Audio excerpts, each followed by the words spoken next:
Hi. Hello. Hello. Sorry for being late. I had to recompile my app. So, hi Mumbles, I see that you were here first. Oh my goodness, what was that? Hi Hunt and Fortune, hello. Hi. Hi. Hi. Thank you so much for the 14 months, holy smokes. Whoa.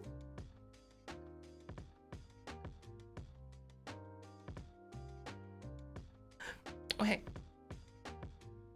So, hi Azaloop. Hi, Soza, Easy World, Kittiness, Ordu, Garmins, Bailaroth. Hopefully I'm saying your name right. Mortimer, Corporal, Dark Remnant, Jarno, Garmins, Wolf, Michael Malone, Randy Folk, Waffled, Whiskey, Randy, Diane.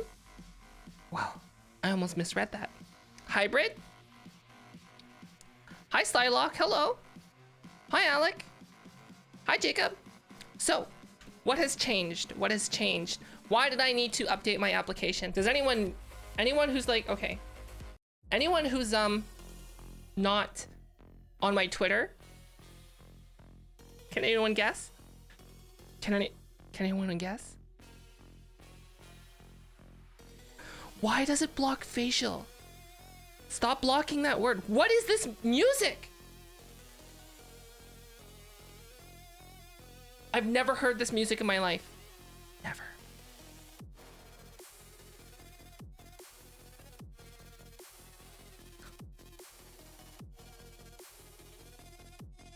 Oh yeah. So basically, I've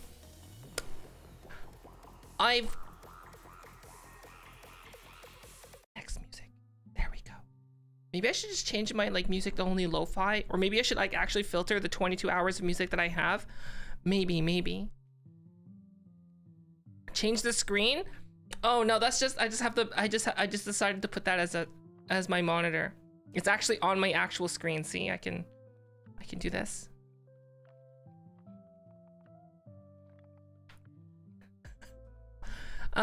Okay. So today we're going to do a couple things.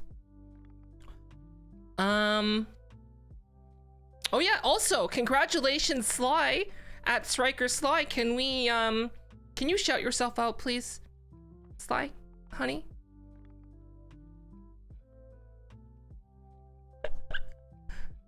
Just do it. Yeah. So for those of you who don't know, Sly just got partnered. Whoa! Woo! So exciting, right? We're like the partnered power couple. Yes.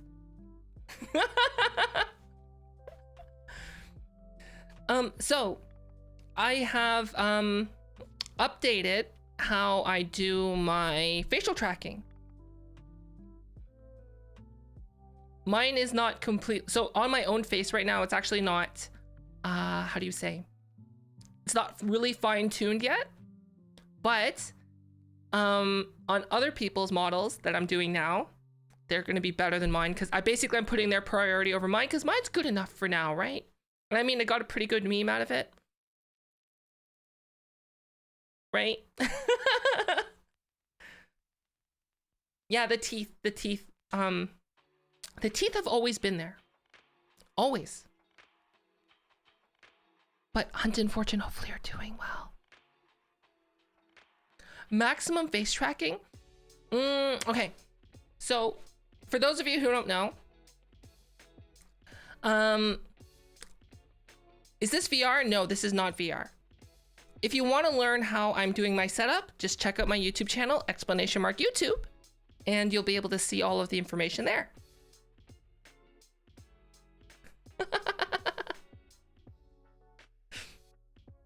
The corners of the mouth go up a little bit too much on my current iteration, I guess. Yes, guitar player. I do have reflections. These are real-time reflections that are reflected in the world. So what I would like to do is basically everything that I learn I will share on my YouTube channel once it's refined enough. So like I do have 2 tutorials specifically dedicated to helping people replicate this exact setup. Actually, I guess three tutorials now, if you include the face tracking one that I just put out. One is to basically make a basic version of this application. The other one is to get your live monitor screens. As you can see, I'm just gonna move this. You can see it's my actual desktop. And then the other one is tips on face tracking, because there's no like real, how do you say, good, like this is how you do it step by step.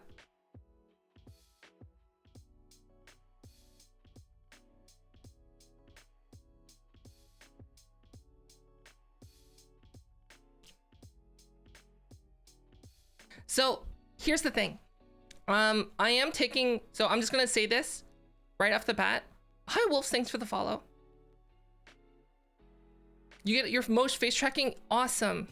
Wait, iPhone and Connect, ooh, nice. And Chara, thanks for the follow, thank you. You got it working with the Xbox 360 Connect. That's the same Connect that I have. I'm not using it right now, but I hope it works well for you.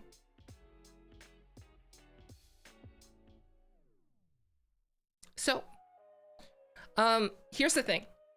So I know some of you might see me on Twitter versus some of you not see me. Slayer, thanks for the follow. And some of you might see me on YouTube. So I just want to make one thing really, really clear. If I ever take commissions on anything, I only take commissions on things that I've already have a tutorial on.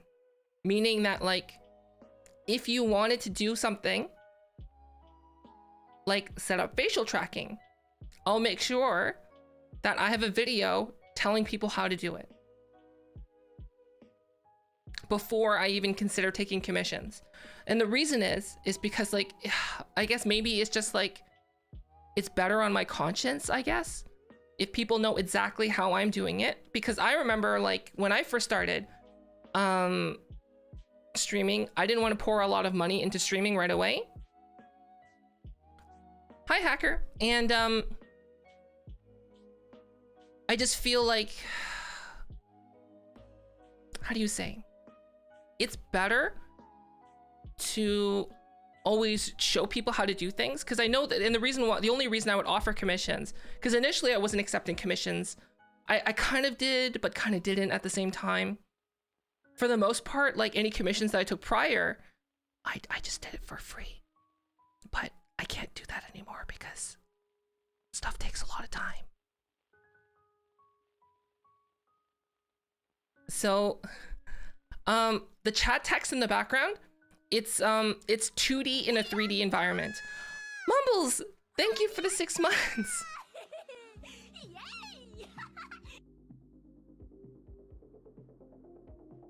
Yes. I have full body tracking. Hold on. Let me show you.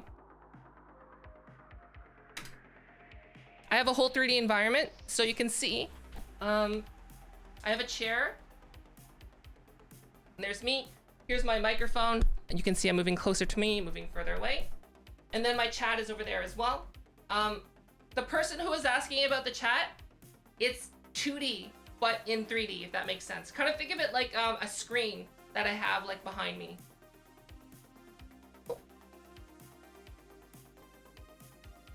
It's like the best way to think about it, I guess. Woo, okay. And I do have full facial tracking too, see?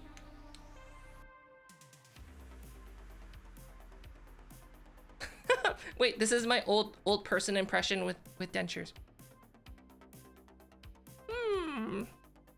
This porridge is very... Okay, sorry. I had to. Do I have a headset on? No, I don't. Like I said, Cringy, if you want to know exactly how I do this, my YouTube channel. Check out my YouTube channel. The reason why, okay, so I'm not like, basically my reasoning for this is not to shill my YouTube channel. It's to basically like if I have, the reason I make a lot of the videos is essentially, one, I guess to share what I know, and two is to, oh, hello, hand, is to not be too repetitive. So like, I get a lot of questions about how I do the setup. So that's why one of the main motivations, I'm like, okay, well, I was gonna do a video on this, but instead I'm gonna do a video on that, just to make sure that I'm not answering the same thing over and over again.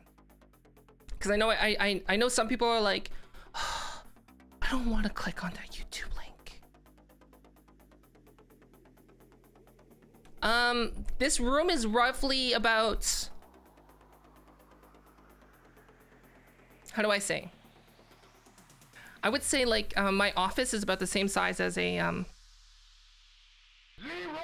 regular sized bedroom, I guess would be the best way to say it. Oh, Luca! Oh, Luca! Thank you so much for the raid. How was your stream? Hi. Hi. Hi, Lisa. It's Hi, Qualip. Super Thanks for the host. Nintendo Chalmers. Yes, please, everyone, check out Luca. They're a fellow VTuber, and sometimes they also stream VR chat, and they also do some other things. 100% you should check them out right there. Luca, how was your stream? And Guitar Player, thanks for the follow.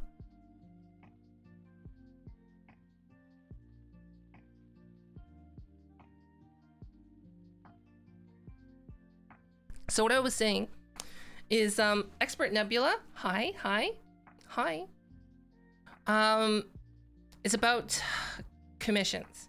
I was thinking about, hi Sierra, hello, hi. Hi everyone from Lucas stream. Hopefully you had a really great time. I'm Fofamit, I'm a VTuber. I do too much just chatting. Today we're actually gonna be working on some commissions later, because I need to have it finished hopefully within today or tomorrow.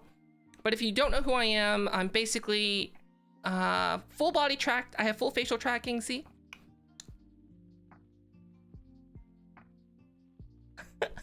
I have a tracked microphone, a tracked chair, and you can see my screen right here. Oh, let me change it back to Peppy the Frog. There we go.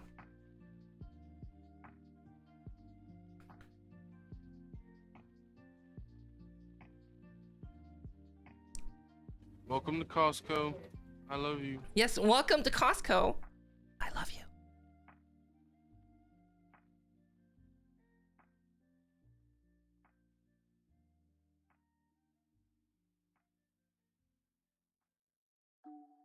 Okay, so what do I mean? So even though now I am taking commissions on face tracking, originally before I always just did stuff kind of for free and only when I wanted to. So like a lot of people ask me to do some stuff, and essentially usually it's like I would just say like, hey, you know what, here's a YouTube video that I did just to do it, so you could do it yourself.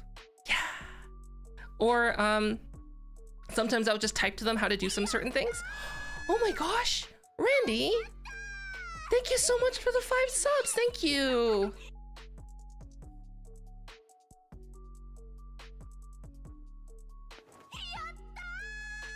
Whoa!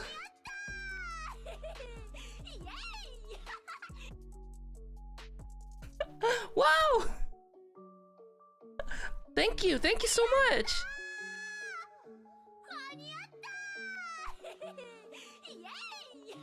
Wow.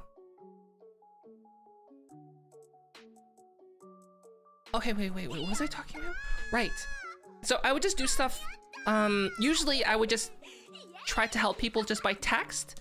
Very rarely would I have them send me files to work on or go on a call with them to walk them step by step.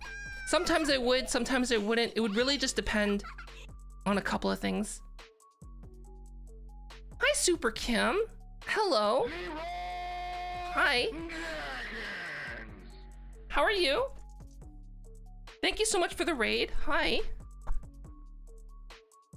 How was your stream?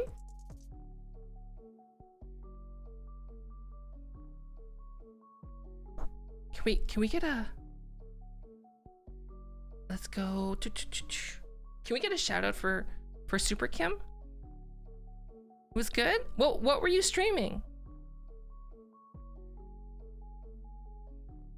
Okay, let's take a look at the clip. Let's take a look at the clip. Oh, you're another VTuber. Nice. I like your model. It looks really nice. Ming Ming, thank you so much for the Prime. Thank you. Oh, you were playing modded Minecraft? Oh, ooh, modded Minecraft. I love Minecraft. I love it. Do I look leap motion? Oh, okay. So I do have a leap motion, but I'm not using it right now because the leap motion only gives you limited range. I'm actually using VR gloves. You can use a leap motion with my exact setup, but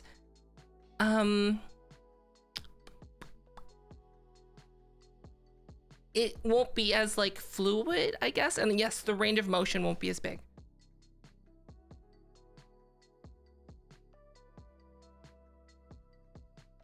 So, I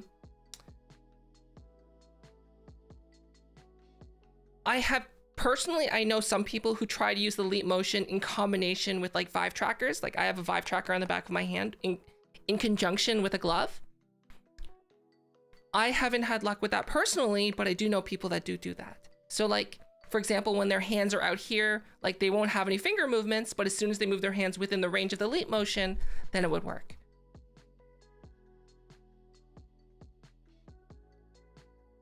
But yeah, leap motion, I honestly really like it. No, VC Face doesn't support VR gloves. They support, the closest you can get would be, what was it?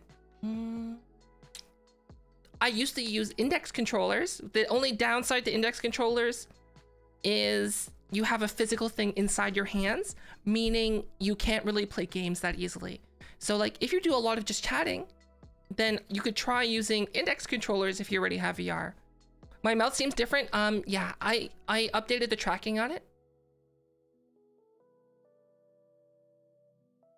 And Shepherd and Gibberish and Super Kim, thanks for the follows. And happy Blob, hello. There's nothing stopping you from being a VTuber. Hi, Legendary Trainer, hello.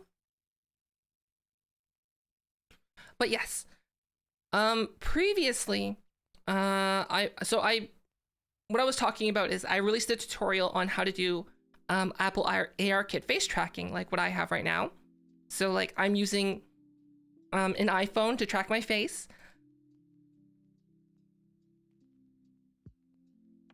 And I used to have a different method, which is what I shared on YouTube. And since then, I've been experimenting with a new method. It can make things faster and it cannot make things faster. It really depends.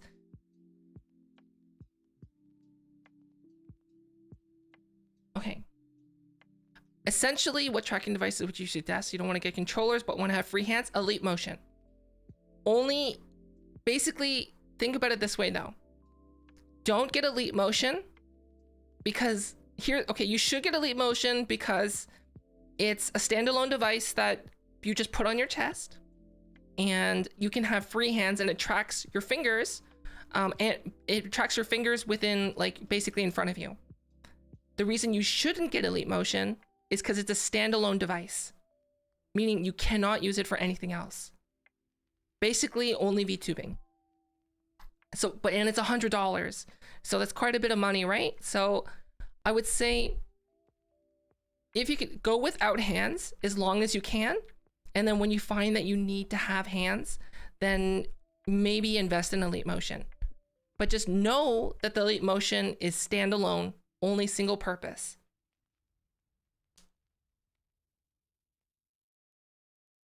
Hi Valkyrie, hello.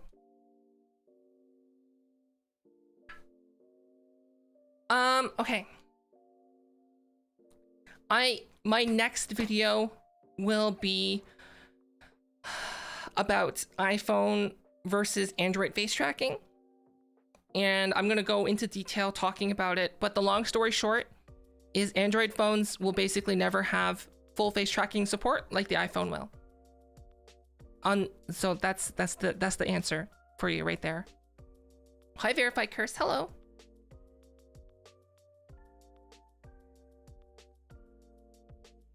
Oh wait, because it heats up quickly and it picks up hands when it shouldn't. Ah, hi Twin Tails. Hi. Can we get a shout out for Twin Tails, please? And hi Saber.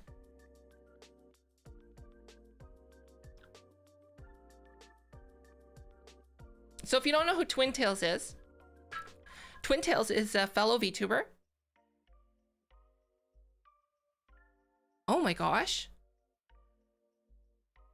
That looks like it's an ancient clip. Holy smokes. Oh my gosh, how old is that? Let's get another one, please. That was Halloween? Oh, okay. Okay, let's see if we can get a different one with their actual model. No, it's an old one again. Oh, is it an old one? I don't know.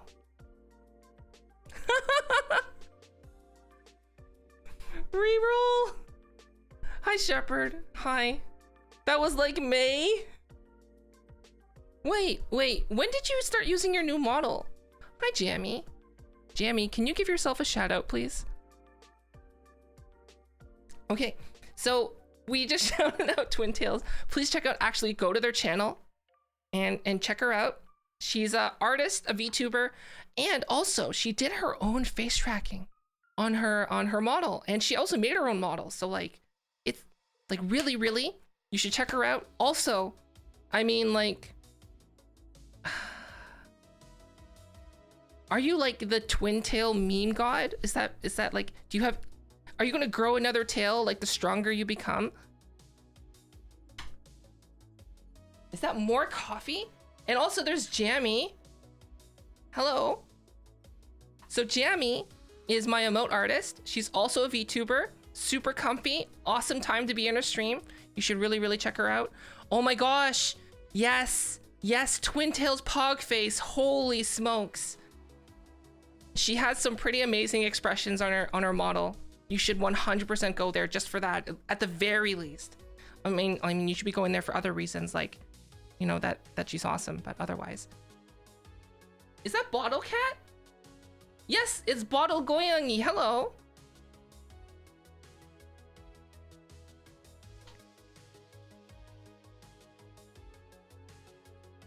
Hi, Daisuke. Hello. Okay.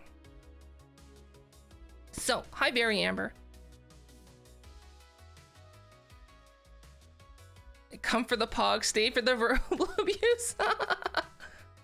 Okay, so the face tracking. So what prompted me to try using this? There's a new plugin that people are talking about called Face It. So initially, I did Great Moon Aroma's facial tracking by hand, and everyone kept talking about Face It. This is an $80 plugin for Blender that basically, like, kind of, in the perfect world, it auto magically like creates your facial tracking for you.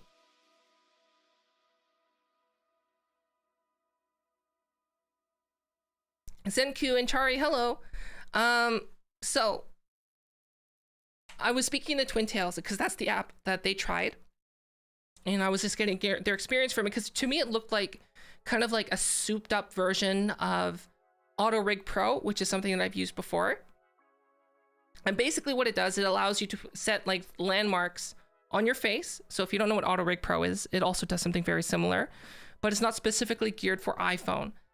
And from comparing the two, like initially I thought Auto Rig Pro was like the superior version because it did whole body tracking and facial tracking.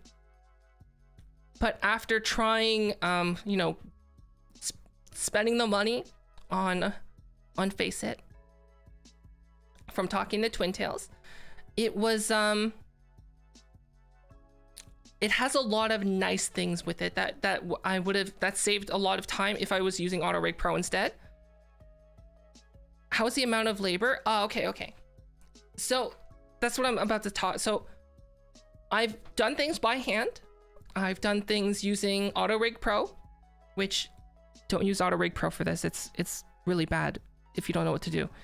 I spent a lot of time with frustration on Auto Rig Pro, so I don't use it. So Faceit.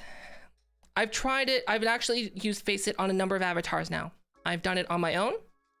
I went back to Great Moon Aroma's model and to start from scratch to try it again with the plugin.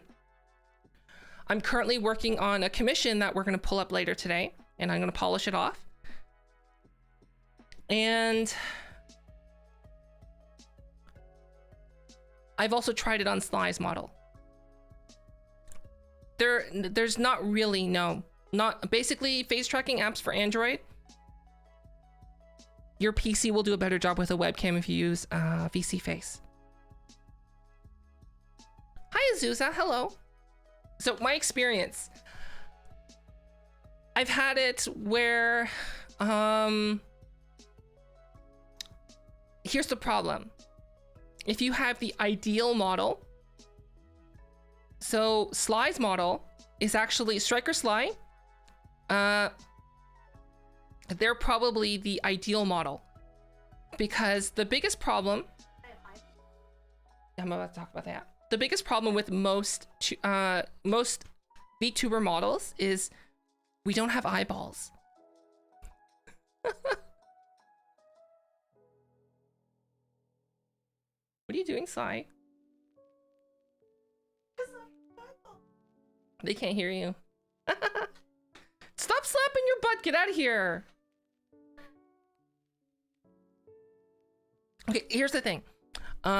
Most VTuber models don't have eyeballs at all. Garmin's. Hey, Sly! Wait, come here for a moment. Can you come back with the Excedrin? Can you come here? Can you give me some Excedrin? No. Okay, there, I poked Sly. There you go, Garmin's. I poked her right in the butt. Just for you.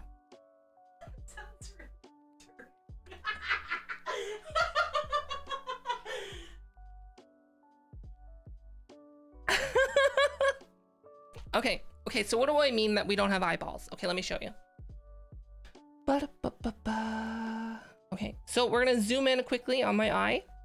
So you can see, like, I have eyes, right? And I can move them back and forth. But the thing is, they're just discs. See? Wait. Can you go inside my head, please? Hello? Hello? It's really hard to, like, make it appear as a... Okay. Can you see that they're just discs? They're just floating discs. That's all they are. There's no, like, actual, like, eyeball part. It's just a disc. It's a flat disc, and that's all it is. It's just a flat disc. So that's most VTuber models that are even if they're 3D, their eyes are flat discs. Wait, your eye stays in it? Yeah.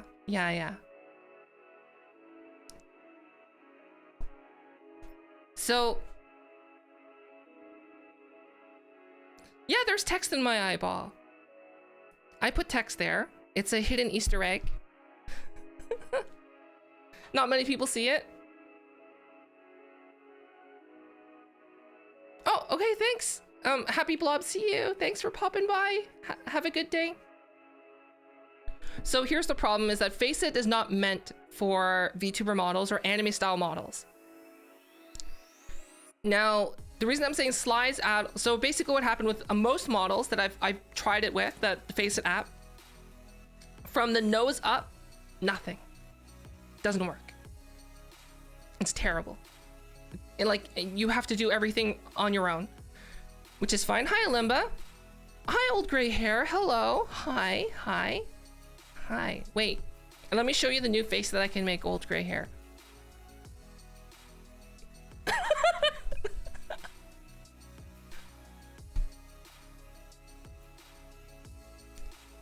What's with all the crazy high def light effects? To be honest, old gray hair, I have non-friends shaders completely off in VR chat when I play, so I don't see anyone. And like most people that I have friended are either streamers or friends who have streamers, so they usually don't use crazy models like that. But yes, if you don't know who old gray hair is, please check them out. So basically, old gray hair is I'm gonna call you a VTuber because you're like a PNG tuber, which in my eyes are VTubers as well. And they play a variety of games, and they have like a really relaxing stream, like super smooth, radio quality, just relaxing place to be. So 100% recommending being there. I'm a VTuber who can't seem to get a model made. Okay, do you want to know someone who's really good at making animals? I forgot about this, that this person actually did animals. Hi, Real Knight. You should look up Lyra. Hold on. I don't know how much her models cost though, but I would say 100% you should check her out. You can find her library. She does do commissions. So she's actually done a commission for a friend of mine. So 100% you should check out Lyra. Lyra does 3D avatar creation as well as she's part of Callus Row RP, so 100% you should check out Lyra if you're looking for human model commissions or furry model commissions. Hi, BLT. Okay, I know it's been a while. Okay, we need to get back on point. So Sly's avatar. Sly's model is pretty much ideal for the face tracking because her model has eyeballs, actual spheres. So when I use the plugin on Sly's model, it pretty much just worked right away. It did require, but it's like basically all the model landmarking worked and it looked okay. Now, then when I exported it and brought it into Luppet to give it a go to see what it looked like when you actually have it tracked, it needs a lot of tweaking. But like, that's like, I think the best case scenario. I was able to do work basically from getting a first draft, I guess is the best way to put it, of a face tracked model from like no model. That probably took about an hour. But the thing is though, is that it needs a lot of work. So like, it's probably gonna take maybe like a couple more hours to just fine tune it to make sure that everything's proper. Baked Buddhist, you should really check her out. And hi 6C1234, hi. So that's the best case scenario. Now, my model that I tried it on, I had to do a lot of adjustments to the mouth, and even still it's a little janky, a little bit, but I kind of like it where I can like, right? The eye tracking and the eyebrow tracking is completely done by hand because it doesn't pick it up. Oh, also on Sly's model, the eyebrow tracking and the eyelash tracking like is completely janked up right now too. So that's another thing. So I would estimate on the best case scenario with Sly's model, yeah, maybe like a 3-hour job, something like that. Oh my gosh. Hi, Curdle. Hello. Hi, Snapcat. Hi. Oh my gosh, Curdle. Thank you so much for the raid.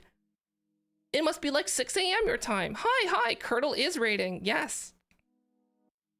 Yes. Hi. Okay, so for those of you, are we gonna get a good clip? Is that from a game jam? Okay. We're gonna do this. This might be better. So for those of you who don't know who Curdle Games is, Curdle Games is a 3D modeler, an animator, and an indie game developer. And when you go to their streams, you know, I'm gonna be honest with you, Curdle. You should have like a rotating display, like just like a picture that like a slideshow picture showing like all of the renders that you've done, because like they do amazing stuff. So like when you go to their channel, give them a follow, hang out there, because you're gonna be able to see amazing stuff being made. What do you mean too scuffed? I like how like initially when I suggested this to Curdle, you know what Curdle's first reaction was? It's like instead of like adding like a slideshow of their 3D renders, they're just like, oh, you like GIFs? You like GIFs? And they just put like a million GIFs on screen of the things that they've animated, modeled, and animated from scratch. Okay, all right. Hold on, let me show you who Curdle is.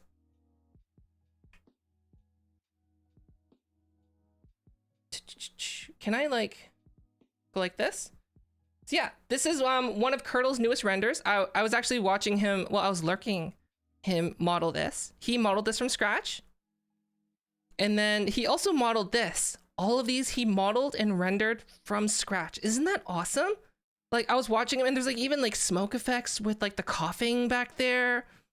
And like I saw him model the tongue. It looks, it's really, really awesome. Like this type of stuff that he does. So you should really, really check out Curdle.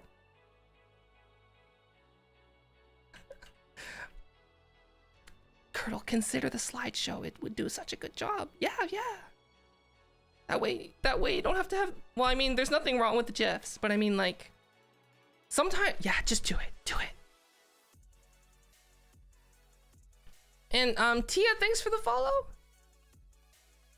I'm not right about everything.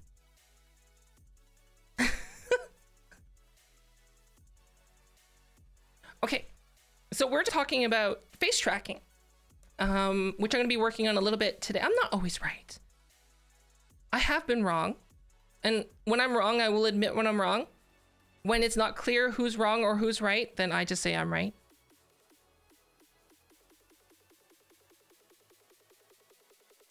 Hi, Appo. Hello. Okay. So that was the best case scenario was, oh, hello. Hi. I broke for a moment. So that was the best case scenarios with slides.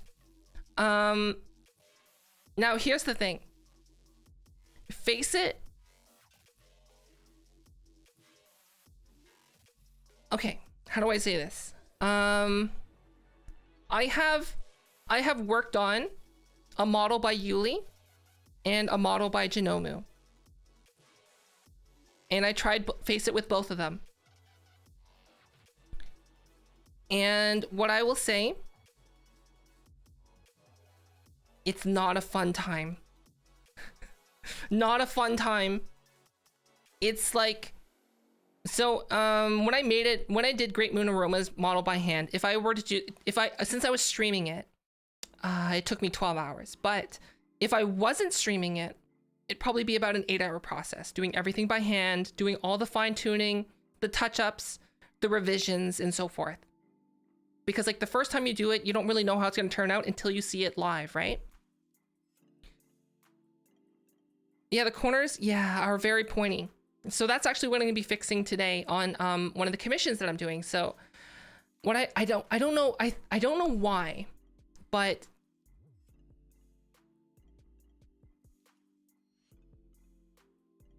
so I think it's because like the way Yuli and Genomu sculpt their models. So their models are gorgeous, super optimized. They look amazing. However, working on them is a nightmare. Hi, Kingdom. Like I don't think they're really meant to be worked on afterwards, other than like clothing swaps.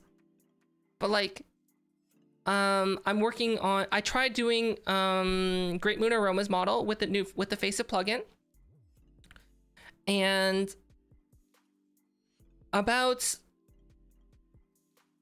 I would say, about an hour in, I'm just like,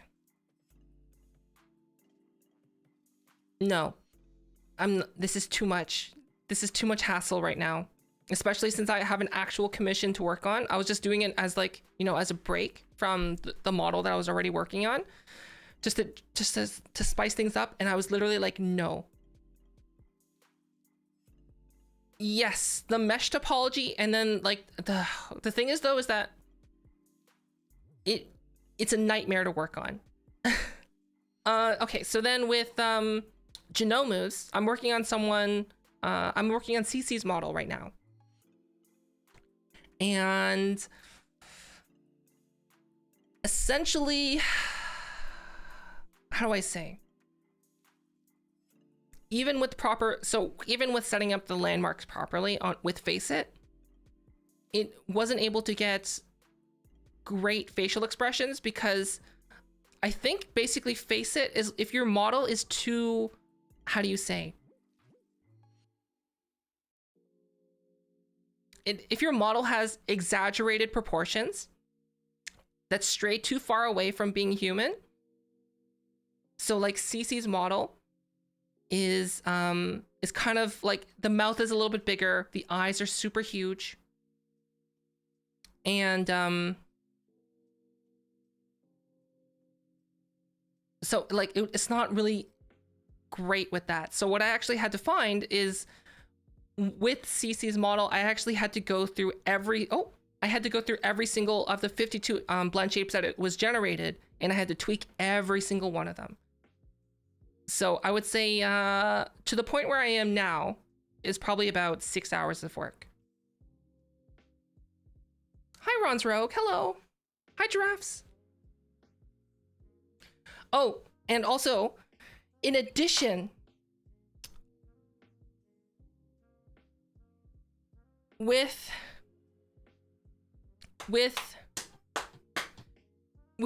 Genomu's model, the meshes were not connected. The entire model was just full of holes. Like a lot of holes. So I had to fix that. Okay, hold on. We got to do a couple things. So we're going to, wait, what is that? What is that? Is that just an @ sign? What is that? Okay, so we have 2 people in chat right now. I might have to go check out to see what Sly is up to. So we have Giraffes, fellow VTuber. You should check her out. You can see her right here. Oh, you're playing a fighting game, Giraffes. Giraffes is a fellow VTuber. Awesome streams. Yes, you should check her. What do you mean? Oh, thanks. And then there's also Ron's Rogue. So she's fixing audio stuff. Okay, hold on. Why am I like getting so hot right now? I'm like boiling. We also have Ron's Rogue, who's also a fellow VTuber and an artist. And oh, is that art that you're doing right there? You should really check them out. They have a lot of cool stuff going on. Yes.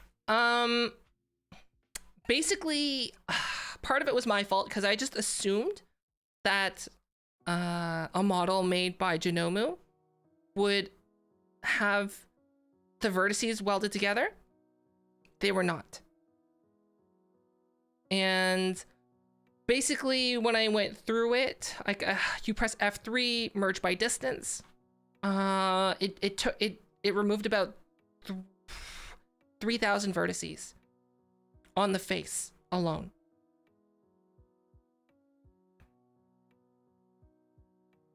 So like, I didn't realize this, and like it was a nightmare to like try and figure that out because I didn't realize that they weren't welded together.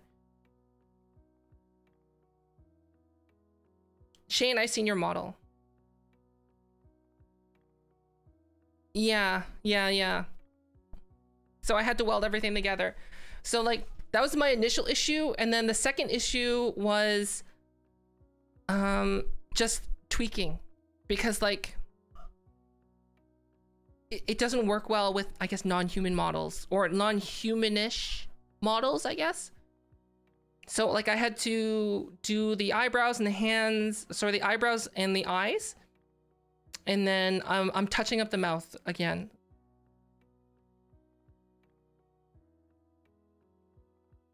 So wait, Ron, what is that @ symbol? Like, I don't get it. Am I missing something? Oh wait, actually, I think I have the result that I have right now for, I think I put it on a new drive. I called it Stonks. Did I call it Stonks? Okay, let's organize by date. No? Where did I put it? Is it in here? Ah, okay. Just a little Among Us guy? Oh my gosh! You're right, it isn't Among Us. It is. I see. Hi, Ace. Hello. I'm doing well. How are you?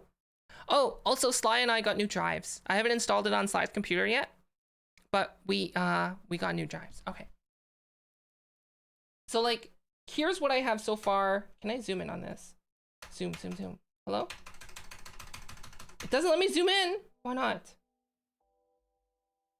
Okay, let me just, I guess I'll move the camera over. Bum, bum, bum. Bum, ba-dum. Infinite screen. Okay, there we go. So I have this so far with, it is pretty neat, Ron. It is. So that's what I've gotten so far. I think this is my 4th or 5th iteration, revision of CC's model.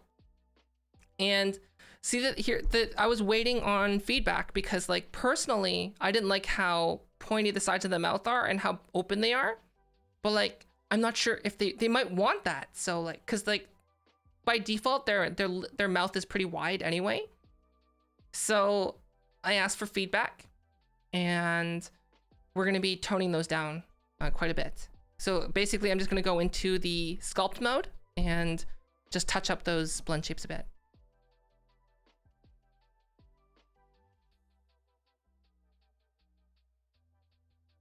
But yeah, essentially, like, the entire, oh, can I use my fingers? Like, the eyes had to be completely done by hand. Any of the cheek expressions I had to do by hand. The eyebrows I also had to do by hand again. And then, like, the mouth and the jaw movements were very toned down, so I had to touch those up, like, significantly. So that's my experience with Face It. Is what I say, I guess the sum of it is my opinion on Face It hasn't changed. Basically, if you already know how to do it by hand, then get Face It 100%. It'll save you a couple hours at worst.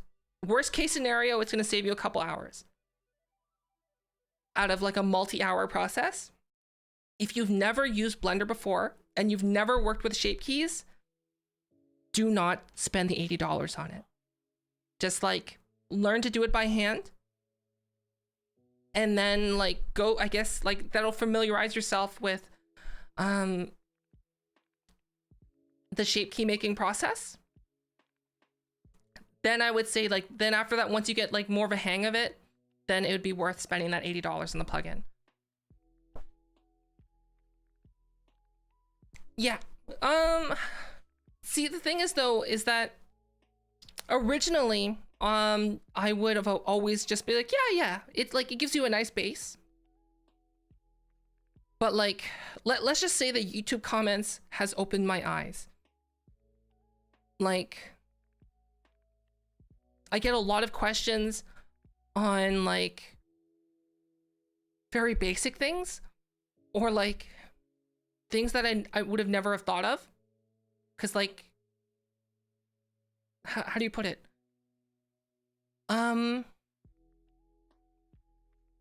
Like, when you're converting your model to a VRM, and if you only have one model in Unity, like, to me, it was just instinct to click on the model and then go to export VRM, and then everything works.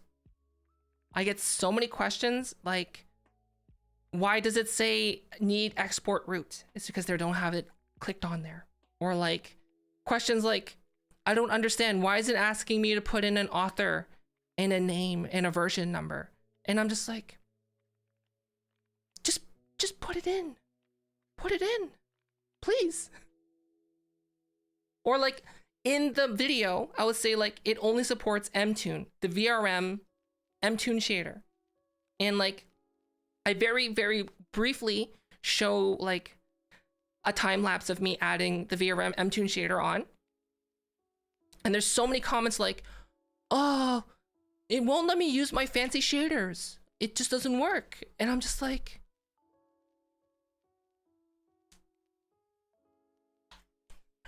I said it in the video. Please. Please. So like, here's the thing, is like, if you, I don't want to be like, I don't want to say like, if you're willing to put in the time and the effort to figure things out, then you should spend the $80 and go for Faceit, right? As soon as the money barrier comes in, I don't want to be the person that people point to. They're like, this person told me to waste my $80. And then they go to like another streamer that does things by hand. They're like, wow, you're such a, why would you listen to that person? You should have just done it by hand and followed these tutorials. Wow, that person must be very, like, I don't want to be that person people point to. So like, I want to make sure that whenever I recommend something, it's either free to try, or a lot, like I'll have another video that explains how to do certain things. So like, I do plan to do a video on, okay, so like, here's the thing. Even though I'm taking commissions, this is talking about earlier on doing face tracking, you would think that like it's counterintuitive for me to do like a tutorial to do exactly what I'm doing. But like, isn't that better, right? People can just do it themselves. They don't need to commission me. Just do it yourself. So I'm gonna do an updated video showing how to use Faceit and like the tips and tricks, I guess, that I've picked up using it. And I'm gonna probably talk a lot specifically on whether or not you should use it, because it is $80. And I will be pointing to the other video that I did, which is basically me talking over the tips on how to do it yourself manually by hand. Hi, Clobby. Hello. Yeah. Hi, Bearded Matt.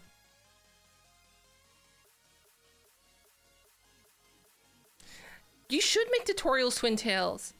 There's like so many like things that I would have never thought of making a video on until like, you know, tons of people ask the same question. Like, okay, actually, well, I would never make a video on 310A, which for reasons I've talked about before, because I think it's garbage. I mean, I could do a video on it. It would probably get a lot of views. I don't know. I don't want to. Because that would mean I have to download it and use it again. And same with VUP. The reason I don't want to do a video on VUP is for that, like, I know VUP would give me, like, if I did a video on VUP right now, it would probably give me, like, I would guess like 1,000 views. And, you know, that would equate to about $1 of YouTube ad revenue. And here's the thing. I don't want to download VUP because it sketches me out. The company sketches me out. The person behind the company seems a bit iffy. And watching other people's reviews of it, it's like, why? It's like everyone's saying, hey, check out this flaming dog poop.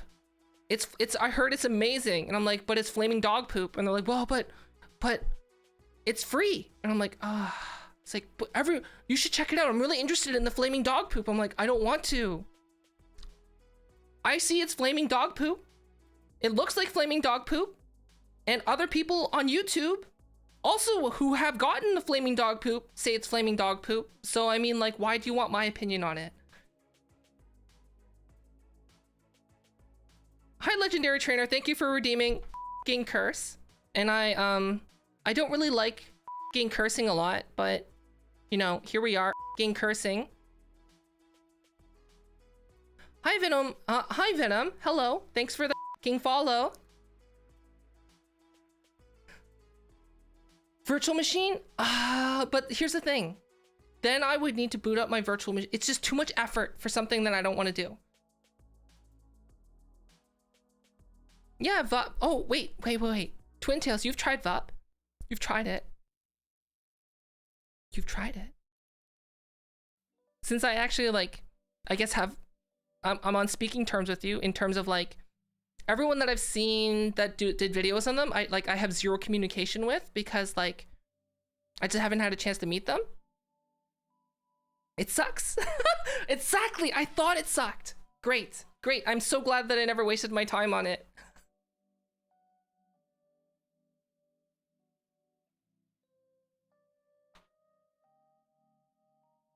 Yeah, it sucks. Okay. Good. I'm glad it sucks. And the thing is, too, is that my only wish from VC Face is actually twofold. I asked them to, like, implement, like, 3D backgrounds. I'm not sure if they're like, that's not currently on the map, but, like, I got them thinking about it, I guess. And I wish there was a way to, like, ultra optimize it.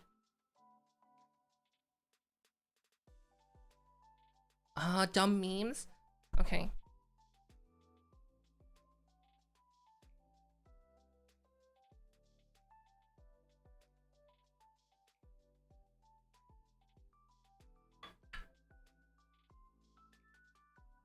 But yeah, here's the thing. I think it's okay to have exaggerated mouth expressions, especially on anime model. Like I said before, the only thing I would like to fix, which I just don't have time to, is this. But at the same time, I kind of like it. Because, like, it's an anime model, so, like, it can be, like, super big. Because, like, there's only, like, there's, like, the strong bad meme of, like, gotta have blue hair. And to have an anime model, your mouth is really, really tiny, like this. And then when it's really big like this.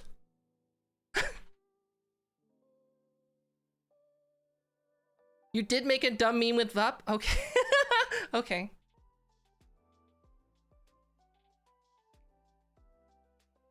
Anime to Disney? No, anime has pretty big facial flaps, don't they? Dun, dun, dun.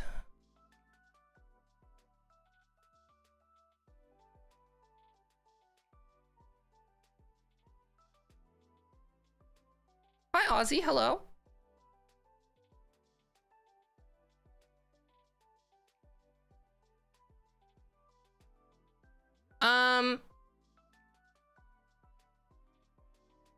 Some people ask for help on stream. Okay, yeah, here's the thing though, like, as long as it doesn't, like, it's not too technical, like, if it doesn't require, like, a lot of one-on-one help, or I don't mind that, or if I've already done a video on it, or if I can point to someone else's video, then, like, that's the only time I'm like, you know what, just go here. Hi, James. Hi, Poop. Hello.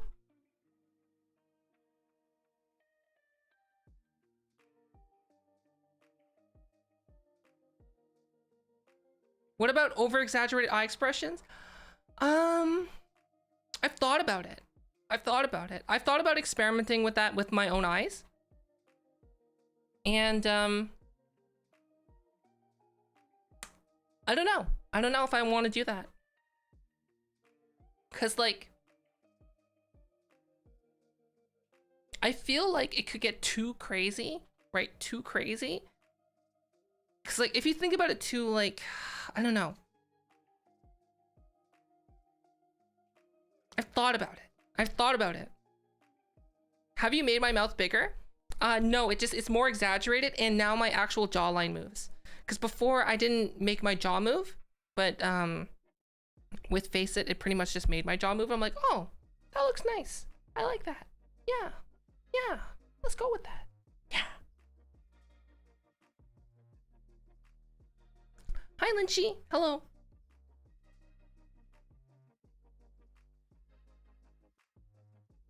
Just move a little bit with the pupil movement. Ah. Yeah. Exactly, Twin Tails. Exactly what Twin Tails is saying. Like, I've thought about like making it so like when I open my eyes, they're like really big. Like, I thought about making it like make my eyes just go a little bit bigger, but like, I don't think so. I don't think so. Oh wait. Now, like, since using Face it on my mouth. Wait, hold on. I could talk like this. I could talk like Jean Chrétien. Hello, I'm the Canadian Prime Minister, Jean Chrétien. Don't mess with me, I'll punch you in the face. Oh my gosh. Okay, sorry. I don't think anyone knows who Jean Chrétien is. I don't think anyone knows. Jean Chrétien is was a prime minister of Canada who basically served for a very long time, and he essentially, how do you say it? He essentially was famous for not giving a crap what like dumb people said. So like a protester came up to him and pied him in the face. And like the thing is, like, the protester was like a young 20-year-old something. Whereas oh, I'll check out the clip later, thank you. Whereas Jean Chrétien at the time was like in his 60s. Like he was definitely like in the Jerry age. He was a geriatric. So what did Jean Chrétien do? He just went like full power, full Hulk mode, like chased the guy down, like, and then choke slammed him, and then basically like said, don't you pie me in the face there, eh? I'm just like, what? Oh, nice. I hope you get through for Designed by Humans, Lynchy. It just made me look crazy. Ah, okay. Then maybe I won't try that. Happy Bread and Disco, hello. Hi.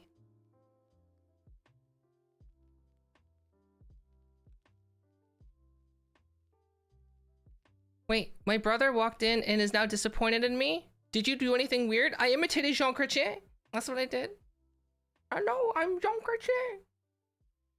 Ho ho ho. That's all I did. It's probably because you're watching a VTuber. Like, it's not really mainstream, I guess. I think it depends on how you want it. Might work.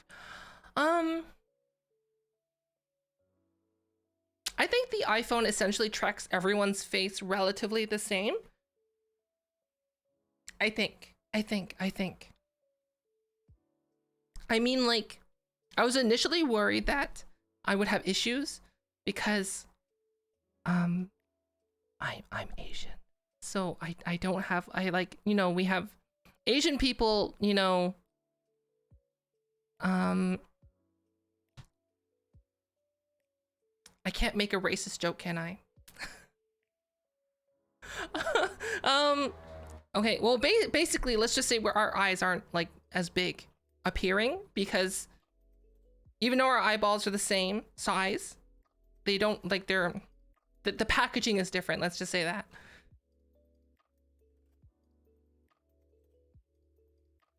Just thought of this. You can use your 3D model for a short animation clip, kind of like a 3D film. I could. But, like, I think it works the same for the most part. Has some issues?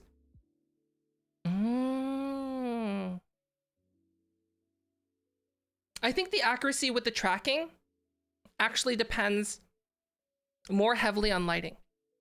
So I think the further you deviate from like the normal face would be like, wait, why can't you hear the music? There we go. I think the better the lighting you would need. Cause like when I was just only using like, actually, you know, I can improve my own facial tracking right now. I can just improve my facial tracking performance right now. Cause right now I'm just relying on my ceiling light. I actually bought a small bright box light that's very portable. It lasts for a couple hours actually. It's super bright. It's not meant for production, but it like uses like super nice LEDs in them. Hold on. Oh my gosh, it's so bright. Okay.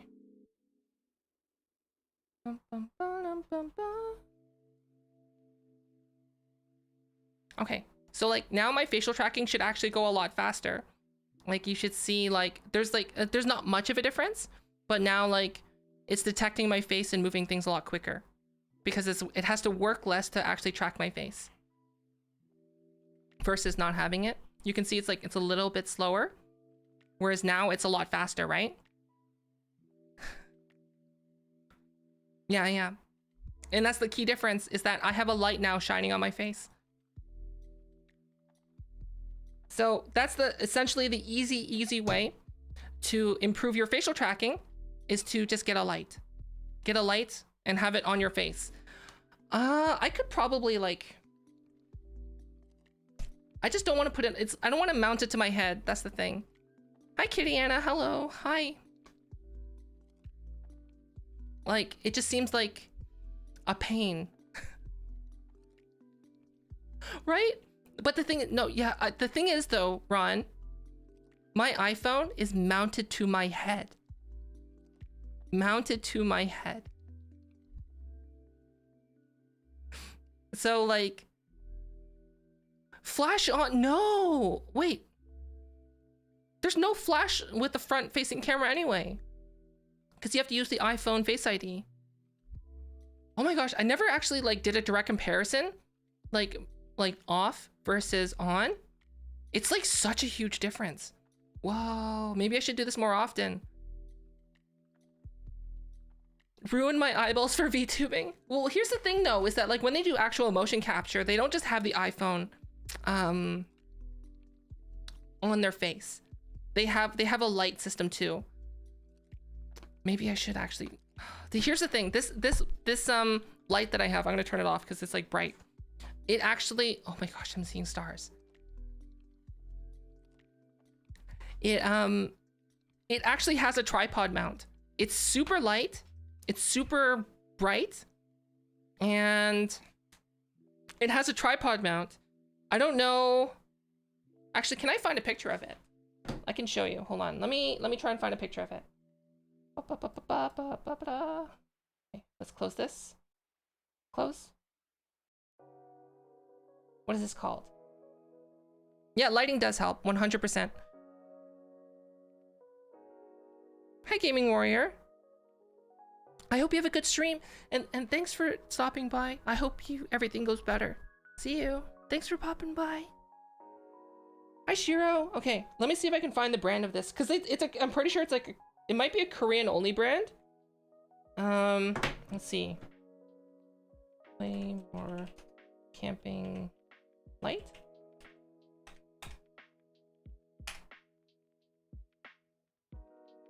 Oh, hold on.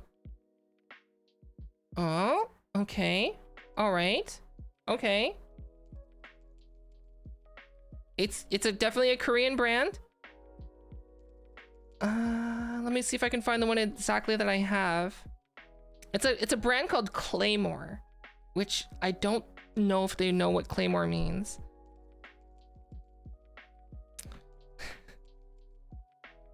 to be honest.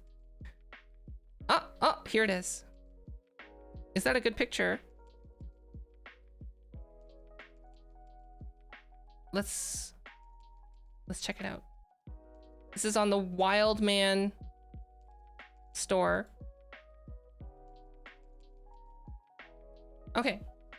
Let me show you what I see on my screen.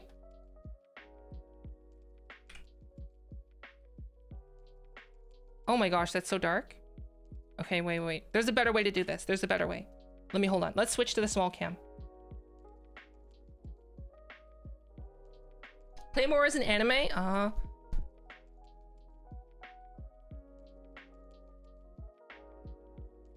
I haven't seen that anime. Okay. Ooh. Oh, camera. Hello. Hi. Okay. Hello. Hi. Okay, let's turn my desktop capture on. Like this. All right. Can I zoom in? So this is the light that I got. Oh, actually you can see like other pictures here. So it has like a little thing on the back. It's pretty small. It's pretty bright.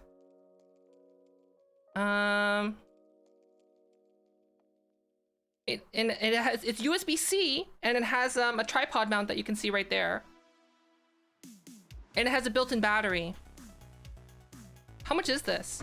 What is 435 RM? What is that? 2 USD.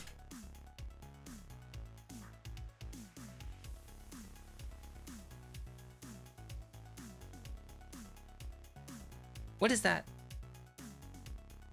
It's cheap? Is it? Oh, apparently it's $100 US. Wait, did I spend that much on this? I did not spend $100 on this. But I would say like it's super light. I would say, I was originally using it because I was originally using Unreal Engine and I was using their application called Live Link Face. And it essentially like with my face required like awesome lighting all the time for it to work because it was in the beta at the time. And so this is what I was using. Yeah, 400 RM. I bought this for about, hold on. What is it like? Let's go to Google.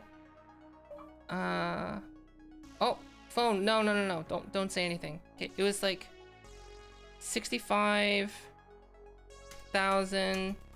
No, stop Google. Okay. KRW to USD. So yeah, it was about, I bought this for about $60. About that. That's what I bought it for. Which is like, to me, the selling point was that it was super light, super small, bright. It had a really long lasting battery. It can charge other devices and it's USB-C.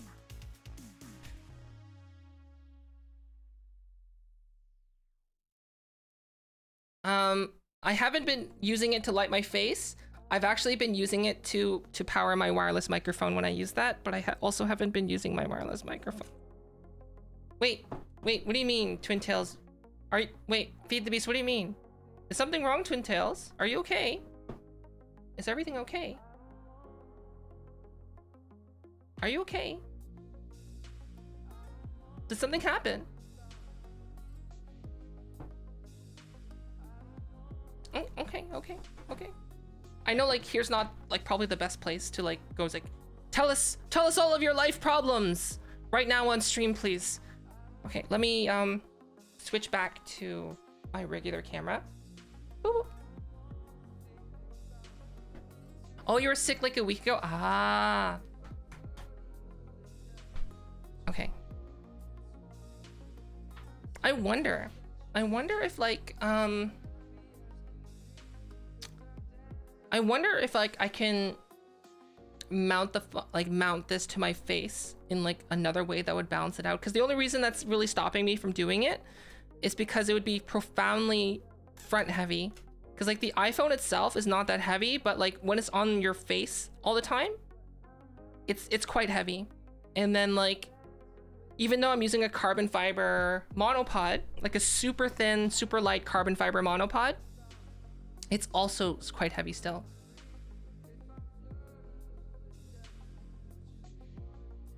Oh, it's not my wallpaper. I just have the image open. That's my wallpaper is like a VR chat world. My room design? No. Essentially, this is a pre-purchased asset that I can use for commercial use. I purchased, it's like a kit bash you can purchase. And I don't feel bad about saying that because like one, it saves money and time. And two, Code Miko also did the same thing, so boom. What do you mean it raises more questions? I was thinking about the Pepe meme, and I actually don't know a lot about the Pepe meme other than the history behind it and like the original artist and the children's book behind it. So like I don't actually know a lot of like the meme internet history behind it other than like its origins. Hi Elias, hello. Hi Bagels. That's a lot, really? But okay, here's the thing. Why is it so popular? Like, is it just because it looks nice and it's like funny? Is that the reason? I don't know why it's popular other than like I think it's funny. It looks funny. And like in a weird way, it's kind of relatable. And well, expressive, that's true. Welcome to Costco. I love you. Yes, welcome to Costco. I wouldn't say my thank you Fluffy. Hello. You should, if you like my setup, you should check out a much more polished setup, which is Code Miko's, but I don't think she really needs that much more promotion. But yes, Code Miko's setup is really cool too. Yeah, Goofy. Oh yeah. Okay, I get it now. Twin Tails. Yeah. Hi Vanguard. I guess yeah. I'm just like in awe, right? How something like that became so popular. Because like you wouldn't think like things would become popular, like the things that are popular you wouldn't think would become popular. Like even though like think about like how do I have to say, like I guess I'm just used to like the corporate world destroying nice things. Like, you know, EA destroying BioWare, Bullfrog, you know, Fox destroying Firefly, one of the most underrated like sci-fis out there.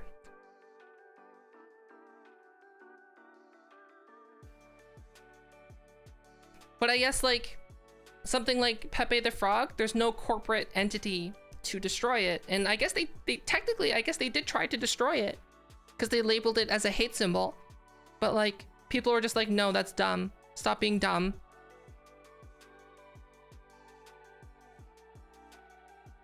Like the Rickroll? Maybe. How about the mic and chair? That will come. It's just that there's... Okay, you want to know the real reason why I haven't uploaded the mic and chair thing yet? Originally, I was going to do it earlier, but then I updated a lot of the settings on it. So I have to change some things. And secondly, it's such a niche thing to talk about. I try to make a lot of the videos more accessible, I guess. So the most inaccessible thing I did was the iPhone face tracking video. But like the mic and chair, it's so not needed, I guess. I will do a video on it. It just will, it's not a priority, if that makes sense. If you wanted to know how to do it, essentially, they're just Vive trackers. Just, you can add tracked objects. So let me tell you how to do it right now, actually. I'll just do it right now. And then like, if you want a more step-by-step, then you're gonna have to wait for the video. In your Unity, add the Steam VR, go to Package Manager, add the Steam VR, Unity package. From there, install it. Then on the object that you want physically tracked, add the Steam VR tracked object component. Then add your tracker. Done. That's how you do it. Hi, Chica. Hello. Hi. And I mean, like, if you want something to refer back to, you're free to clip that. That's like, I guess, basically the bare bones step-by-step on how to do it. For more detail, wait for the YouTube video.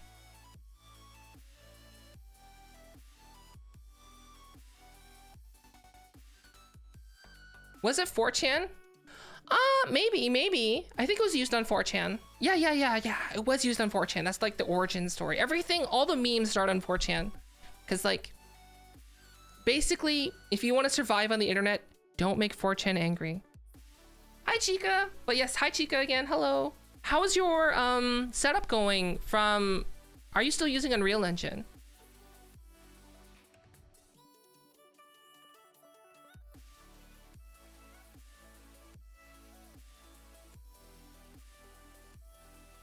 And hi, Tanitha. Yes. My monitors... Is it just because the Peppy the Frog thing? Hi, Sniper Shooter. Wait, haven't you followed before, Sniper Shooter?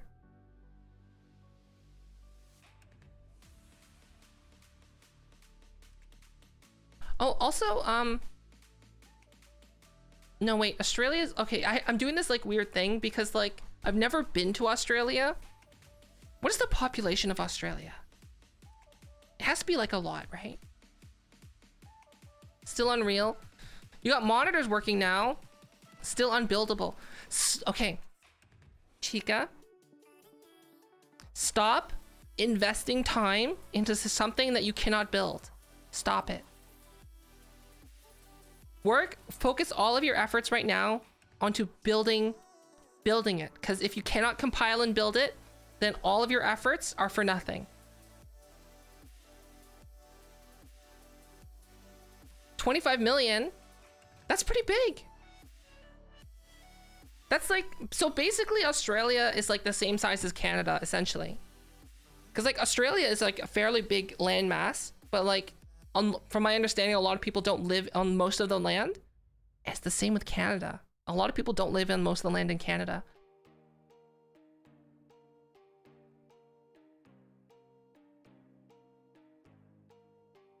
Okay, easy world.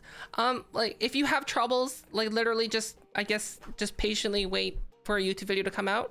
Other than that, like just, I guess, work hard. I wish you best the luck. Hi, X, please. Canada's 37.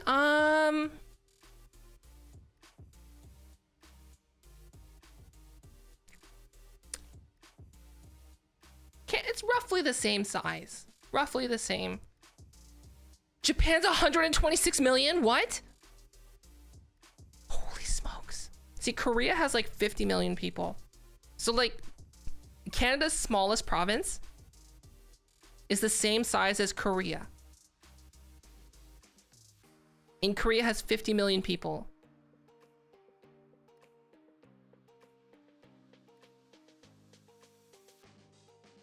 See, in Canada, most people are near the border.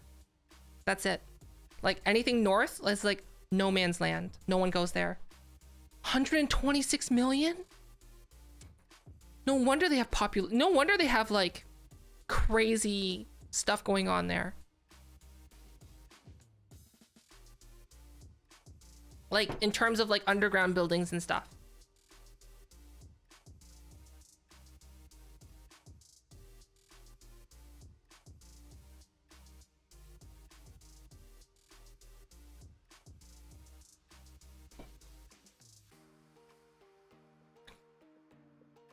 Cause like yeah, they stack. Well, the thing is though, is that I think a lot of the problems that from Western cultures come from is why only go on the border?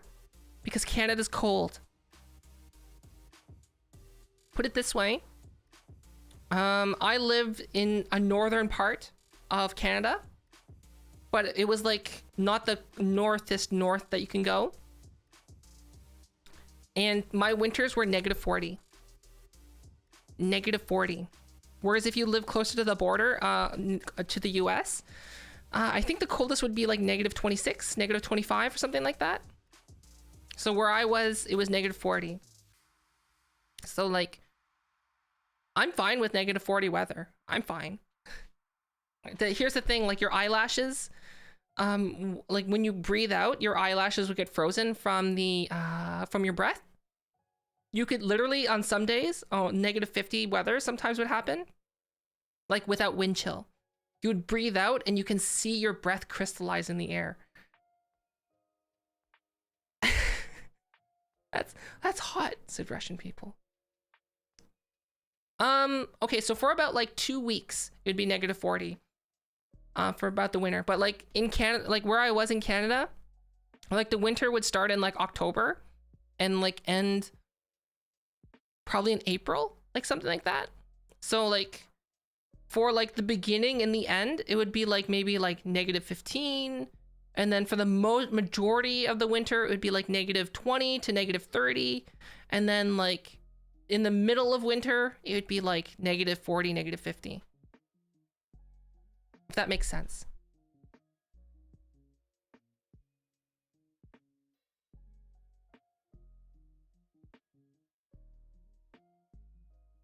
It's not that bad. I mean, like, you want to know something else too? I usually didn't turn the heat on. I just kept the heat off. The only time I would turn the heat on is because I didn't want my pipes to burst. Because that's actually something that can happen in the wintertime. When it gets that cold, is that your pipes can freeze. Your water pipes, your plumbing, can freeze. And then, you know, water expands when it becomes frozen. And then it can make your pipes explode. So you gotta turn your heat on sometimes.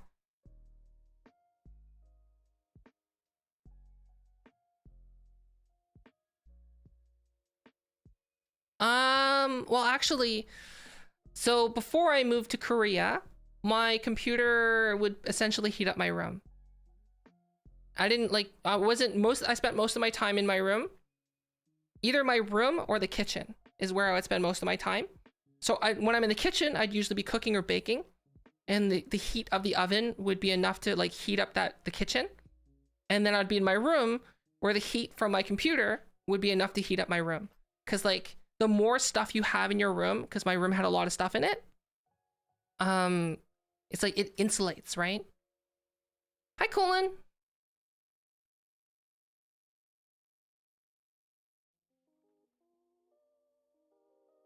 Oh, look, it's my transition song. Hold on.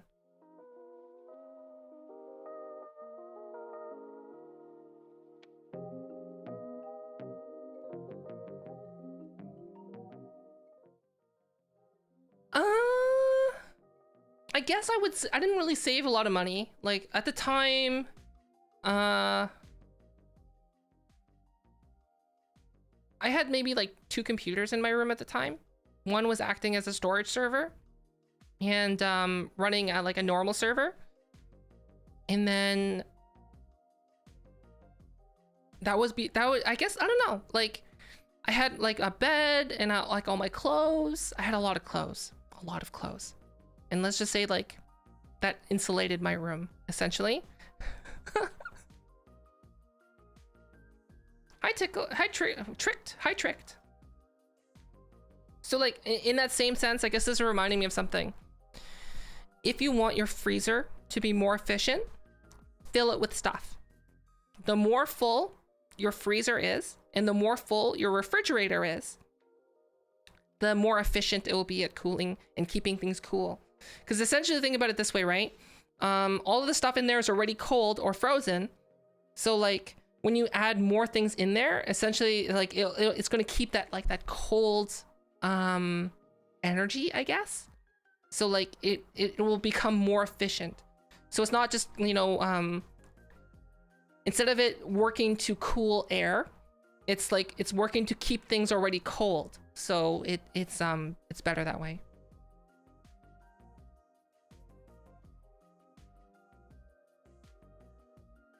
Why would I? Here's the thing, Easy World. VUP looks super sketch, and everyone that I know that's tried it says it's hot garbage. So why? And it looks like hot garbage. So I'm not interested in trying it.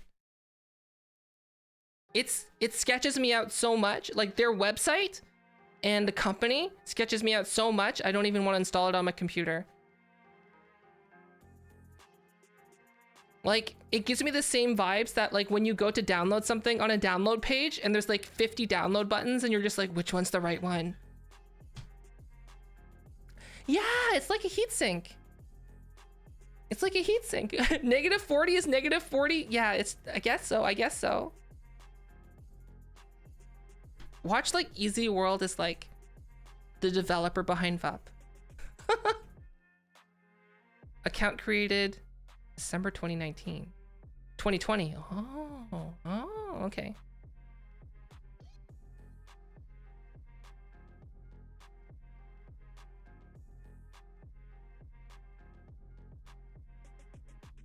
Why did it turn into a link? If you have a period in it, it'll turn it into a link.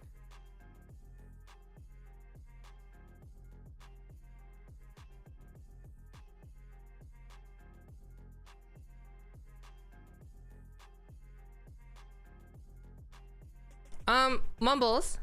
The thing is like the links are automatically blocked.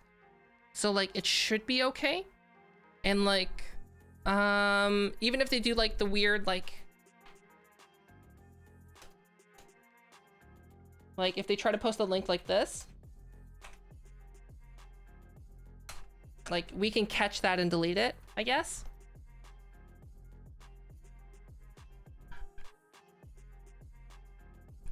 So like honestly, I'm not too worried about it because they can't post it without anyone seeing it, I guess, because it just automatically gets filtered.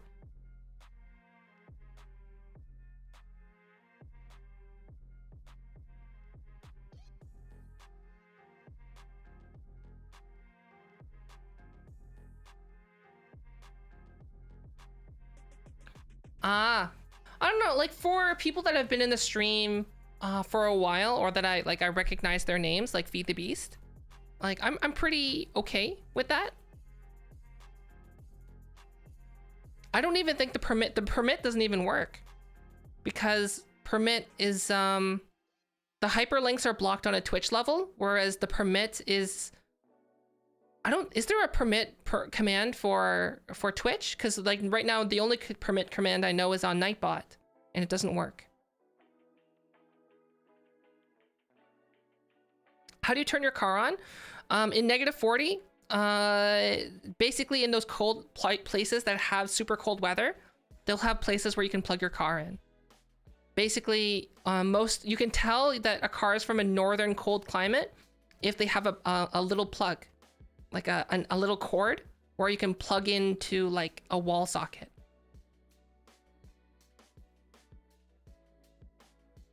Hi, Karma. No, not that, no. But it's like a little plug, and basically all it does is that it keeps the engine block warm. So like the university I went to, basically anywhere, most major shopping malls, they would just provide a plug for you to plug your car into. Not like an electric car, no. It's just something to keep the engine block warm, so that, you know, your car can start. Because, you know, what do you say? Most cars have rely on combustion to start, I guess is the best way to put it. Basically, if you want to know how a car starts, how a car works from gasoline, you should really watch the episode of Magic School Bus. They did an awesome job. They really did. Like, really watch Magic School Bus. It basically talks about how the gasoline gets vaporized. So think of like your vape, I guess. It turns like, basically your engine does that, right? It vaporizes it. And then the spark plug, so your entire piston chamber, like you have a chamber, right? And it's being filled with that vaporized gasoline. And then it's like, as the piston moves, right? What happens is that the spark plug will ignite that gasoline like vaporized air, and it'll cause the piston to push down from the pressure from the explosion. And then that's basically what makes the engine move. But hi, Evening Cicada. Hello. Can we get a shout out for Evening Cicada, please? Also, wait, is it the end of the month yet? Am I streaming at the end of the month? Oh, tomorrow is ban appeals. Yeah. I should remove the 7-day ban limit. Cause like, I don't know. Like, even though it's like smart in practice, it feels like very like, how do you say? Also mods, I hope you haven't been like, what do you say? Going over the ban appeals. Please don't go over them. Moderation. Cooldown period. Oh, I changed the cooldown period to 1 day. I'm just gonna change it to 1 day. I think 1 day to cool down is good enough. There we go. Done.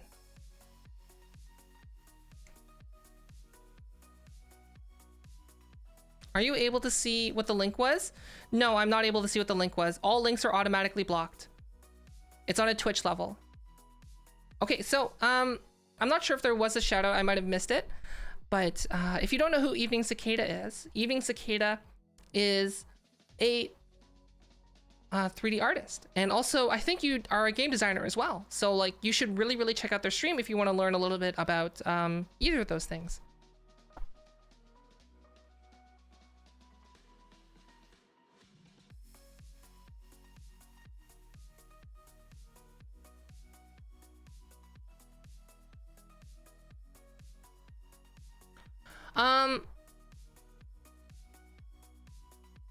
Yes, you can check them out right there. So in terms of NVIDIA versus AMD, you should be using an AMD CPU because it's the best right now. And NVIDIA just has better graphics card for streaming. But like, most people probably wouldn't notice the difference, to be honest. I currently use NVIDIA because the NVENC encoder is awesome. Sly actually has a 5800 XT, and it works awesome for her. So it's really up to you. I think the popular recommendation right now is NVIDIA cards.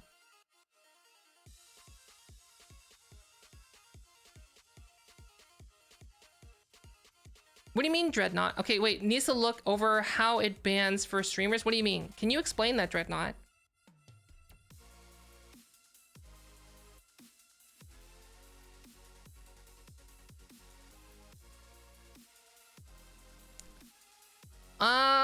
You do get NVIDIA broadcast. Essentially, here's the thing.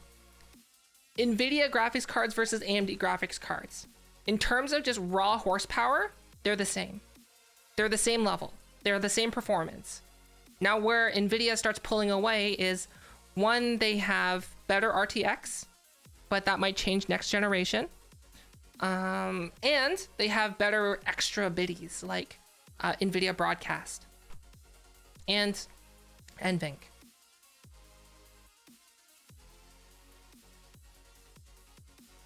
Hi, Uda.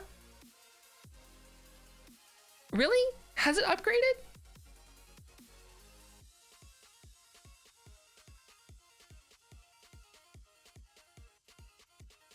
I don't think it's upgraded that much.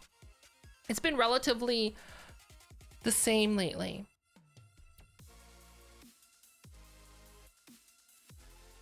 Oh, and Easy World, if you want to see my computer, my recommended computer, click right here. Right here. You're going to see an Amazon Blacksmith component. Should pop up, and you'll see a bunch of lists of things that I recommend.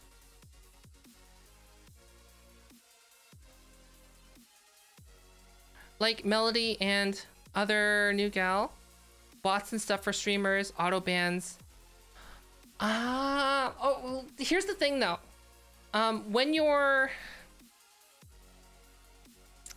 Here's the thing, is that a streamer can get banned for having an unmoderated chat.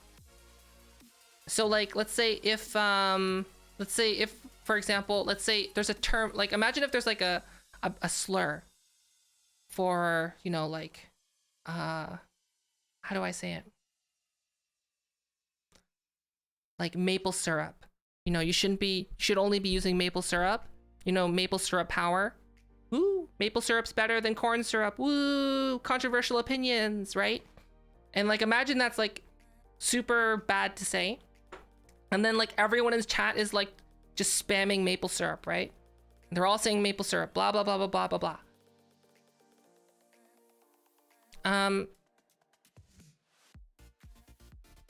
The streamer, if they just don't like do anything about that, it's basically, it's kind of like complicit compliance with, I guess, that negative term. So it's like, it's how do you say? It's like basically allowing a toxic community. So that's why they have those things in place, because when you have, let's say, 10,000 people in your stream, it's really hard to moderate no matter how many moderators you have, because the chat goes by so fast, right? So they have to rely on those automated tools. So unfortunately, that's the way it goes. And exactly what Twintail said. Basically, Melody's ban was for DMCA, but the thing is, it was a false DMCA. Digi, the person who made Melody's avatar, it's a whole debacle, but basically, Melody owns 100% rights of her own model, and Digi's like, they were unhappy for other reasons, and they decided to file a DMCA claim, say that's my model, she can't use it. And then Melody basically went, no, it's my model, here's the proof, and then her ban was lifted. That's exactly what happened.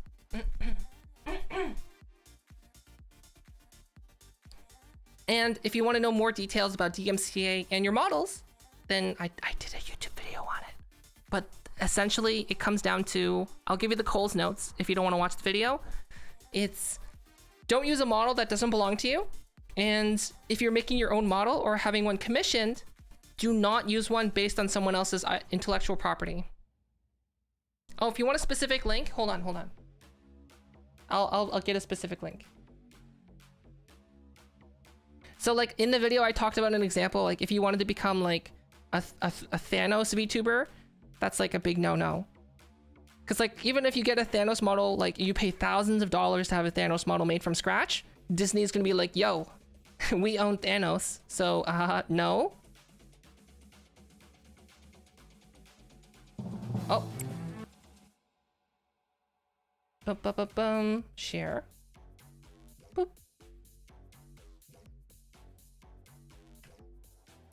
There you go. Yes, Twin Tails, 100%. Oh my gosh. Here's the thing.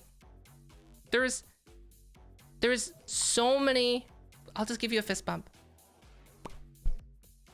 There's so many VR chat streamers that I know personally that I am friends with. Right? They refuse to change from their TDA base. 2 reasons. 1, they're like, who's gonna know? 2, they're not gonna do anything about it. Or 3, I did make this. Or 4, everyone else is doing it. And I'm just like, those are like the worst excuses I've ever heard in my life. Why? Why risk your entire streaming career? Why? TDA, it's basically TDA is a, how do you say? They're like a company that makes avatar, like they use avatars for MMD, like for dance, TDA models. So like Miku Miku, and there's like a whole bunch of other ones like Haku.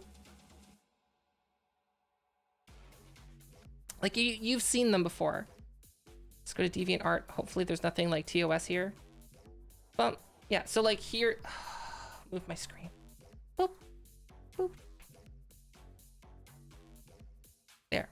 So like these model bases, these are owned by a company, TDA. I don't remember their full name, but essentially they do like live concerts and dance music with like, with Vocaloid, and essentially they're like digital performers. And the thing is that a lot of VTubers, especially in VR chat, use those models, and you're not supposed to. It's against the terms of service. Is it?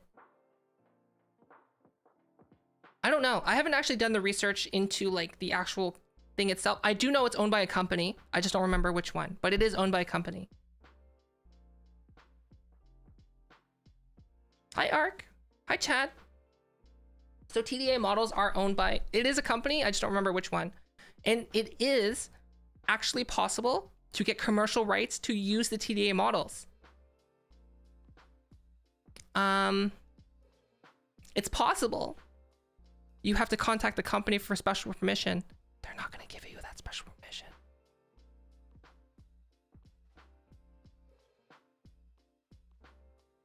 Interesting is that TDA supervised Kizuna Eyes model. Did they? That would make sense.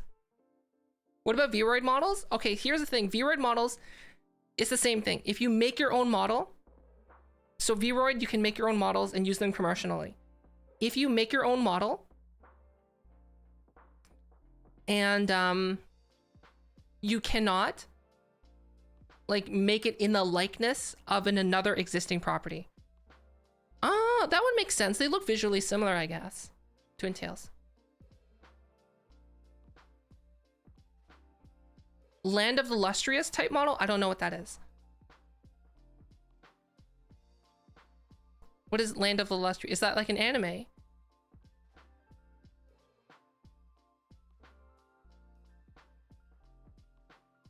Is it? It's an anime? I don't know anything about it. Oh my gosh, that name. Chad, thanks for the follow. Okay, let's basically don't make your model based like, okay, so the other day I saw another VTuber. They were like very small, fairly new, and they were like doing their debut stream. Their model was Megumin. Megumin from Konosuba. They had a Megumin model from Konosuba made. And I'm like, no, you can't do that. I didn't say anything. But like, essentially all it would take, essentially all it would take was for the people who own the rights to Konosuba to be basically saying, yeah, we're taking down your stream now. Goodbye.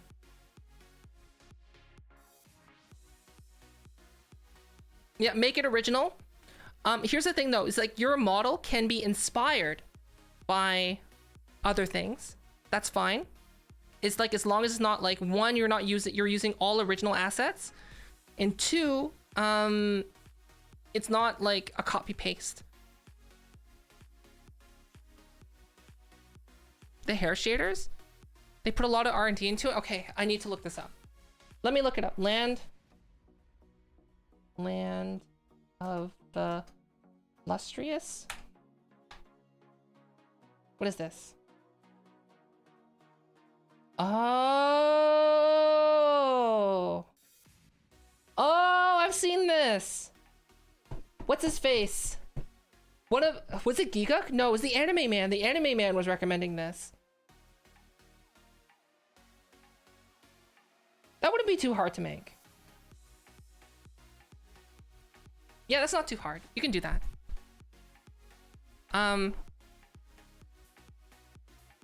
Joey, yeah. The Gemstones anime, yeah. It'd be very, okay, here's the thing. What Twin Tails is saying is 100% right. If you wanted to use that in conventional VTubing models, like in conventional VTubing programs, it'd be extremely difficult to make. Extremely difficult. The way I do things, it would literally be just a button press. Like, I could do that on my hair. I could probably do that. I could probably do that in like, it's literally just the shader. It won't look as nice, but it would emulate it pretty well. Yeah, just changing a shader. But here's the thing though, is that making something like that look nice while still looking 2D anime, that's where the difficulty comes in. Hence why I'm saying for like a conventional 2D looking VTuber setup, like using VC Face or Luppet, that would be, I can't even imagine doing that. That would take a lot of work. Oh yeah, that's true, Twin Tails. But see, the thing is though, It doesn't, VC Face using the VSF avatar format supports extra shaders. I still can't use VC Face. Because like I thought about using just VC Face for my you know, when I do the small cam, but the thing is that it doesn't support my shaders. Yeah, I could do that. Well, like, think about it this way. Look at my hoodie, right? It's like iridescent transparent. And then like, I guess look at this. This was literally just a shader. Like I just pressed the button and it turned on. But the thing is though, is that the only reason I can do that easier is because I'm already in a 3D environment. I'm in a 3D environment looking 3D. Whereas if I wanted to make that effect in 2D, it's like, I wouldn't be able to do that. But like, I can make it in 3D very simple. But here's the thing though. I'm making it sound really simple, but the thing is that it's simple. It's only simple because it's expensive in terms of, how do you say? Expensive for computer resources. So running like say Leopard or VC Face you can play games with that very easily. Right now, I cannot launch a game until I switch into my other one, which is like a super optimized version.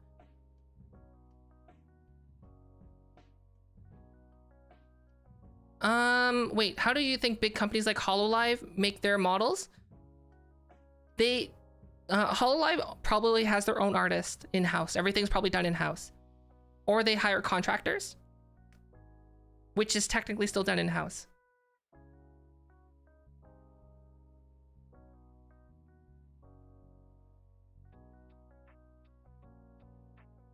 Free assets? As long as the free assets are not based on existing properties or ripped from games,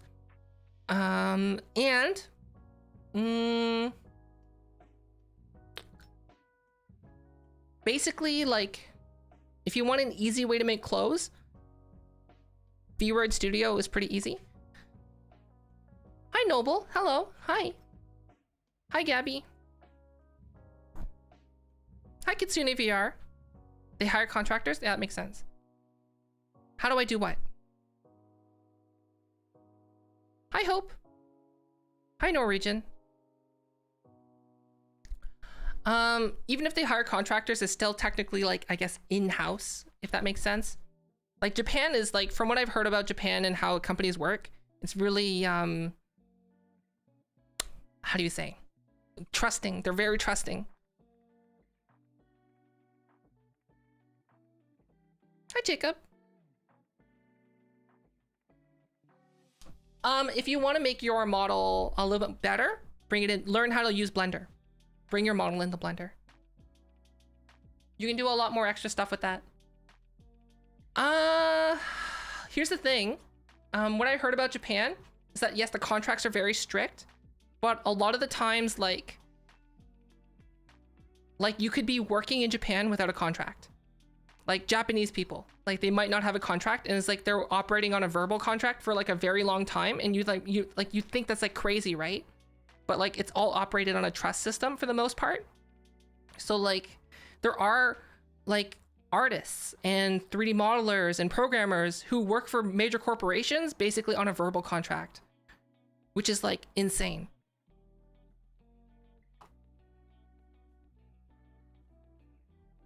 Yeah, exactly what Mumble says. You have to make sure you check the terms of use. And like, you kind of have to be careful because sometimes like some people rip someone else's stuff and be like, oh yeah, it's free to use. 100%. If you want to be like, a safest place to try to get some free or low cost commercial use items is booth.pm.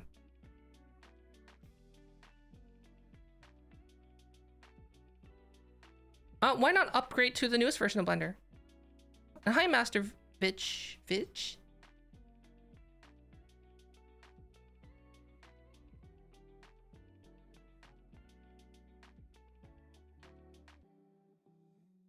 Oh, the Japanese VTubers are a branch off? Oh, I didn't know that. I thought they were a Japanese company.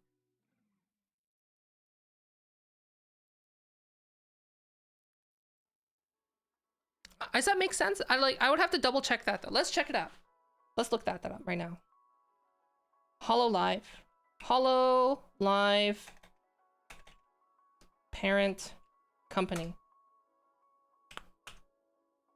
It's a Japanese corporation, Clover. So you're wrong? Clover. Sorry, Cover. Cover. C-O-V-E-R. Cover Corporation is the parent company of Hololive Production. It was founded by Motoaki Tanigo in 2016. So, get wrecked.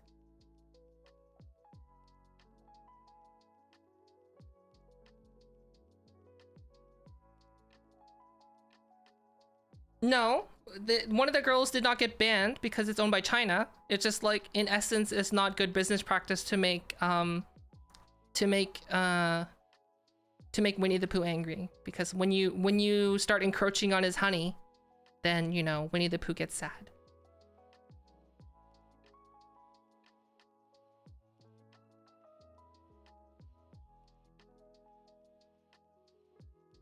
Right?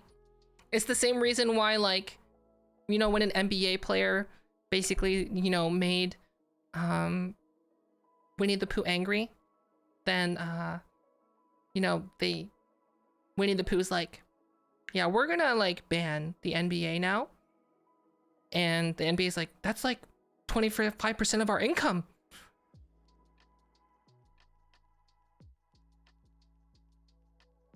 Yeah. So like, odds are, me saying those things would probably also get me, you know, canceled by Big Papa Bear, but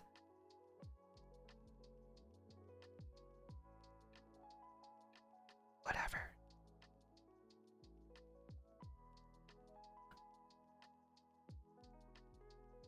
I probably shouldn't be saying that, to be honest, because like, you know, even Linus Tech Tips is very careful with what he says about you know, about the poo,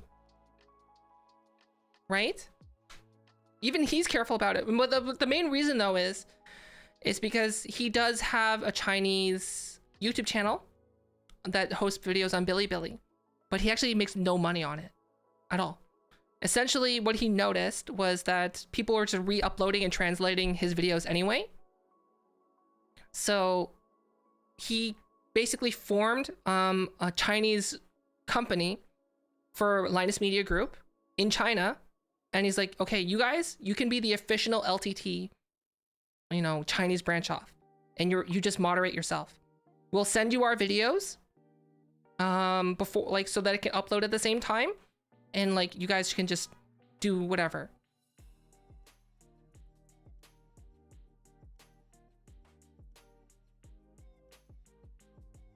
And essentially that's what happened.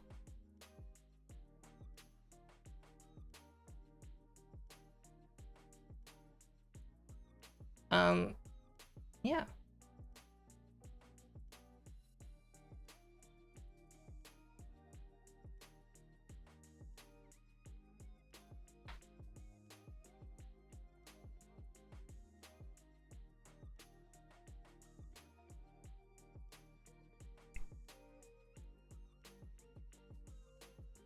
It's essentially better just not to mess with them, I guess. Yeah.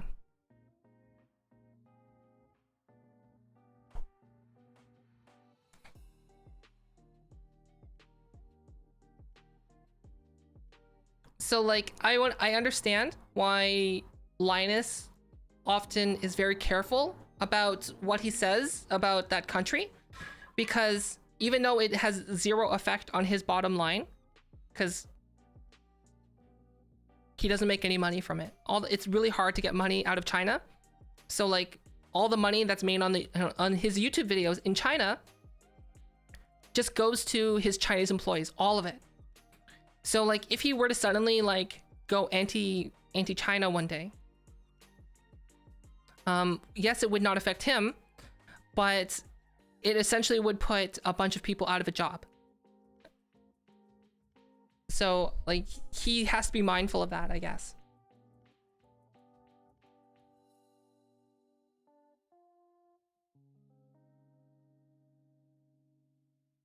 He wants to get his tech tips out there. Yeah, just the tips. Only the tips from Linus.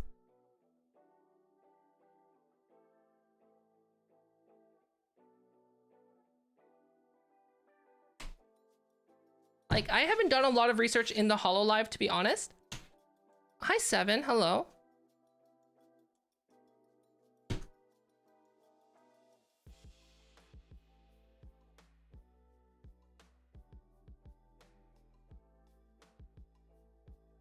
And thanks.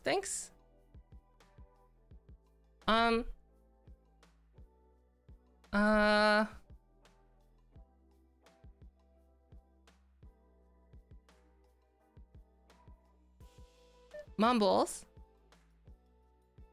Can you like tone it down a little bit, please? Just a little bit. Just tone it down a little bit.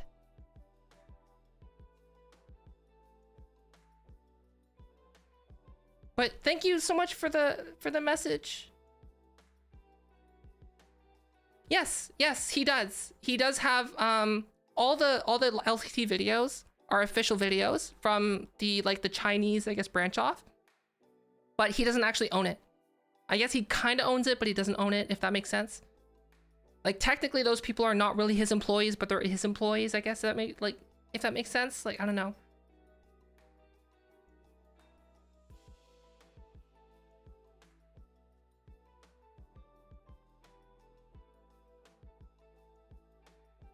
Oh, yes. Deleted message always show up behind me. I don't know how to filter that out.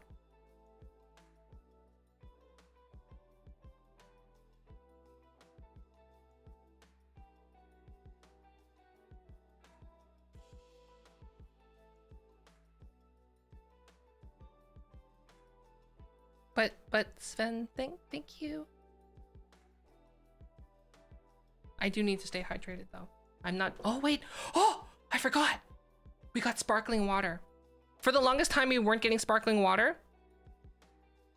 because like we wanted to save money, but we ended up just keep buying sparkling water anyway. So like we just like, you know what?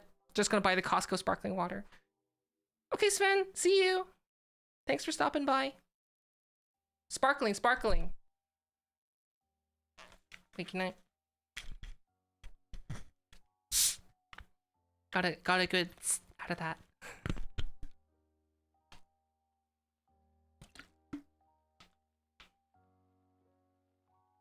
Essentially, I know a lot of VTubers want to work with HoloLive. And like I get it, why? But at the same time, like,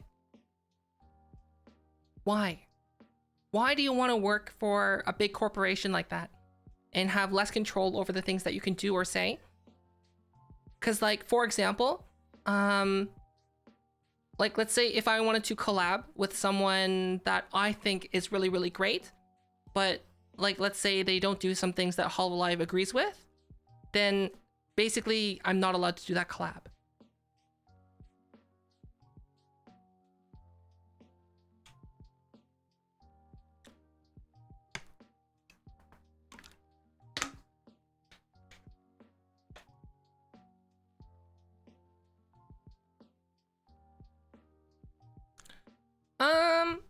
But see the thing though, it's like, why?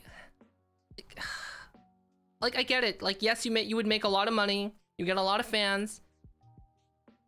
You'd probably start off with a high quality 2D model at first. But like, you would have to have a lot of, it's like essentially then you're working like a corporate job.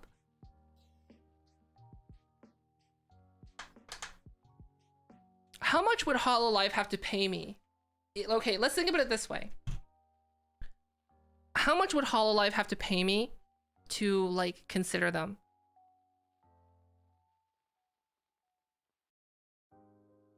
I would say like, because for me, like having the freedom to do whatever I want is a huge thing. Like it's huge. So like I would say, because like I would rather make less money and be independent versus make it like a fair amount of money and work for like a big corporation that has control over everything I do.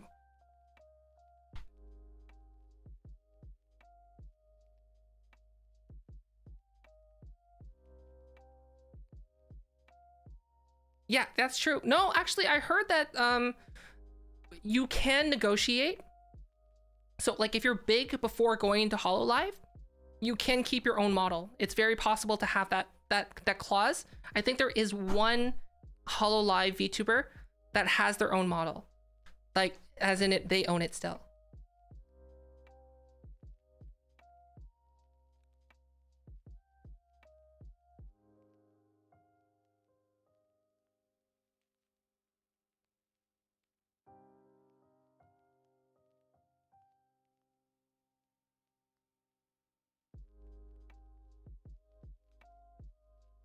For like 5 years and they don't have to work anymore for the rest of their lives. Here's the thing, right? There's probably like it's a Japanese company, right? So probably the contract with that is probably like insane with the things that you can or you can't do.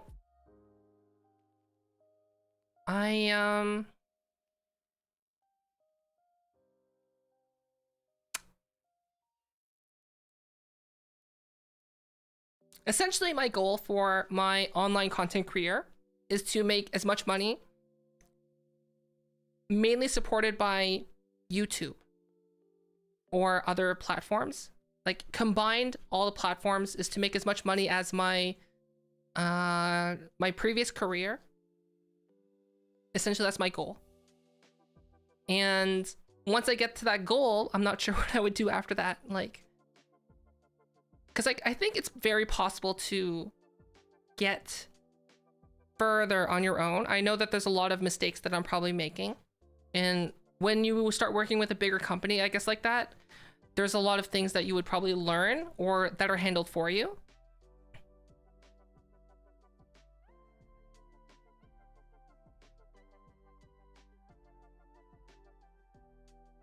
A 3,000 a night hotel?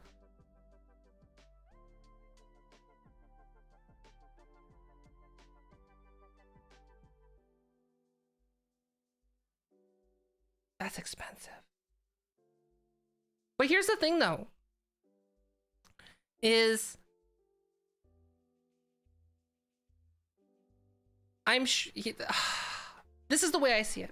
HoloLive, like beyond the cloud, without thinking about the cloud, right? What else comes from the HoloLive thing? What are the advantages beyond the cloud of being with HoloLive? Everything's handled for you. You want to have someone make your model or do these certain things with your model, someone else handles it for you. You have automatic people that you can collab with, or you might be forced to collab with. I don't know how it works. And like, but the thing is though, is that I don't think there's really a lot of room for, I don't know. Like basically it's the business side and like the technical side, all those things are handled for you, which I guess would be nice. And it means that you have more time to focus on making your content better. So I guess that's the biggest plus side, hi Foxy Plays, to being part of a big corporation like that. Hi Kai.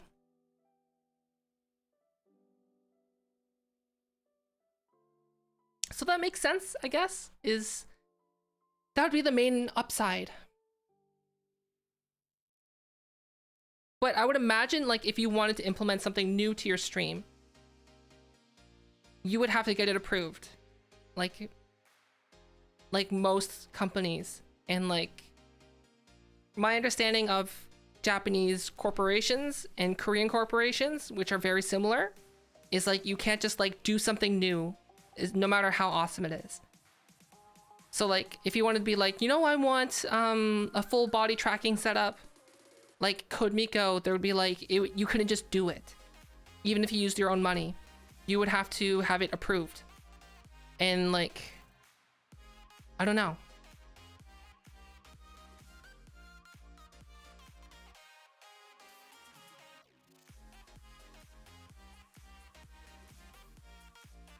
Hold on. One of my feet trackers is like loose. So I need to fix it. And Annie, hello.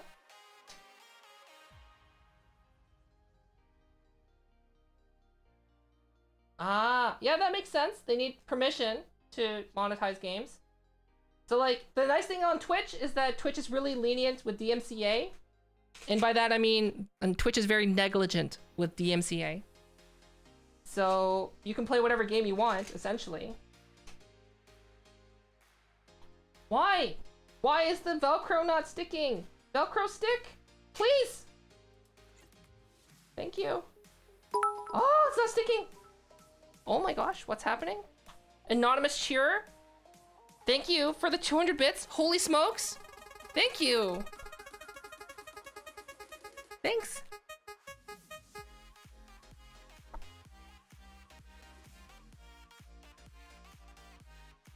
They require subscription model. What? Like, what if I just wanted to be 3D right off the bat? Right? I don't know.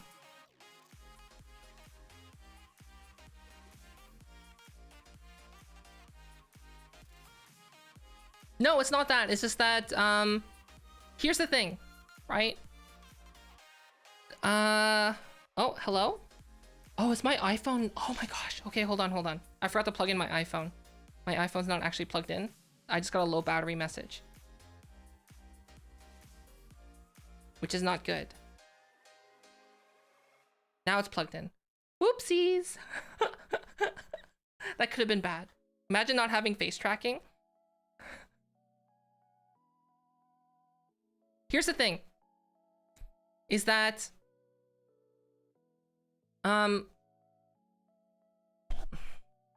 I know like on Twitch, it's like a different environment, right? You can't just like, technically you can't just stream whatever game you want. Like I know everyone does it on Twitch anyway, but like, in theory, you can't. Because basically this is what happens. Sometimes a company will contract out a musician to make music for them. But often they don't pay for the full ownership of the music. And so like the musician maintains rights over the music outside of the video game. Now, let's say if, so they can sell as many of those games as possible because they own the rights to the music for the game. But they don't own the rights to the music outside of any other source. So like they have the permission, but as soon as you play that game and you are streaming that music, even though it's part of the game, you do not own the rights to that music. So the artist can issue a copyright strike against you.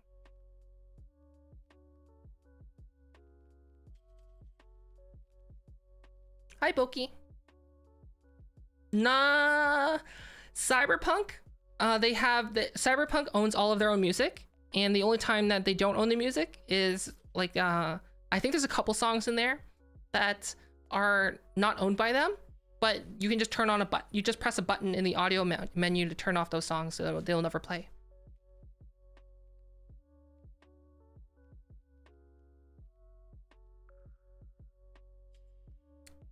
So I would say CD Projekt Red is a pretty great company in terms of content creation.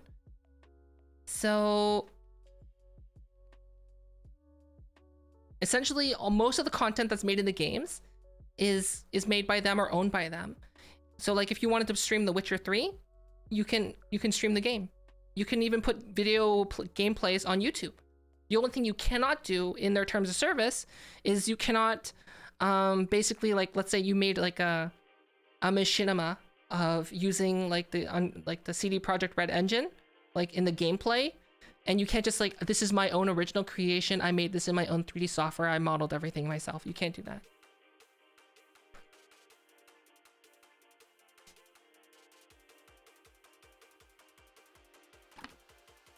Here's the thing though, right? I would say that story-driven games, I don't think story-driven games should be played on Twitch.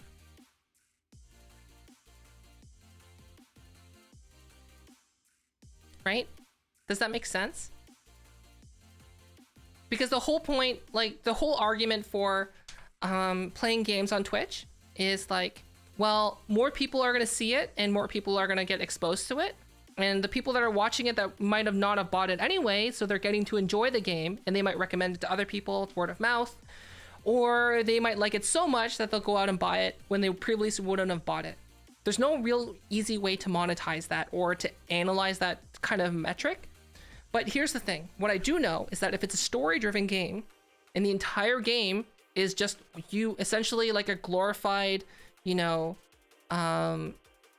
visual novel of sorts, like where their only option is just to sit down and basically watch the game play through as a movie, like an interactive movie, then I would say no. Now, the only time that would be an exception is that if there's human choice. So like the Telltale games are probably the closest I would say to like, it's a story driven game, but a lot of the things hinge on your decisions as a player.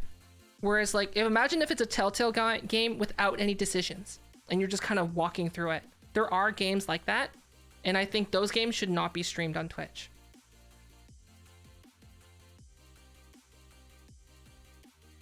So I have one of those games actually on in my Twitch profile. I don't remember what it's called. I've only played it once and I really enjoyed it.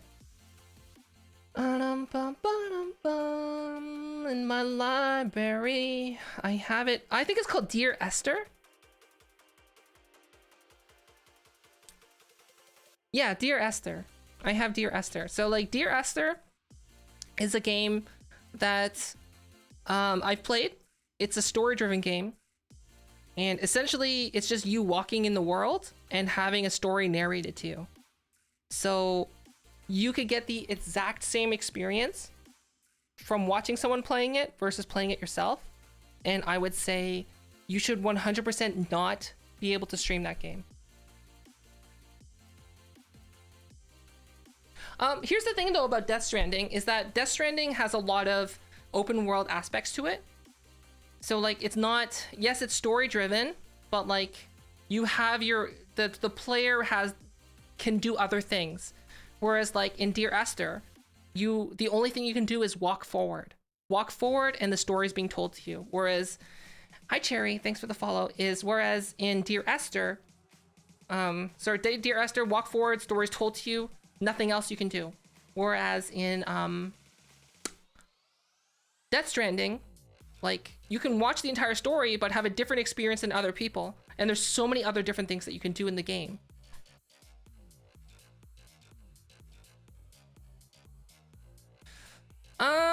Okay, the thing about Life is Strange though is that it's based on your choices. So like I would say if you can have choices and affect the outcome of the story, that would be a different thing.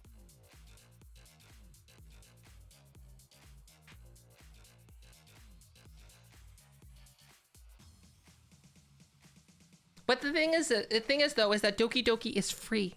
That's the thing. Doki Doki is free. It's a free game. If it's a free game, why not?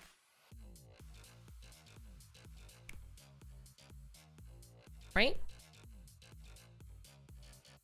My main issue is coming from like an indie, like the best example would be an indie game, super heavily story driven, and user input has no contribution to what affects the game at all.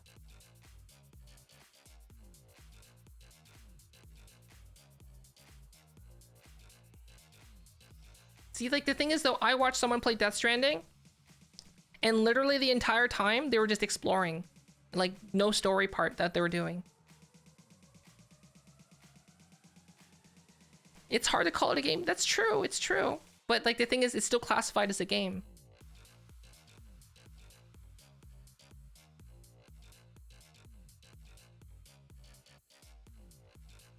You tried to use iPhone with wide I/O. Also,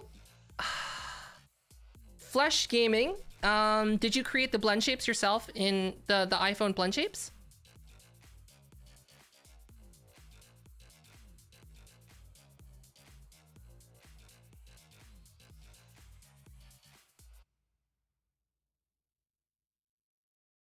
Yeah, exactly. Exactly, Aussie.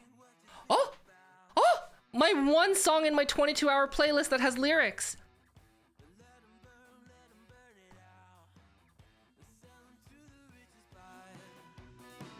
This happens like... This is one song in my 22-hour playlist.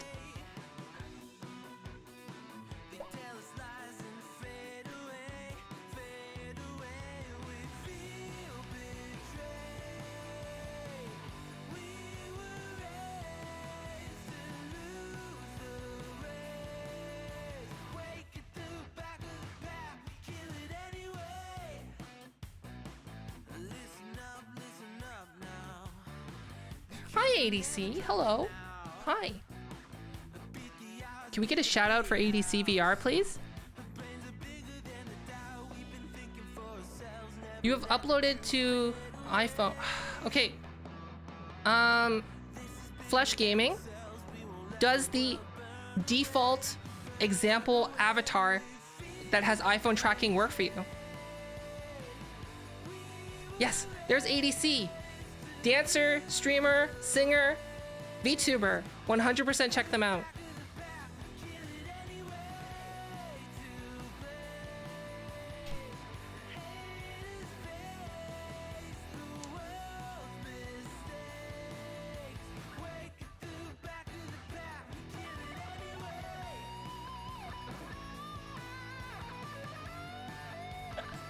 Oh, this feels so cringe, like doing an air guitar.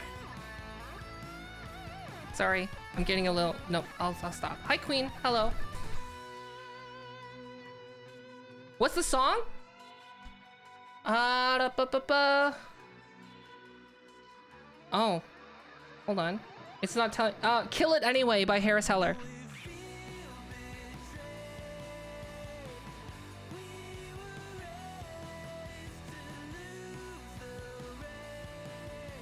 It works on the phone and in wide AO, but extra face expressions from VC Face don't work on the PC.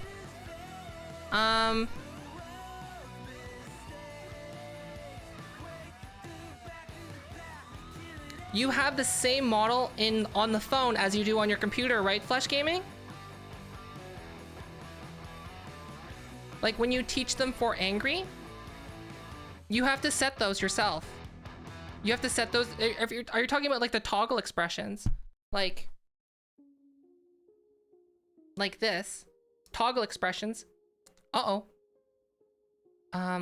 Oops. I forgot I didn't set these up. Wait, hold on. Didn't I? Pumpkin on? It works. Pumpkin. Wait, why did the music stop? Oh, I paused the music. Like right now I have a pumpkin on. Like, are you talking about toggle expressions like this? So like instead I can make this like a joy expression if I wanted to.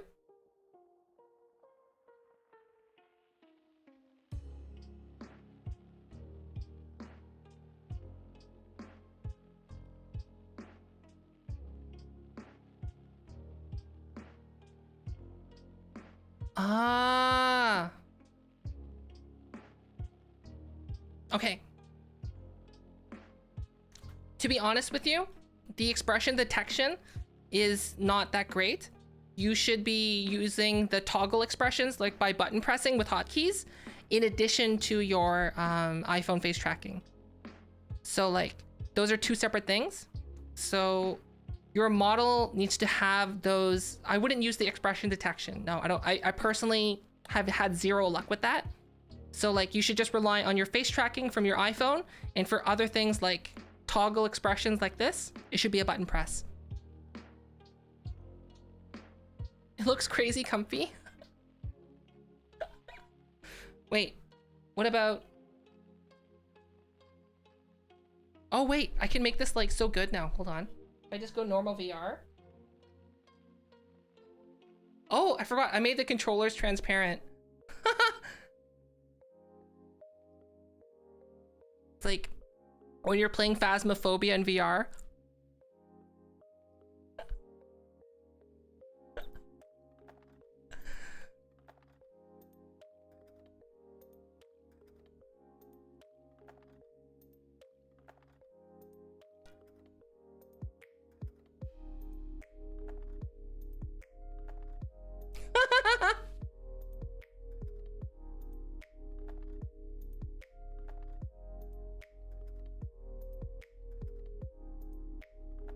Um.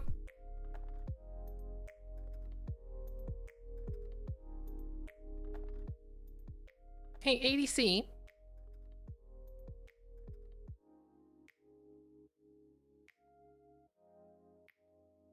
What did I eat today?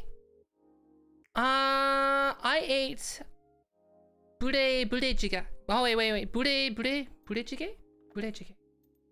Yeah, that's what I ate. Bure jjigae, which is like basically it's processed meat thrown in a hot stew with rice cakes. It's pretty good. Super bad for you, but pretty delicious. Okay. So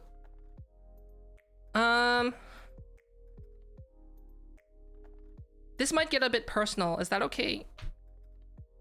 Is that okay, EDC? Can I ask some personal questions? These are questions I'm pretty sure I already know the answer to. That I don't think are. I might be getting a little controversial, so don't answer them if you don't want to.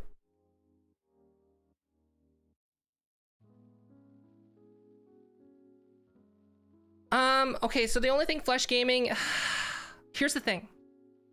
The toggle expressions, like for your facial expressions on its own, like those should just be your regular expressions. For anything else that are like plus extra, like when you want to toggle props like this, like you should press a button. Like I know that's a lot of extra work, but that's what all VTubers tend to do. In terms of like the actual expression detection, through VC Face, it's not perfect, and I've never really had luck with it. Like I've basically got it working once, and I didn't like it. Okay, so here's the thing. Okay, ADC. So ADC, you're more in the VR chat realm than I am now. So I guess first off,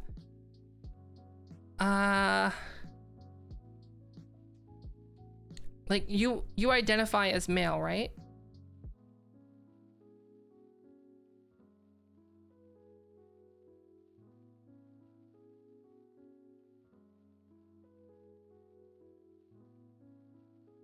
Like really uncomfortable question. Yeah, okay. Okay. I'm like, okay, so then do you correct people when they gender you differently? Or like do you just, or like do you correct it or like discourage it when people like refer to you as she, or refer to you as I guess female?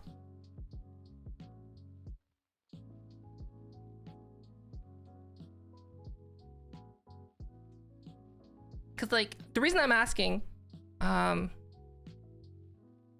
don't think you would mind?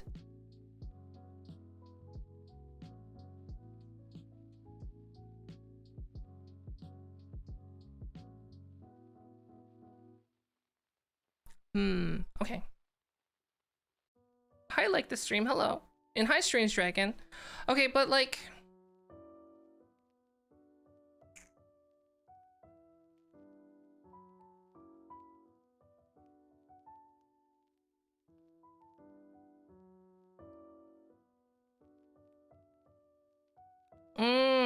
okay. So like there's that whole thing, like I know like the whole femboy culture.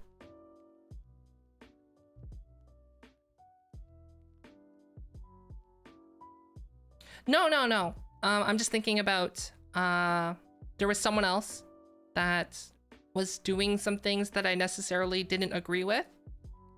And it wasn't just that. They were doing a bunch of other things that were kind of I didn't like.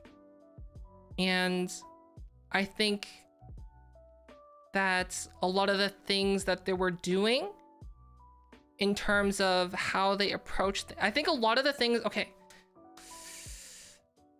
how do I put it? I think a lot of it comes down to how you approach things, right? So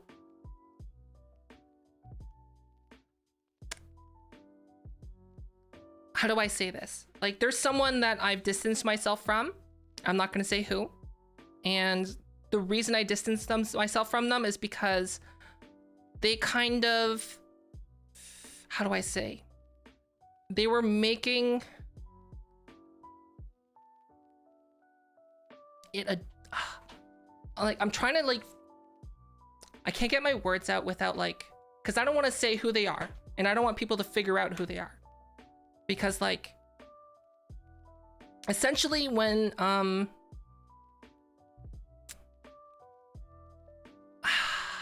do I say it?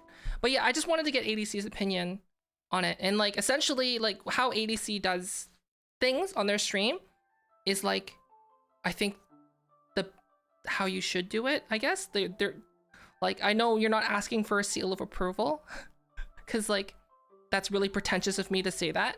But like, I like ADC streams. I don't know how to say that in any other way. Right? Right? Like I'm not able to form my words because this is like an off the cuff thing. Cause like, and like I can't make specific points about things because it would essentially spotlight who I'm thinking about. And I've already talked to this person and let's just say the response wasn't good. So I don't talk to them anymore. Hi, Bear. Bear Grylls. Wow. Wow. Yeah. Okay, here's the thing. How can I go this in another way? Like, if you are intentionally misrepresenting yourself and you're turning that misrepresentation into a joke, then that's not how you should be doing it. Because essentially, you're letting people believe a misconception about yourself, all the while thinking that it's just a joke. Like, it's the equivalent of like, you know, getting pranked and it's not a prank and people just say it's just a joke. Do you know what I mean?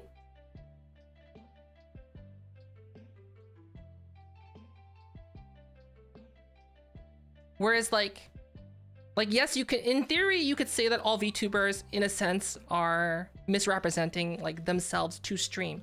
Cause like, you know, like, well, you're not an anime person in real life? Canceled? I'm gonna cancel you. How dare you not be anime in real life? How dare?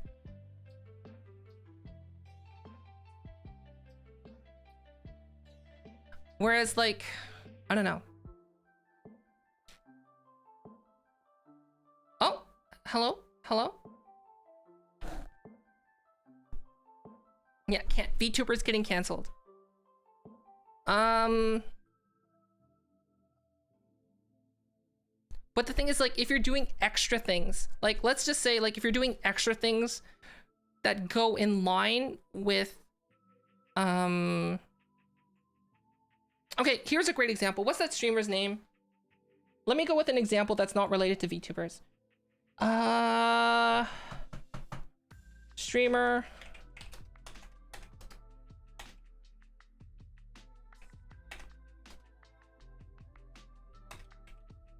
What's that name? Zillion. Okay. Let's talk about Zillion. Let's talk about Zillion for a moment.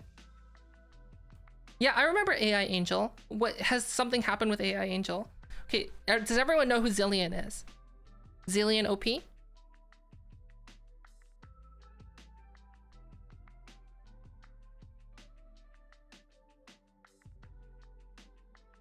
Okay. So for people who don't know who Zillion OP is, Zillion OP essentially became famous on Twitch for being a disabled gamer, someone who was in a wheelchair.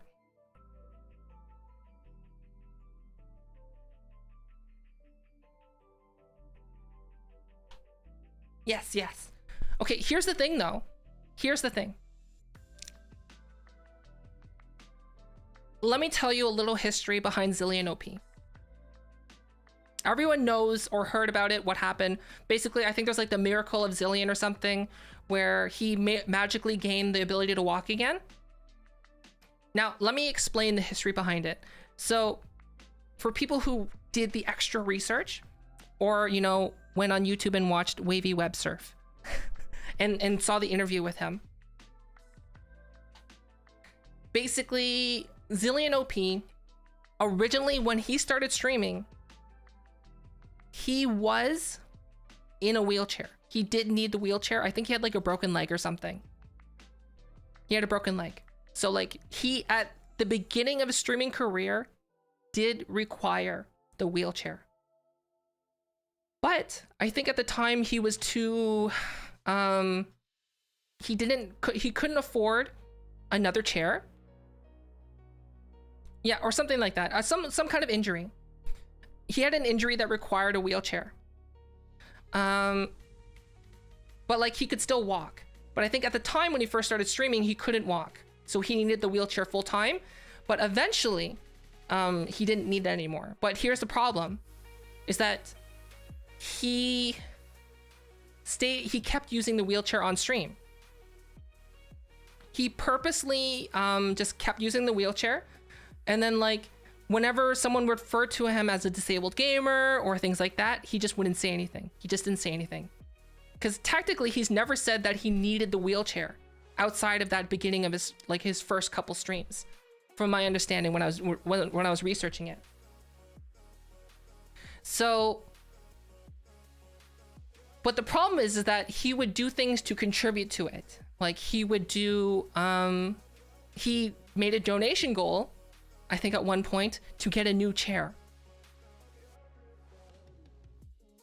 And he bought a new wheelchair. Hi, Yukari. Hi, Kenny. So, like, technically, he's never really, you know, like, lied. But, like, he's misrepresented, and he's contributed to the misrepresentation. So then eventually one day, when he thinks his camera's off, he gets up. Hi, Lisa. Hi, Super Nintendo Chalmers. And people are like, what? You can stand? You don't need the wheelchair? What? And like, I think at the time he just came up with like a half excuse. Where like something like he tripped over the cables or he fell or something. When in reality, like it just revealed that he didn't need the wheelchair that really. And essentially he was canceled overnight. Thanks BZ. Thanks for that fucking curse redeem. Yeah, that's very black and white. Now, like the reason I was talking about, when I was asking ADC about like their opinion on certain things, right? So like when you're identifying very clearly as, like, let's talk about Rebel, for example, that one Rebel, friend of mine, you know, really great person, super awesome to hang out with, and genuine, in general, pretty genuine. And whenever, I don't know what it is about that one Rebel in terms of like, they kind of give me like, how do I say, like Norm Macdonald vibes. So like, every time I've hung out with Rebel, like in VR chat, it's just like the deadpan delivery of something that's like should be so funny, or like, I don't know. It just like, it makes me laugh. Like, great person. Okay, but here's the thing, like he never represents himself as any other way other than like he's a guy who has who's been diagnosed with something he calls thick waifu syndrome.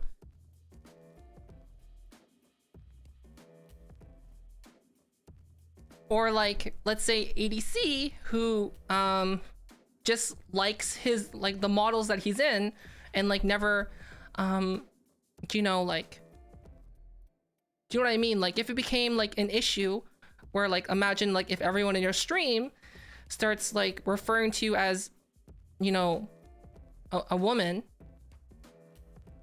and then you start making jokes about that, I guess, that propagates that makes it go even further like you're playing into it even more, then like, you know, like that I'm not okay with, but like, I don't know how to describe it, right? Am I making sense?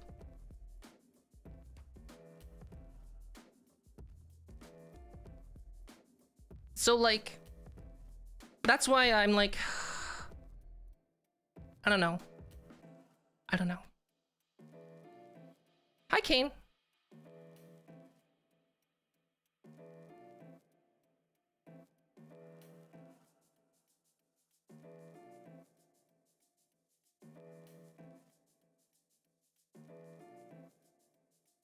Is that like, is that a controversial take? Maybe. And like, here's another thing too. No, I shouldn't go that. I don't want to go full Autumn VR. Here's the thing about, okay, I love Autumn to pieces, but holy cow, like they don't hold back their you missed, Fallen Leaf, you missed. They will go on a tirade of like, not incorrect. Their opinions are in general not incorrect, but like on VR chat, kind of controversial. So like, I think I can talk about this a little bit because I guess I come from that same community in terms of, okay, their take on mutes in VR chat.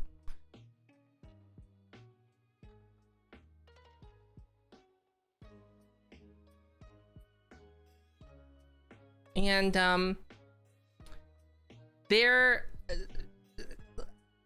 Autumn has made it very clear that she doesn't like mutes and she doesn't see the value in interacting with them. And I'm just like, you know, that's a fair point.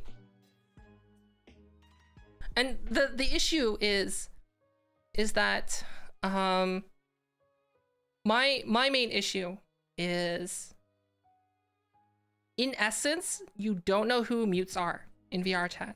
Okay, I'm not talking about like real life mutes. I'm talking about people who choose not to speak in VR chat. So like, I was one of those people. I did not speak in VR chat.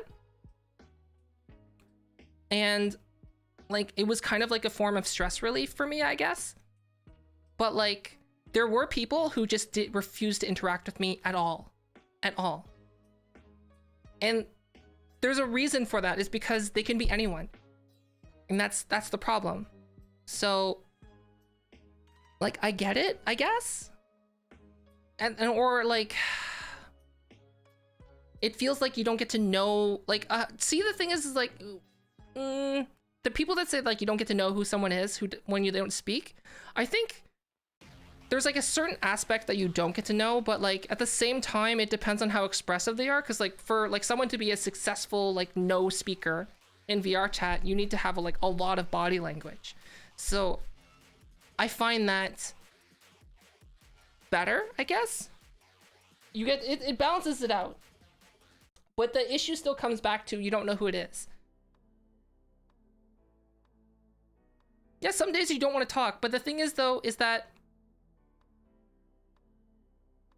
when I started going against it, against people who don't speak, that I don't know, right? So the thing is, I'm not against no speaking people in VR chat. I am just more wary of new people who are non-speaker, people I don't know.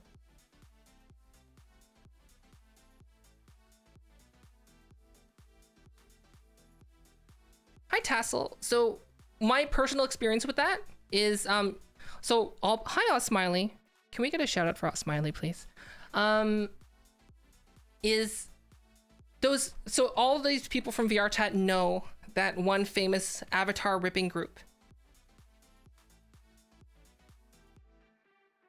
Yes, they need to be extra expressive. Yes, I agree. All of us know that one specific avatar ripping group. And here's the thing. They will often infiltrate. Basically, most of what they do is social engineering. And they will infiltrate friend groups. Like, they don't just do it for one day. Like you would think, oh, you know, it's as simple as like, you know, just don't add strangers to your friends list, right? No.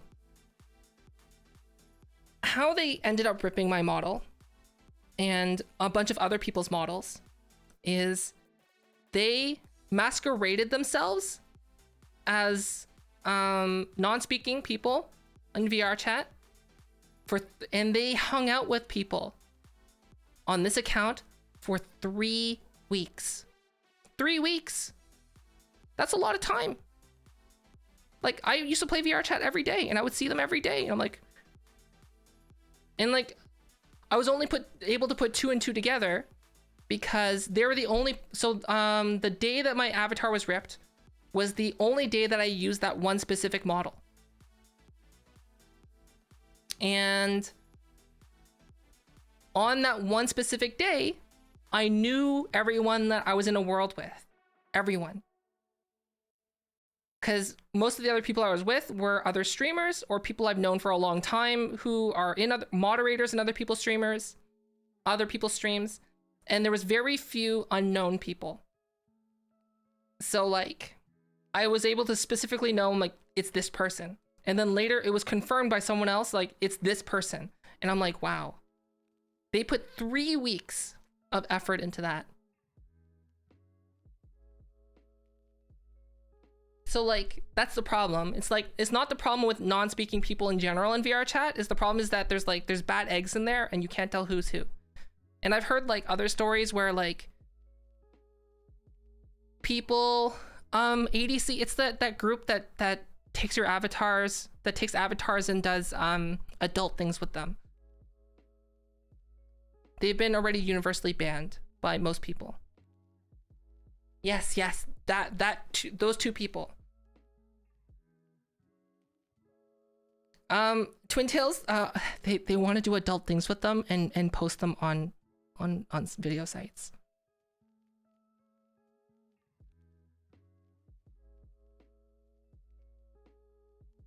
They also, some of them also do it to, they resell your model as well.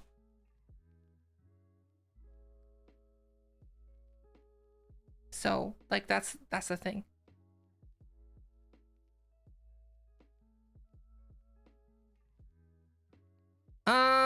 Yeah, I guess. Oh, here's the thing, is like, there's a fine line between misrepresenting yourself and playing a character, right?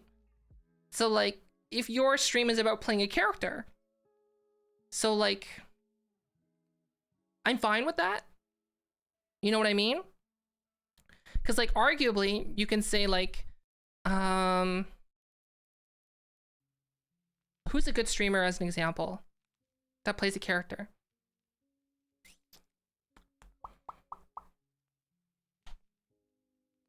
I can't think of someone off the top of my head. But do you know what I mean though? Like, people play characters on stream. Oh, exactly. Like Castlehead. When Castlehead or Miko, yeah, exactly. It's like when they're in their character, right? They are not, they're playing a character. Are they representing themselves? Misrepresenting themselves? No, because like it's known that they're playing a character. But like, imagine if someone's character was to, I don't know, like the Zillion OP thing, right? You can easily imagine someone being like the next Zillion OP VTuber as an example. And like, the problem is like, once you're doing something like that, and then if you're taking advantage of a certain group of people, or making a joke of a certain group of people based on your representation, then that's what I have a problem with.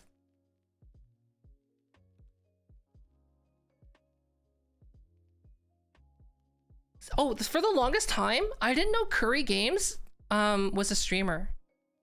I met them randomly in a world, and I hung out with them for a bit, and I'm like, oh, they seem pretty cool. So like, I added them as a friend. And then like later I found out they're like, oh crap, they're like a streamer.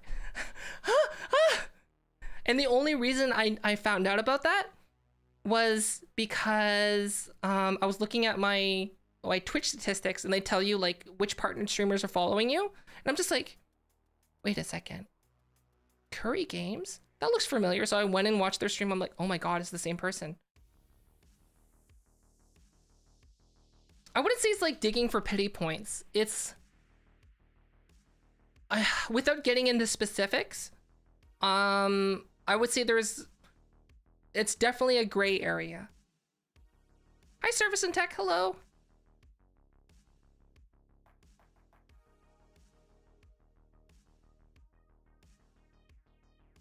I'm doing well. We're just kind of talking about something heavy. I'm dancing around a couple key details for reasons.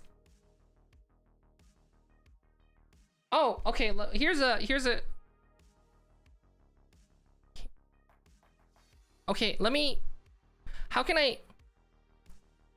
Hi, Miss Agent Fox. Hello. Hi. Hello. Hi. I'm gonna do this one personally.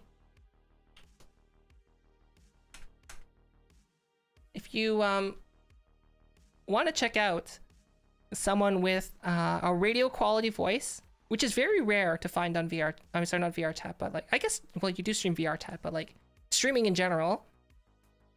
Also a talented artist.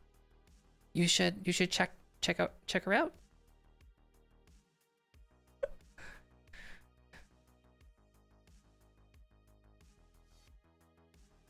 Okay, see, here's the thing, Feed the Beast. Funny thing is, Fofa, I ran into Anxiety, Doll, and Maddie. Hung out with them for like 3 months, didn't realize they streamed. Really? Whoa.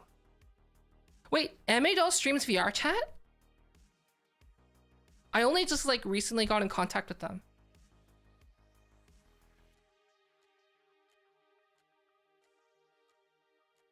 Okay, here's the thing, is that like... It's like I said, Feed the Beast, it's a fine line. It's a fine line. And I think when you know it's wrong, it's wrong. Right? Like, okay, can I give an example then? Is this a controversial thing? Okay, if you know the name of who I'm talking about, please don't mention it. But I'm pretty sure this one particular person is universally like, everyone's like, no. I didn't know a lot about what was happening, but it's a certain streamer from VR chat who has a blue avatar with sunglasses, and they not Sanic. No. Okay, like I said, if you don't know the name, don't say anything, please. They pretended to have illnesses and received donation money for those illnesses, and they kept propagating that misrepresentations, like of them being ill and needing donation money. I only found out about this because like I saw one person was streaming and everyone's like, check out this person's stream, they're doing a face cam and apologizing, and like I went into the stream, it was just a huge dumping fest. Holy smokes.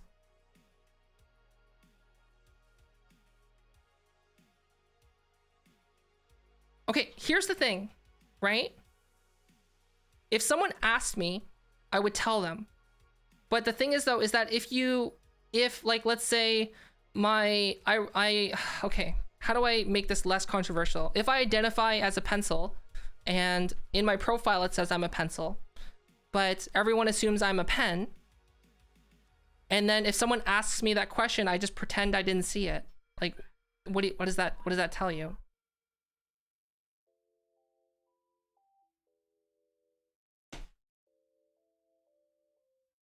Right? Like, you shouldn't be expected to do that, but like, Yeah, that wasn't roleplay. No, that wasn't roleplay. I don't know. I feel like I'm stepping on a landmine, but like the one person that I'm thinking about, and the reason I brought it up is because I wanted advice to make sure, like I wanted someone else's opinion by asking questions, I guess, to see if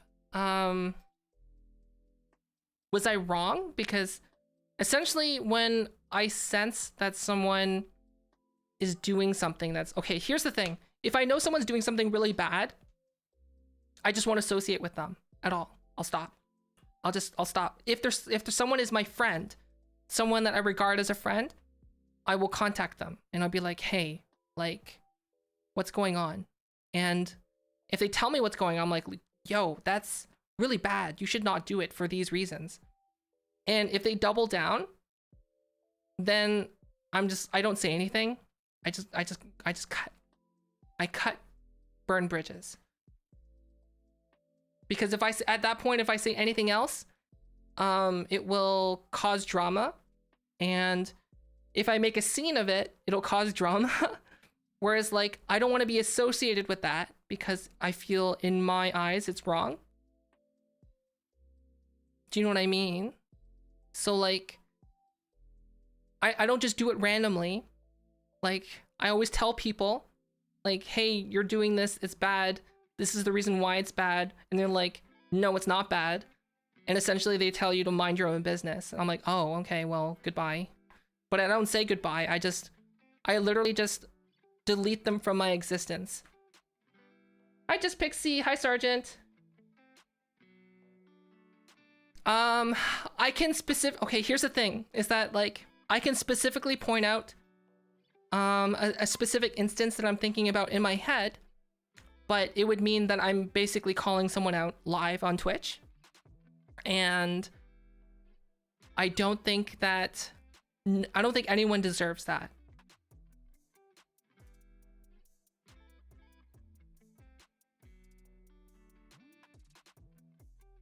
Oh, body, hello? Hand tracker, hello?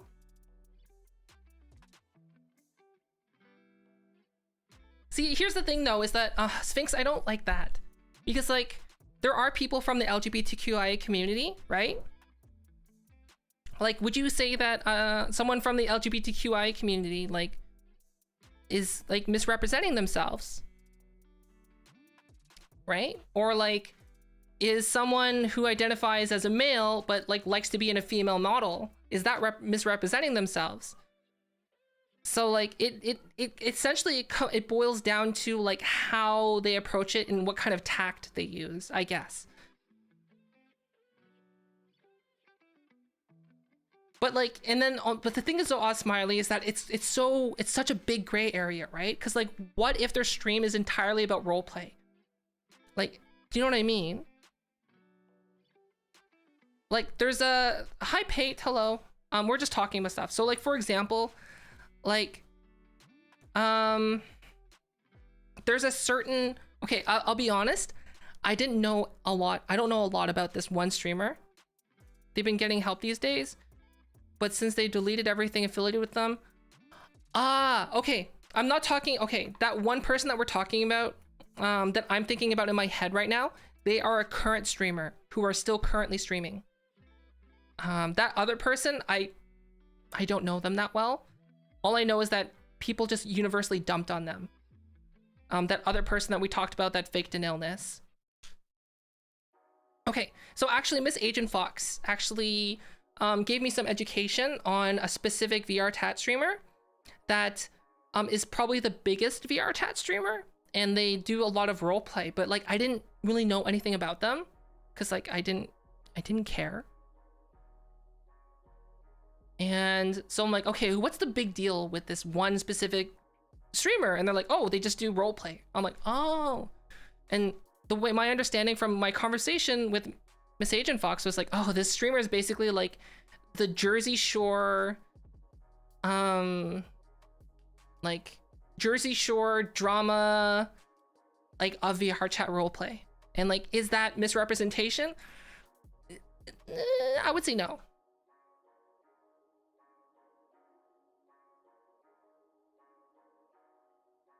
Okay, but see the thing, stolen valor, that is, okay, see, Mumbles, this is why I'm talking about it's a really gray area, right? Like, if someone, okay. Like, there's different granularities of misrepresentation. Like, if it's part of roleplay, in general, it might be okay. It really depends on what you're doing. In something like stolen valor, that is 100% universally, I think, everyone agrees that it's wrong.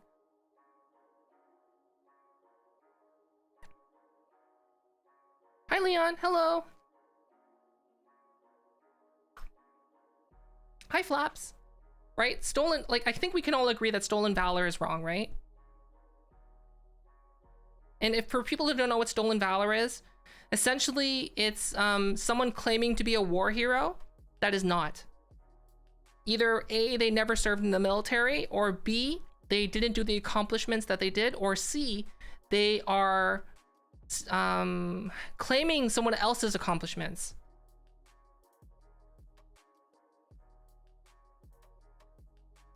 But I really think it boils down to the content of your stream, I think. So like if your stream is like my stream, where my stream is like, I don't really roleplay. Like basically what you're getting right now is like pure unadulterated fofa. Right? I don't like, I think like the only thing for the longest time that I didn't talk about was like that I was with Sly. I never said that I was with Sly for the longest time. I always said I was in a relationship. And like whenever someone would like try to fawn over me, I would be like, I'm in a relationship. I always made that very clear, but I never said who I was in a relationship with.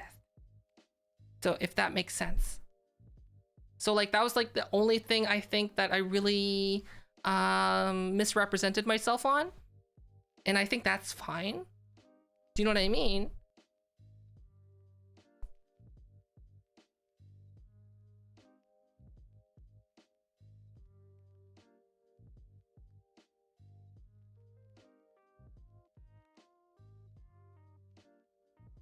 Oh, that's true, Mumbles. That's true.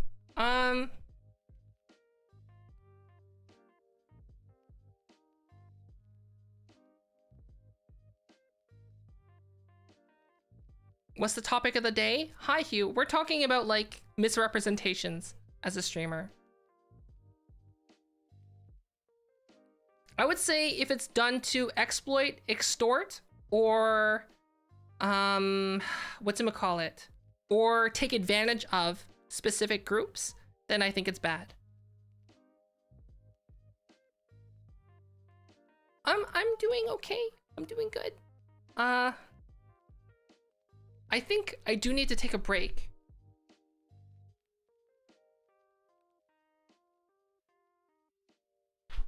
I need to go to the bathroom.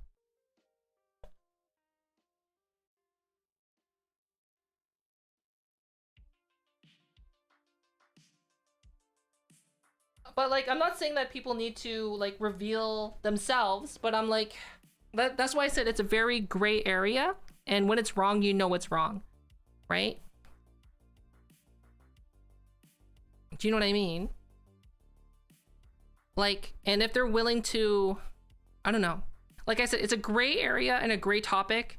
And the thing is that like, there's a fine line between right and wrong. And there's also extremes where it's 100% right or 100% wrong. Do you know what I mean?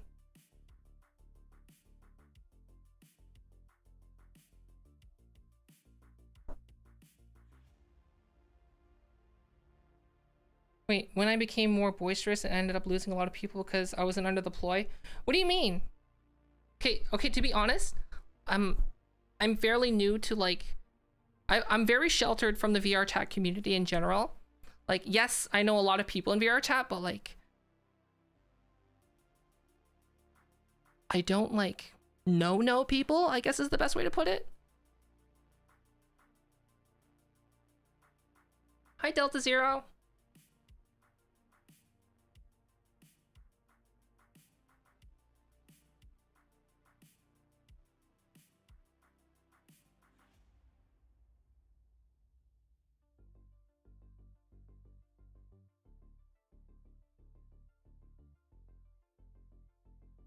Well, see, the thing is though, is that you can't stop people from making assumptions. But the key thing, I guess, is like, it depends. It depends. It really depends. And like, I'm not sure what happened with you in the past, Miss Agent Fox, but like, I know you as a genuinely good person. And like, you know, if you were doing something obviously wrong, like you're pulling a zillion OP, and I'd be like, hey, you shouldn't be like zillion OP, then, you know, you'd probably go, oh, you know what? You're probably right. Right? Right?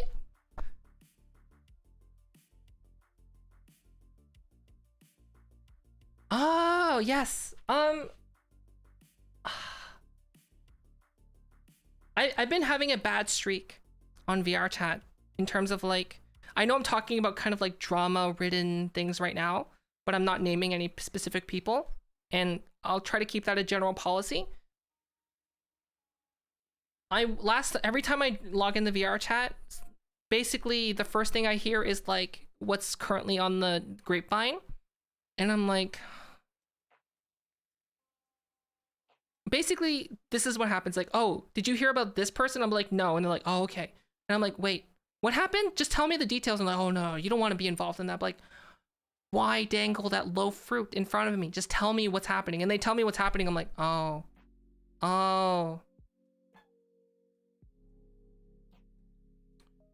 And it's basically what happens every time is like, I always find out about the latest drama and I'm like, no, don't tell me, but tell me at the same time. I want to know.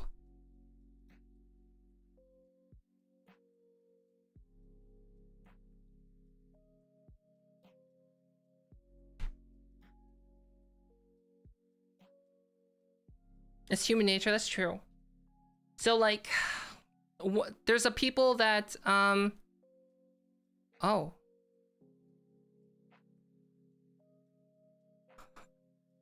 There's people that I'm friends with in VR chat that I, like, last time I logged in, they're like, oh, we're not friends with that person anymore. I'm like, what?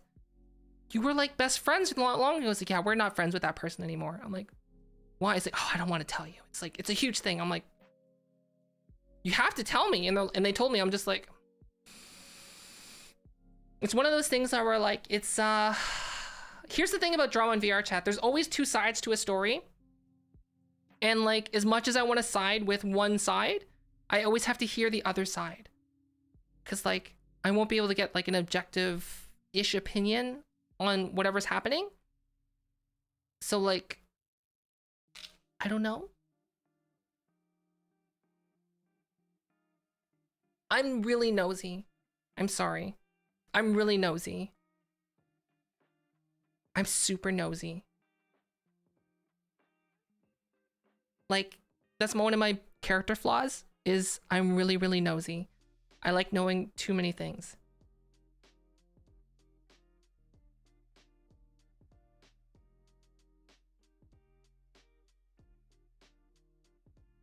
That's true, oh, Smiley. That's true. There's three sides. That's true.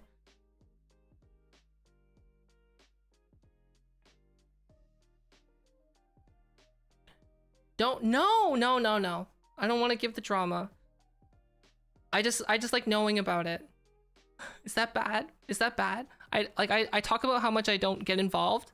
I find out about it, but I don't know. I always find out, like, I guess Miss Agent Fox says, like, I only find out things, I guess, on a surface level. Yes! Thank you, Mumbles! Oh, look! Face cam!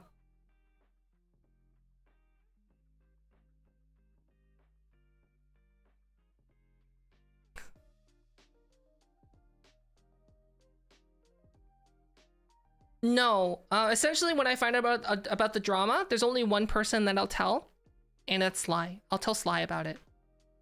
But that's about it. I don't tell anyone else.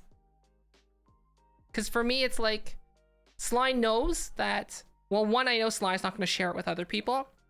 And two, how do I say?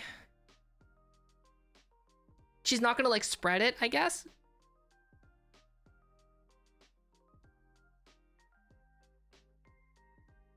Hi, Monkey. Hello.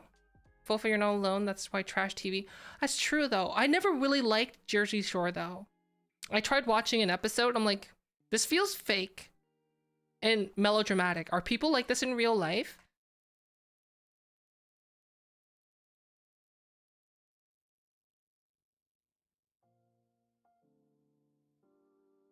Really? The hot tea?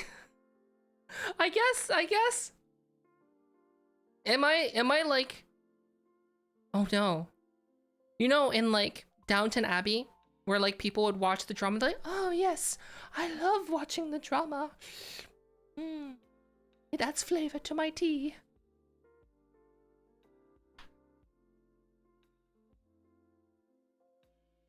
I guess that's true. I guess that's true. But yeah, I don't know. There's a lot of drama in VR chat.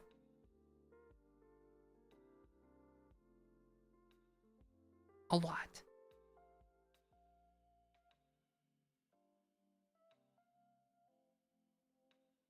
You only like drama? Here's the thing though, is like people don't like drama in character growth. Okay, here's a hot take for you out there. Everyone says they like drama and they like people who are really bad and then, you know, turn it around and, you know, grow as a person. I'm gonna tell you, you don't. You don't. You don't like that. Because no matter what you say, you don't. Let me tell you why. Let me break it down for you. Let me break it down. Let me break it down. When you watch a TV show or a movie, you get to know. You're sat there and you're forced to watch. And you watch this character make all the wrong choices, become a horrible person, and you watch their redemption arc. You get to know that character in every asset and facet of that character. You get to know their inner feelings, their thoughts, their processes, why they're making those decisions, right? And then you get attached to that and you see their arc. And then you see them grow and you can relate to them. Because, you know, that's a good movie / TV show / book. Right? Everyone loves that. But when it's in real life, they do not like that. 100%. Think about it. Right? Imagine right now if Logan Paul came out 100% changed person, like genuine change. Like, you know, like decided to sell all of his worldly possessions and like went to like dedicate his life to charity and like went to medical school and started doing only Doctors Without Borders, right? No one would care. People would be like, oh, isn't like Logan Paul that like Japanese forest guy?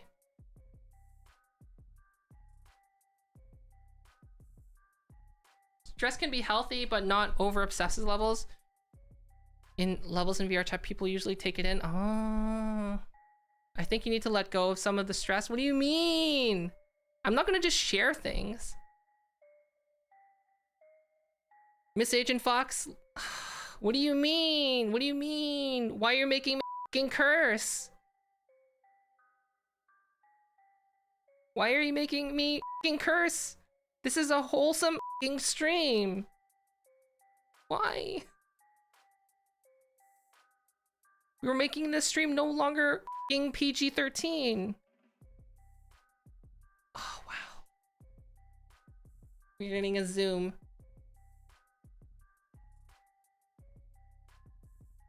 Wow, everyone's just piling on the fucking cursing. Why you do this to me? Why are you making me fucking curse? No! Don't fucking do that! You fucking head pat me!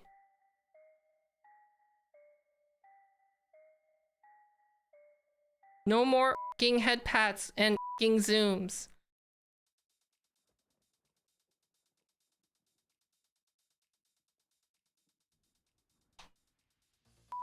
Fucking missing. Fucking missing.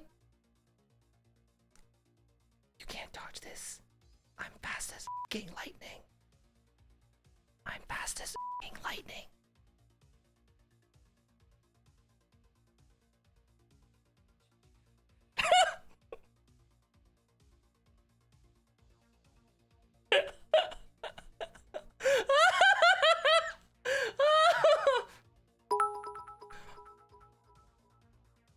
I need more channel points. Sphinx, thank you for the 200 bits.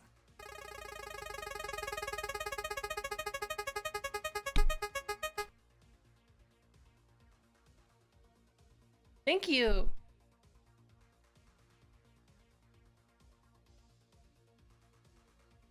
All that's missing is a mustachio.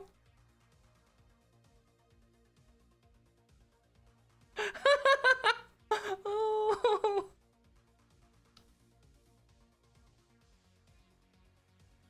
Oh. Corporal, why? Why are you redeeming emote only chat?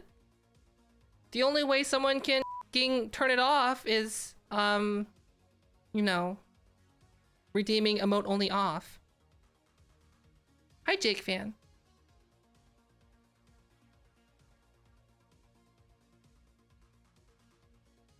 Thank you. Thank you.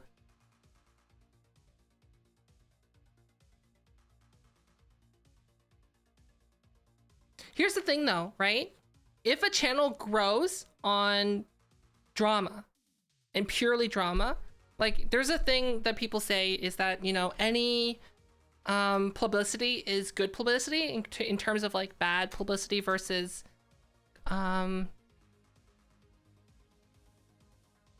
good publicity. But here's the problem about VR chat. Not VR chat. Here's the problem about online publicity. Is that you always will exist in the snapshot in time that someone views you in. That's how people will view you. Always. Right? So what do I mean by this? If you made a YouTube video like 5 years ago about your opinion is like you don't like Korean food because Korean food is too spicy and too sweet. And nothing anyone says is gonna change your mind, right? And then later, you like 5 years later, you know, took a trip to Korea and then you ended up loving Korean food and you turn your entire channel into like a Korean food blog, right? There's gonna still be people posting that are be like, yo, why don't you like Korean food? What's wrong with you? Cause like, they're only gonna view you based on how they saw you originally.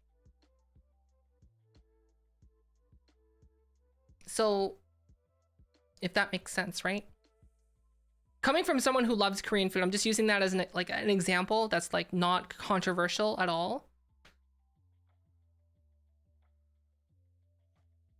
Yeah, just message me. Just send me a message and be like, hey, let's call. Okay, have a good time at work.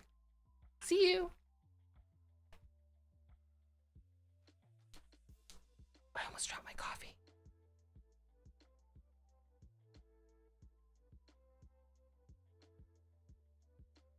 Yes, yes. Miss Agent Fox right there. Hi, Rami. You can tell how much Mumbles likes another streamer by how much they shout them out. Shots fired, Mumbles. Shots fired. Pew, pew, pew, pew. Hi, Merc. Okay, see you, Mercs. Hi, American. Yeah, Mumbles. You're being called out. Preferential treatment. Meanwhile, we have like, you know, a bunch of other great streamers in here. There's Twin Tails who's lurking. There's ADC. There's Oz Smiley and Rami. And meanwhile, Mumbles is like, Miss Agent Fox only. Yes. Sorry, I didn't mean to like call you out like that.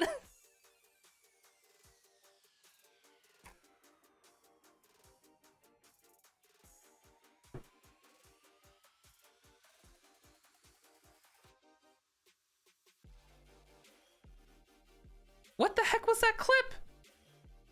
ADC, what was that clip? What was that clip? What were you doing? What was that? What was that clip? What was that?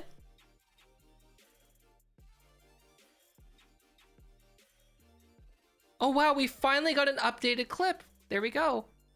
For Twin Tails. What was that clip, ADC? Can you explain to me what that clip was? Can you explain it to me, please? Please? Because it definitely looked like something. It looked like something. Lulu told you to do something and you did it? Uh-huh, uh-huh. Uh-huh. Mm-hmm. Mm-hmm. Uh-huh. Mm-hmm. I love Lulu, by the way. I'm so happy they got partner.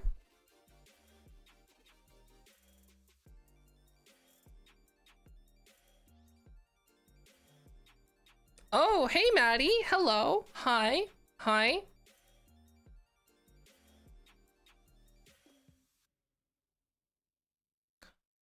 Oh, there's gonna be a wipe on the Rust server soon. Okay, sorry, Maddie. I'm like, my first thought was like, oh yeah, we stream. Yeah, check out Maddie Death.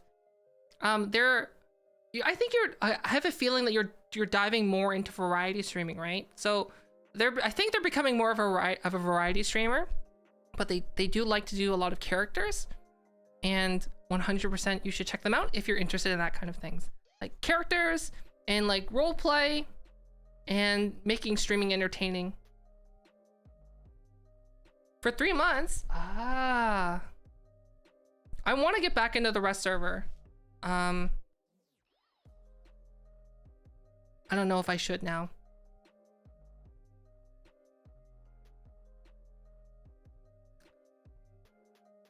Oh yeah.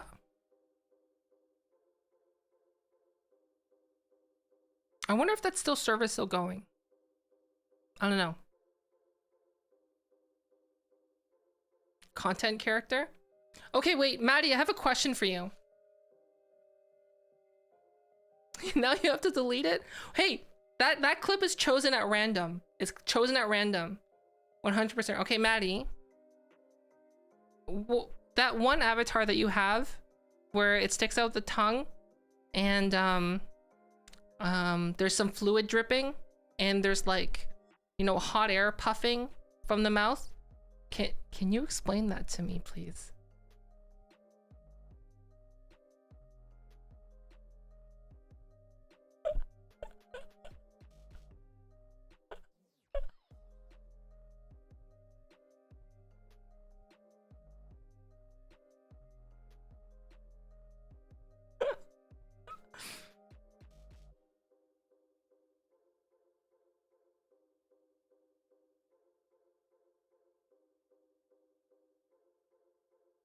Wait, what do you mean? What do you mean? What do you mean? What do you mean? Wait, I should probably get to work. Right? Right? Okay, wait, hold on. I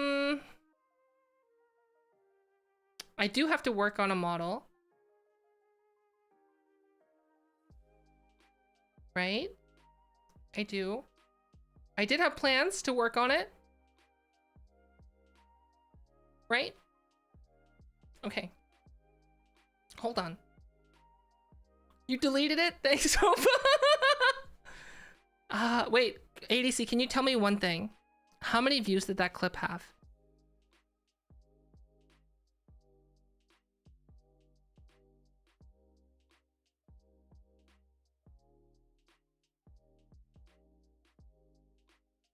$165. That's so many.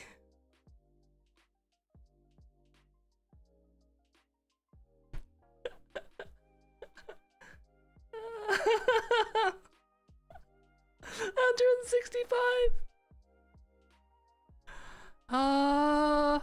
Okay, hold on. Let's switch scenes. Boop.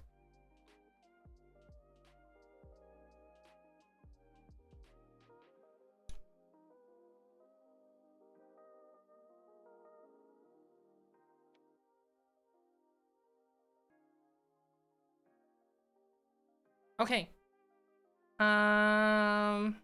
Let's open up Blender.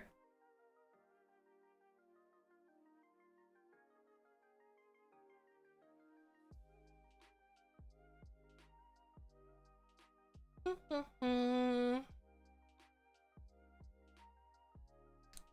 on, Blender. There we go.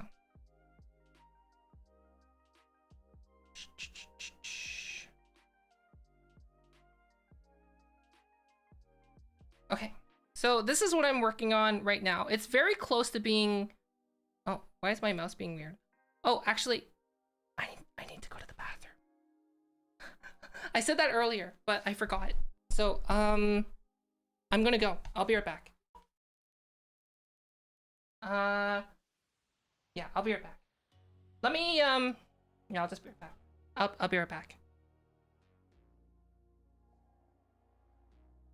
I'm not gonna turn the timer on though. Timer. Where's the timer button? Off. Okay, I'll be right back.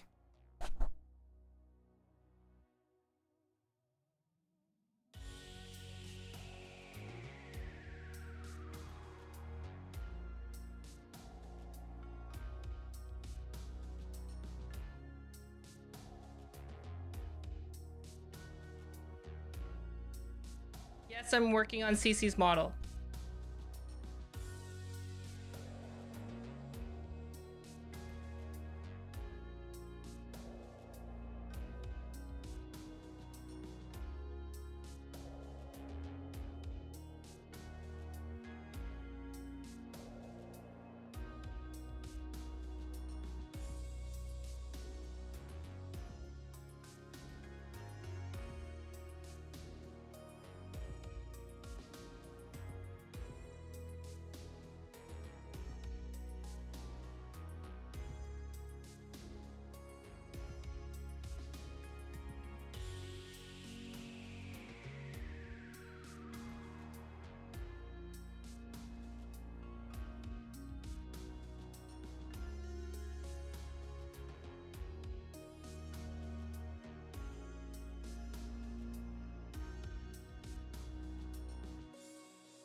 Hello? Okay, I'm back. Kind of back. I'm on my lapel mic right now. I might sound a bit different because I'm using a different mic. My new mic doesn't pick up my voice when I'm walking around the room. I'm not like back because I have to put on all my stuff. I had to take all my stuff off because I've been having this issue where my tracked items wouldn't pick up the tracking again when I leave the room. So I had to take everything off to put it back on. Okay, so I think some people were wondering about CC. So yes,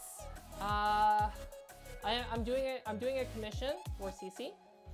I didn't make their model, but I'm adding face tracking to their model. And part of my commission form basically says that like I might work on it on stream, or so like that's what you're agreeing to by commissioning me. And I want to be able to give it to them in a timely manner. I have gotten pretty far with the, I'm not able to read chat because I'm on the other side of the room. I've gotten pretty far with adding the stuff to their face tracking. So right now it's just, essentially it's a lot of cleanup, which is unfortunately a bulk of the work, but I'm pretty close to it. I've spent maybe like, how many hours? Like, I know it shouldn't be measured in terms of how many hours you can do on it, because like the more skilled you get in something, obviously the faster you can do it. And like, does that mean like, is someone who does something quickly and well versus someone who spends a lot of time on something and well? Is their work any less valuable? I would say no. But for some reason, like, I'm still compelled to say like how long I've spent working on it, because I don't know. I'm fairly new to actually getting paid for commissions. Normally I would just do stuff I just did stuff because I felt like it. If that makes sense. Like, no one's ever paid me before. People have offered to pay me, but like I would either say, hey, I have a YouTube video showing you how to do that, so I'm not taking your commission, or I wouldn't do it. But here I am. The thing is that like I wanted to be able to try this new plugin that I was talking about earlier with Twin Tails called Face It. And it does a pretty decent job. It saves a lot of the initial time for the most part. And like, if anything, it saves some time with like the mouth setup, but not the eyes, I guess. But there's still like a lot of cleanup to do. And that's what we're doing today. I think I pretty much got the eyes and the cheeks and the, battery, no, sorry, my battery fell out. The eyes, the cheeks, the eyebrows, where I want them. Just the only thing is that I need to fix the mouth. It's like, it's pretty expressive, but I would say it's like, how do I describe it? It's like, the sides of the mouth are a little bit too exaggerated for my taste. It's the best way to put it. Okay, let's go back to the main thing. Whoop. Okay. Sorry, I don't have my arms on right now. And I'm still not able to read chat because I'm moving around.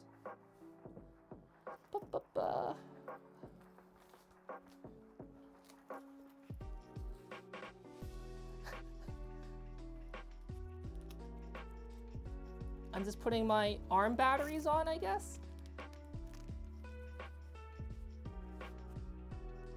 Got fingies now. Oh, who are we shouting out? Who's here? Yes, there's CC. There's CC. Wait, is CC in chat? No, I don't think so. Yeah, okay. Okay.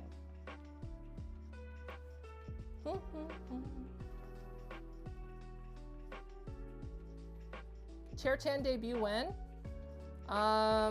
Maybe April 1st. That would make sense, right? I don't even know if April 1st is one of my stream days, to be honest. Okay. Am I back? Should I recalibrate? Maybe. Let's test. Oh, I might need to recalibrate. Ah, it'll be fine, it's fine. Well, because when it, like, I'm not calibrated properly, it doesn't, like, track my body as nicely, I guess. I could stop using this mic now. Hold on.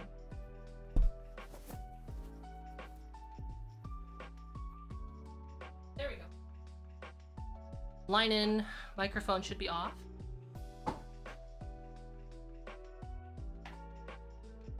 Da, da, da, da, da. Okay. Hi everyone. Hello.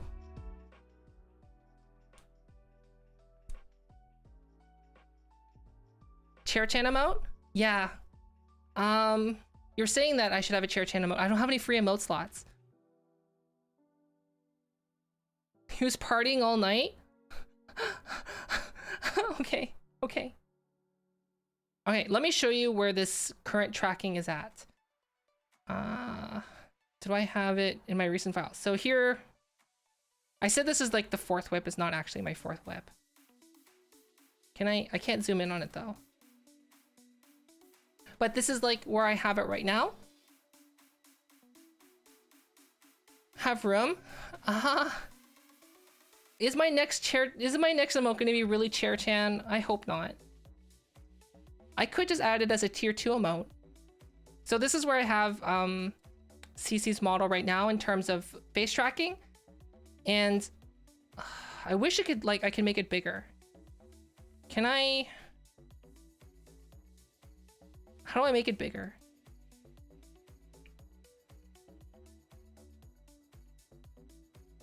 Hold on. Go here. Can I open it with Explorer? I'm not Explorer, with Chrome. Open with, okay, I'll open with Internet Explorer, sure. Thanks. Come on. Hello? Where is it? Here it is. Oh, thanks. Okay, can I make it bigger now? Can I zoom in? Yeah, this is where I have it right now. So I said I told him that this was my fourth whip, but it's actually like my fifth or my fifth whip. My work in progress. Hi, Strawberry. So as you can see, like on the sides of the corner of the mouth, like right here, here's like, I wanted to get their feedback on it because as you can see, their default mouth is quite wide on their model. So like, I didn't know, and they're kind of like they're like a dragon, and they have like the dragon thing going on. So like, I'm not sure if that's what they wanted or not. Cause like me personally, I didn't like how the sides of the mouths like showed so much there when they have their mouth open. It's like too pointy. Hi, Captain Zephyr. And so like, I specifically like sent them this GIF and I'm like, hey, what do you think? I personally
test. Oh, okay, there we go. I'm back.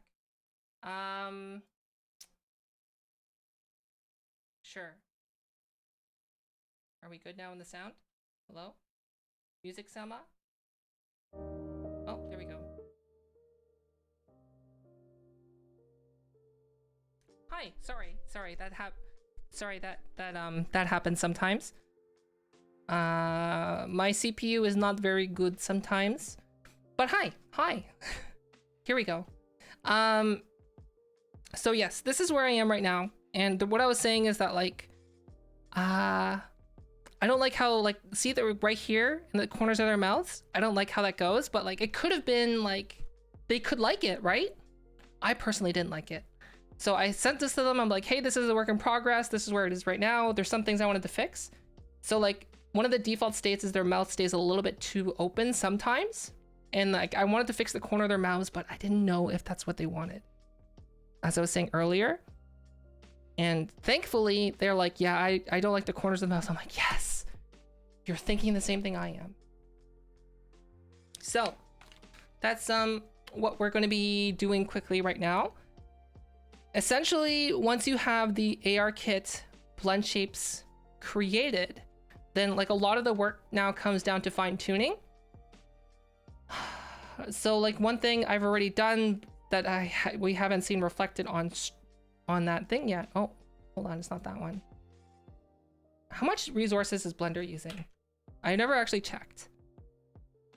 Bum. What am I at?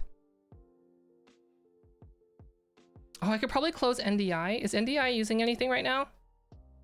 No, it's not using anything. Okay. I don't know why we had that problem, but we did. Sure. Hi, Lisa. Hi, Super Nintendo Chalmers. Hi, Adam. Hello. I'm learning. Okay. My chair is in the way. So where is it? Jaw open. Right here.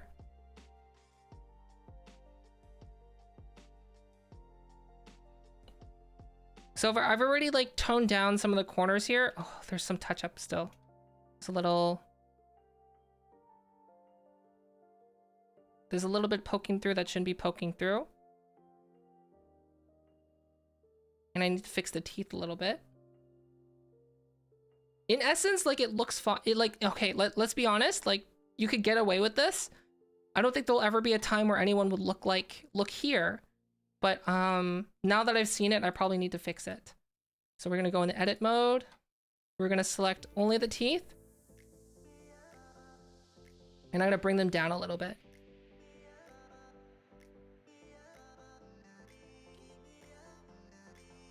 What do you mean internal organs?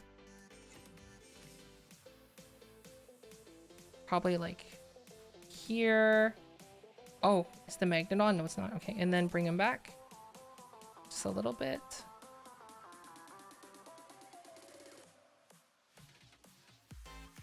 I think that would be...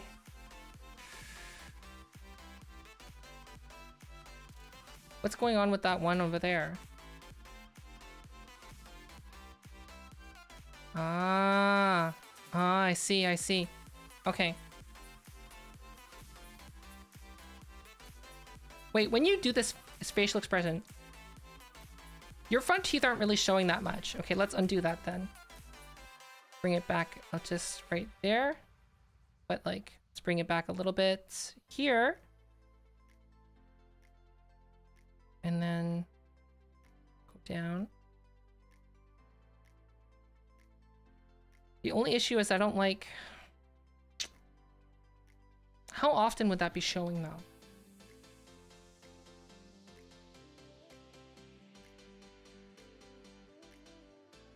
Okay. What does it look like when you close it from the inside?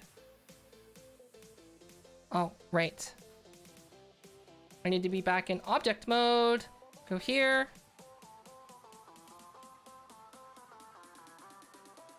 That's just their teeth. Why are their teeth like that? What do you mean X? I'm not X-raying internal. Okay, so basically what I'm doing is I'm seeing how the mouth goes. Like, is that okay?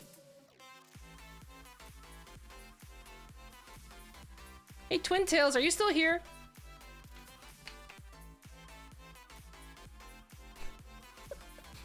I want your hot take. Oh, Joseph, thanks for the 5 bits. Thank you. Okay. So like here right now, like from here, this looks okay, right? But then as soon as you go like here, like from this specific angle, like I personally don't like that. But am I being too picky? Let me zoom in a bit. Am I being too picky by not liking that?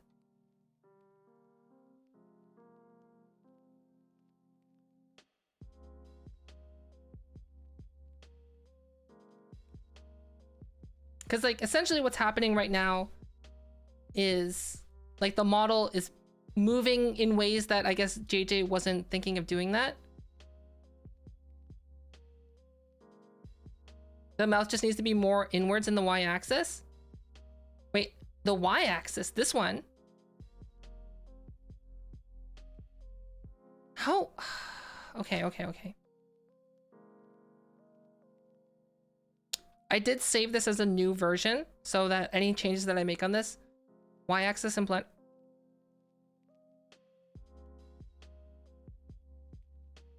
The corners of the mouth need to move inwards on the y-axis. Like in. Like this way. Backwards and forwards? Really?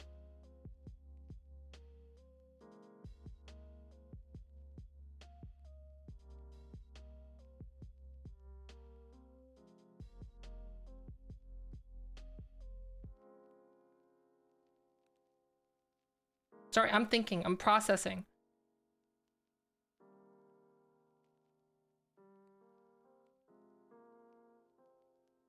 That would make sense. Would it? Okay, here's the thing though about these blend shapes, right? Like, a lot of these look super cursed on their own, because in essence, they would never actually get... You're never actually going to be able to make this. So for example, like, look at this. This is mouth close. Right? Like, my face never does that. On my model, the mouth close looks exactly the same.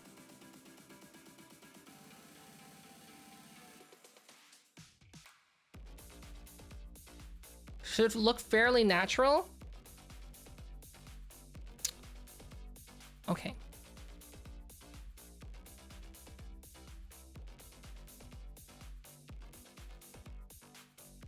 To me, that looks natural though. I mean, like, I do need to fix some things, like right there. I'm not liking that. And I just noticed that. I need to change the clipping. Where do I go for that? I forget. Wait, am I dumb? Yes, I'm dumb. Where's the clipping? Oh, I forget. View. Clipping. There we go.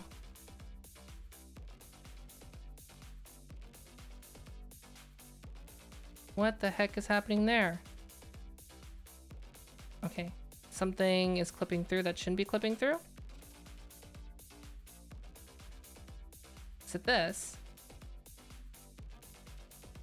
Yep, there we go. Fixed it. And bring it back just a little bit. Is that better? You combine mouth closed with jaw open. It should form a closed mouth. Okay.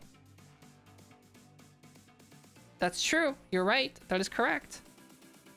I remember reading that in the ARKit documentation. So let's do that right now. And it doesn't. It doesn't form a closed mouth. Wow, that's quite the face though.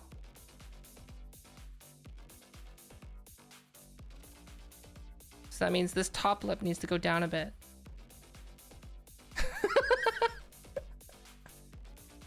Well, see, the thing is that it actually looks like it okay, minus the mouth not being closed enough. This is the correct face that it should be making. Okay, hold on. Let me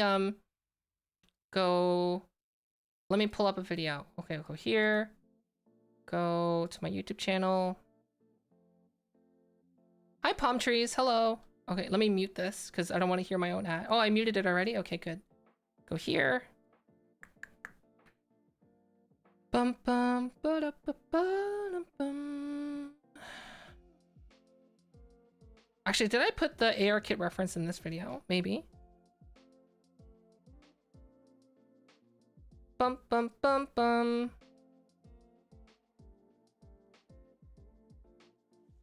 Oh, I didn't. Uh-oh. I should probably add that later. Okay. I thought I did. Oopsie doodles.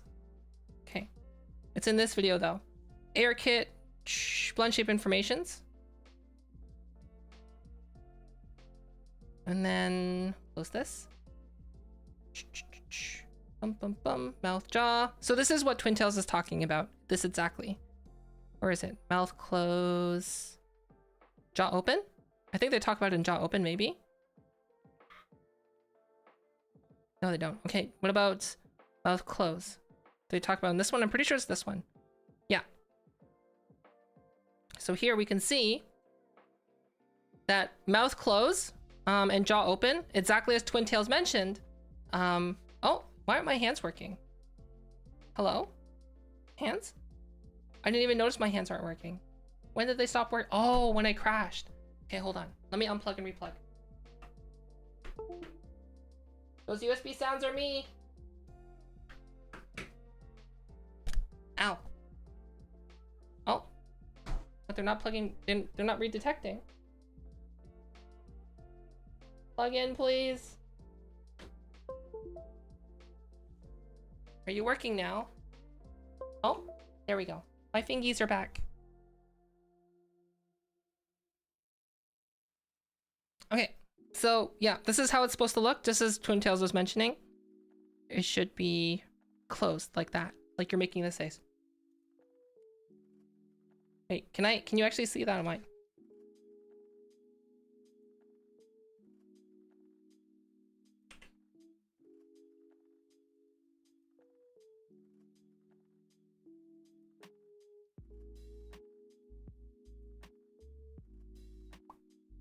Right? So that's essentially what it should be doing. And it's not on CCs, so I have to fix that.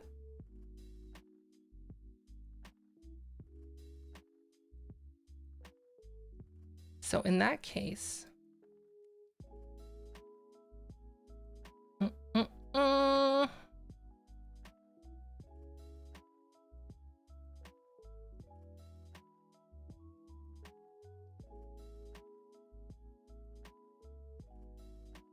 I wonder if I made this at like 80%. So a lot of the times for me personally, I find this comes down to just like, especially with certain things, like I could be doing things wrong, I guess, it comes down to just like playing with certain things and certain values. So like I would say about there would probably be how it should be. And that means I probably need to tone down the mouth open, the jaw open a little bit.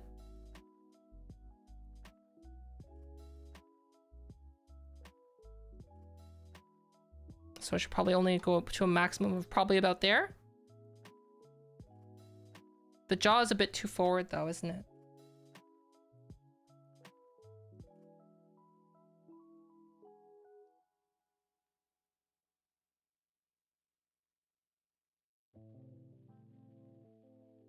Might be okay.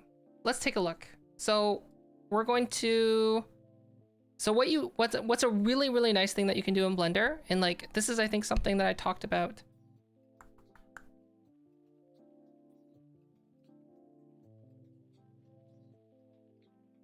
Oh yeah. There's 52 different blend shapes, but like all of them do different things. Hi Rush, hello, hi.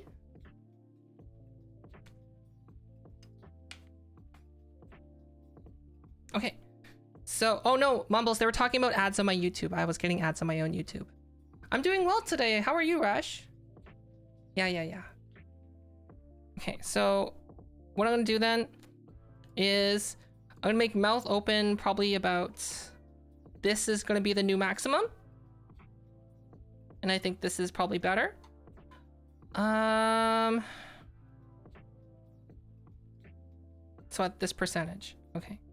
So we're gonna go here, new shape key from mix, and then we're gonna bring it back up to where jaw open is currently.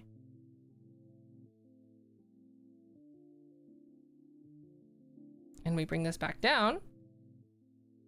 And then now this new shape key is the new jaw open, because now we combine that with mouth close. Whoop. Yes, check out Rush. They're a 3D modeler. They model in Blender, but they also know how to do modeling in ZBrush. Yeah, the lower lip is protruding a lot. I'm gonna fix that. And if you want to learn how to do 3D blending, if you want to learn how to do sculpting in Blender, 100% check them out. Wow, you can hear Sly screaming. And if you like thick waifus, you should check out Rush. Okay, so we got the new key there. Now we need to fix the lower lip. Okay, let's take a look at that GIF again. Open with Internet Explorer. This is what you're good for. Zooming in on GIFs. Oh, no, I don't want to go Microsoft.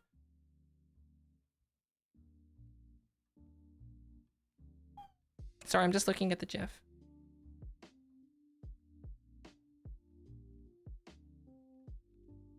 Okay, so the one issue was the mouth closing. A bit too much.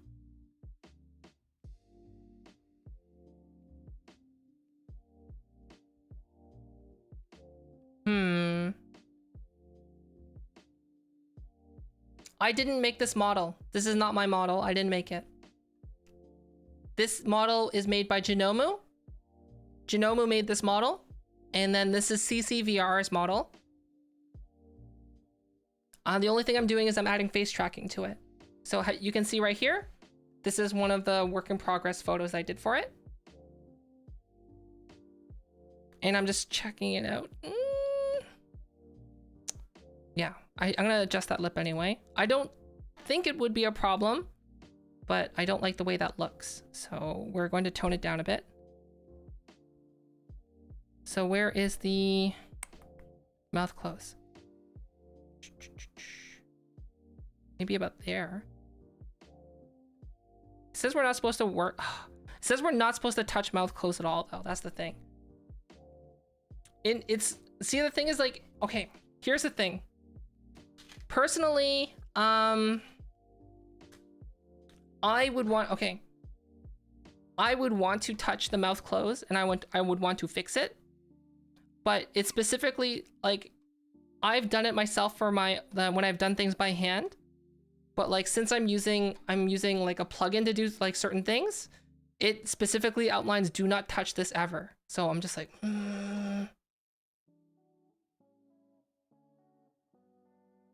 Okay, how about this? We're gonna note this as a possible change in the future, and we'll come back to it if it's still a problem. How about that? That's what we'll do. So I'm gonna remove this. I'll copy paste the name. And then we'll get rid of that. Deleted. And that's the new jaw open. Ignore that. Ignore that. Okay, we're gonna see how I'm gonna specifically look on the side in Leopard to see like how bad it is. Makes no sense that you not to touch it, but allows you to edit jaw open. That's true. That's true. But the thing is, okay, this is what I've noticed from me working on other models, but when I did it by hand, is the jaw close, like when I had to do it myself, what I found is that if the jaw close wasn't good enough, then it would really, really affect every single other expression with the mouth. So like if I didn't have it set a certain so extreme like that, then it would, on other expressions, the mouth would be slightly open. It made your mouth lining clip through your face. What? What? Okay. Well, with Cece's model, we haven't had that problem yet. But it's a note that I'm mentally taking myself, that if I need to fix it, we'll go back. But I'm pretty sure it's okay. We're gonna take a look at it though. Okay, I'm gonna make this more of a little bit more round, I think is what I'm gonna do. And hello? Hello? Blender Sama?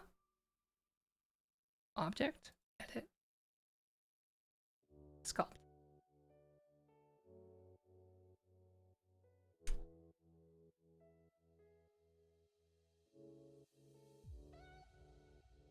Okay. That's too small. Undo. This bigger? No, no, no, no. Okay, hold on.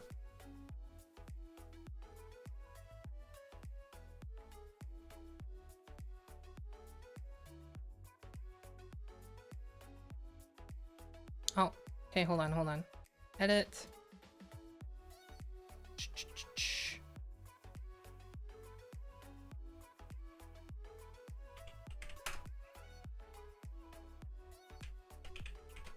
So what I'm doing right here is I'm making a new vertex group. So face, new, delete. I'm gonna delete this. Blender Sama! Yes, okay. So what this is gonna allow me to do is to only affect the face. So as you saw in that vertex group, is that the teeth and the tongue are not selected in this vertex group. So that means this is gonna allow me to only affect the face. But what you're gonna see in sculpt mode, as you can see, I can affect, oh wait, hold on. If I change the radius like all the way up like this, you see how it is affecting the teeth? Just wait, give me a moment. Okay, so we're gonna turn on, so what I'm doing is I'm gonna make this a little bit more round in hopes that it's gonna fix some of the problems. X-axis mirroring, thank you.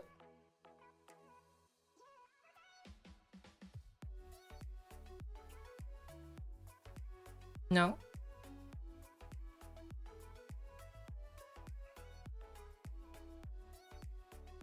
No.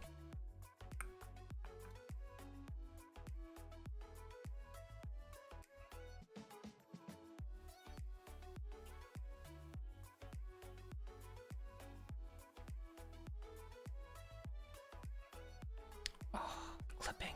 The clipping! Stop clipping! Okay.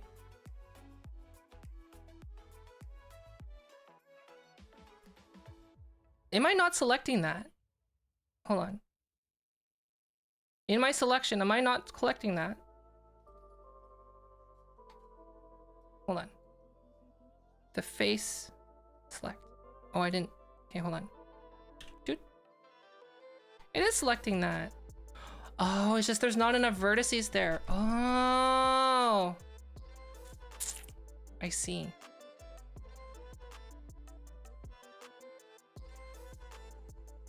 That's why it's so janky. Do I want to add another ring of vertices there? Do I want to do that?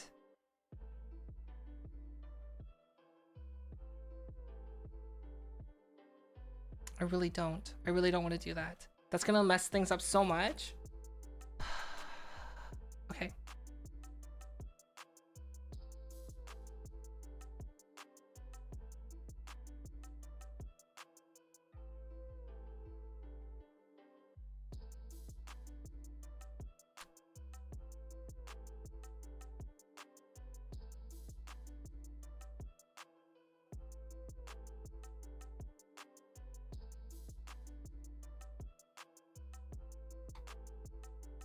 Does that look good?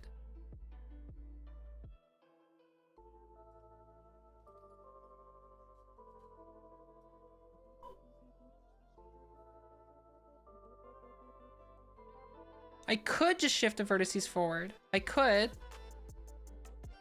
I'm just worried that it's gonna have adverse effects on other things.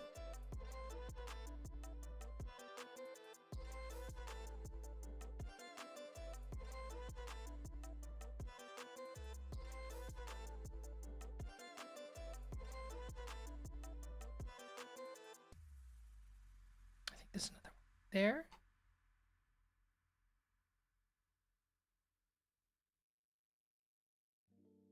There's a vertice.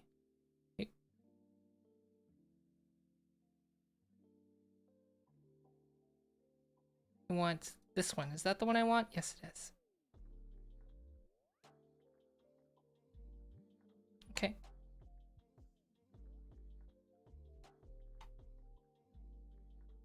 Actually, is that so bad with the... Did it deform the teeth that much? Let's find out.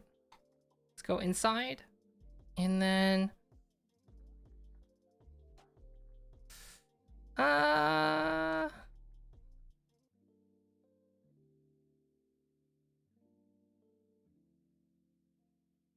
That's actually not that bad.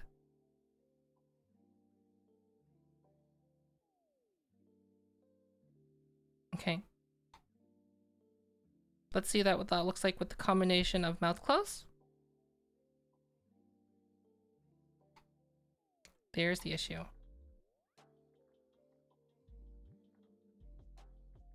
So what's happening there?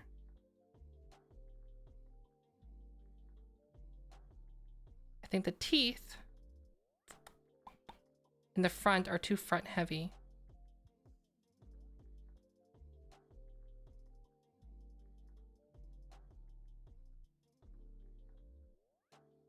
Are they shifting forward a bit? Hold on. Jaw open.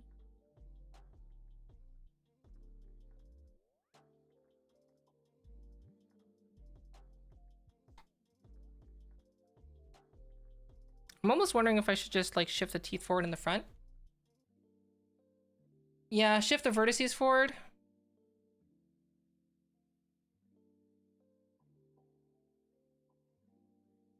I think what I'm gonna do is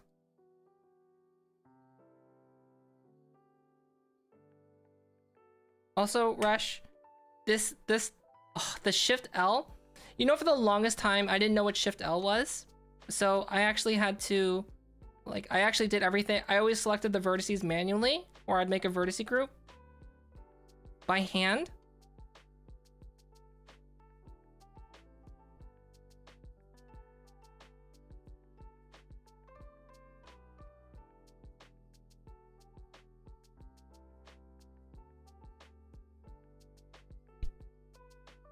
Wait, what Shift L? Wait. You didn't know what Shift L was?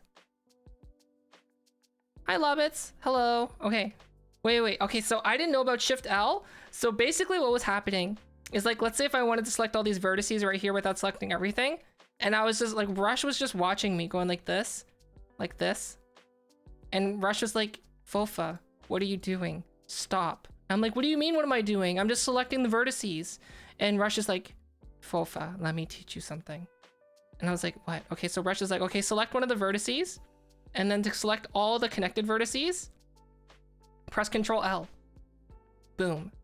And I was like, Rush, you are a godsend. This is why you should watch Rush. Watch Rush's streams. Rushzilla, right there in stream. I'm gonna shout them out right now. At SO. I'm serious though. Like, even if you don't like thick waifus, which I mean, if you don't, what's wrong with you, right? Watching Rush stream is like watching a speeded time lapse in real time. Like, literally, like, when I first watched him stream, I'm like, is this magic? How is this happening? How is he doing things so fast? Yeah, that's true. It only selects everything that's linked to it. It's true, that's true. But the thing is, though, is that, like, Rush, you do things so fast and so well. It's crazy. Okay, anyways. Lifesaver, Shift L. So that's what I did right here with the teeth. Shift L. Okay, so now let's combine that with mouth close. So jaw open, mouth close. There we go.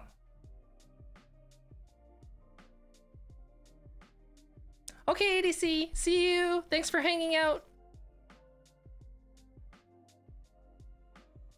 Okay, Azusa, have a good night. Sleep well. See you. Wait, Shift A? Okay, let me show you. So Shift A is select all. So wait, Control A? Is that what you're talking about? Wait, did I read that wrong? Between A and L? Okay, so A. Oh, hold on. Ah! Did I move something? Undo history. Back here. Okay. So A is select all. L is select what's linked. See? So you see here how the eyes and the eyelashes and the eyebrows aren't selected. You see? So if I go here, A, this is A. I select everything, right? Now if I select the eyebrow and I press L, it's only selecting the eyebrow. Yes, only for connected meshes. It's like, it's such a huge lifesaver. A huge quality of life improvement. So like once again, A, L. Yep. And don't feel bad about not knowing those things. Literally, I've been using Blender like on and off, like super casually for like a year. And like, cause like all my stuff is like, I just, from watching like poopy YouTube videos, right? On like, this is how you make your own avatar in Blender. And then like get a TDA model. First you download a TDA model from DeviantArt. And then this is how you add this hat. Download it from my Patreon. 100% not stolen. And then you add it into your model.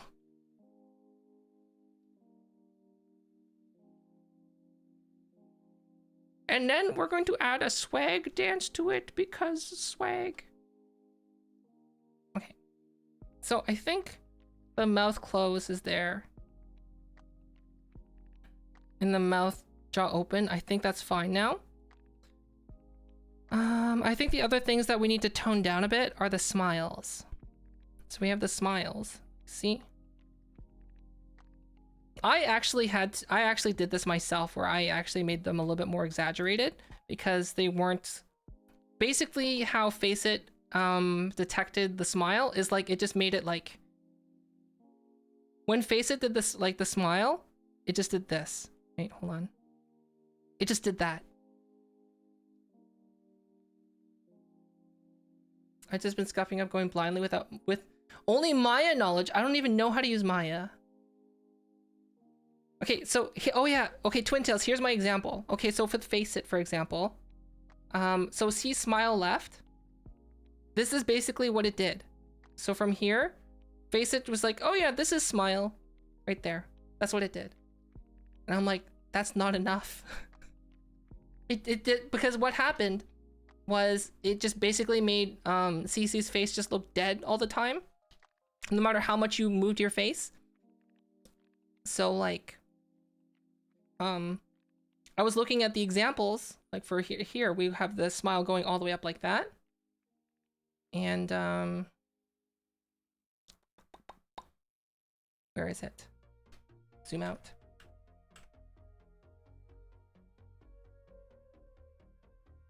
Mouth and jaw. Smile left. As you can see, it's like, it is really exaggerated. I might have exaggerated it too much though. That's the thing. This might be a bit too much. So I'm gonna tone it down a bit and hopefully that will solve the problem.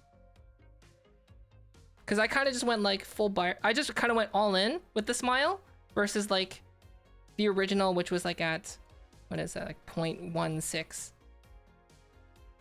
Like this is what it was. Oh, what? This is what it was originally, like down here.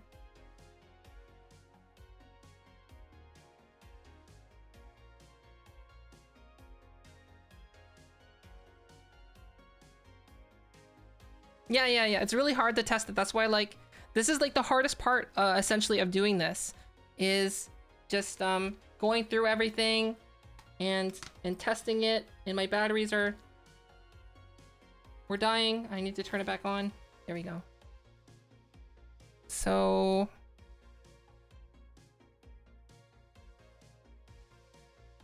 actually, before I commit to a final change on this, I could just do it this way. Hold on. So close this, save, open up Unity.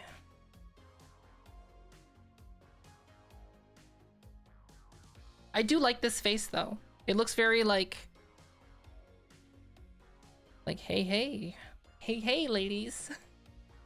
I'm Cece. Bum bum bum.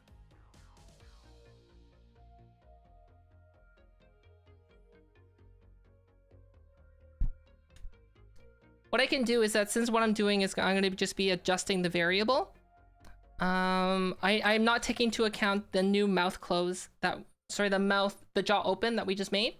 So I'm just going to adjust the smile values, because I guess what's nice is that since we're not just operating directly with the FBX, we are operating through a VRM model. We can make some small changes on the fly just to see how things go. Oh, yeah, here's me working on Sly's model. Haha. Okay. CC's model. Is this the one? No, this is the one. Okay.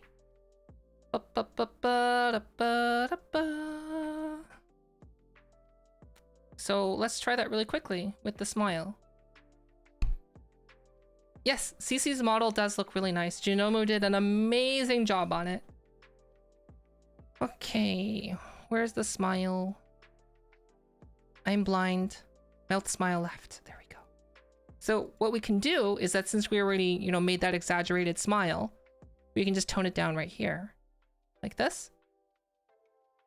So we're gonna try it at like 50%. And see if that fixes the issue. That could be the issue right there. There are some other small tweaks that we're gonna make, but basically this is me, like, so right now I have it open in Blender, and I make all the changes in Blender, and usually what I'm trying to skip over is you make the changes in Blender, you export it. Exporting as a VRM in Blender is possible, but I find that it's very clunky and it takes a long time. So what I do is I export as an FBX, then convert it back into a VRM, and I find that's actually faster than waiting for Blender to handle the VRM, because the VRM handling in Blender is really poo-poo.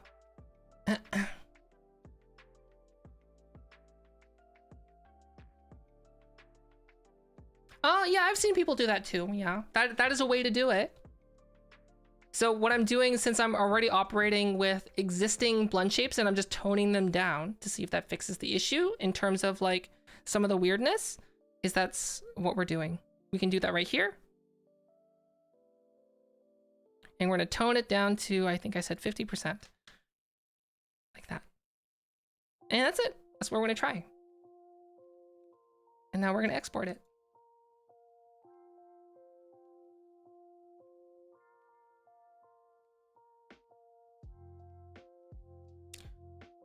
It is Shane.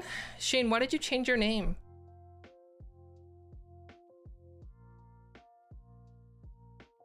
This is like version 6 now.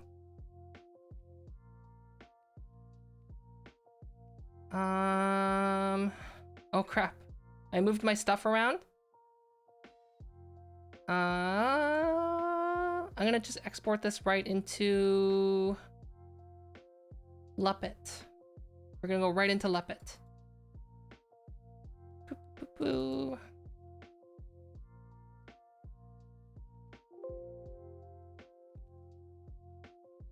Hi, Moto.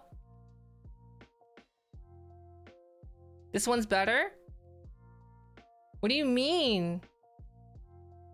You should have went with Shane. Right? Like Shane would be like, watching feet. Shanae. Because Shane loves feet. Boom. Roasted. Oh, Shane, you and your love of feet. Okay, so we're just going to test out what that looks like very quickly. I just need to quickly test it out, but I need to change my application. Hello, face. So I'm going to lose face tracking for a moment while I switch face tracking apps. Bum, bum, bum. Does anyone know how to wash stuff that can't get wet? Does anyone know? Can someone tell me? Because like essentially my only way to know is through a dry cleaner, and I don't really want to get these dry cleaned, if that makes sense.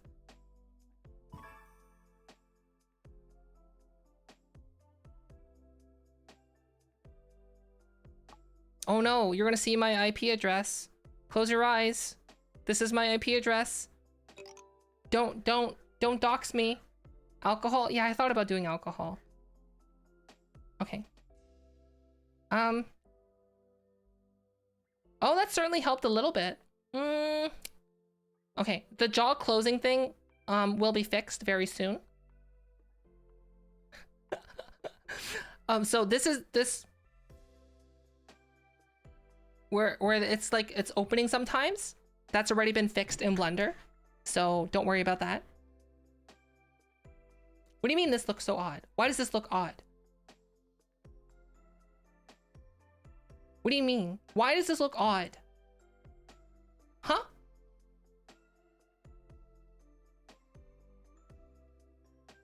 Tell me why. Oh wait, this is what we're gonna look at. We're gonna look at like the jaw close.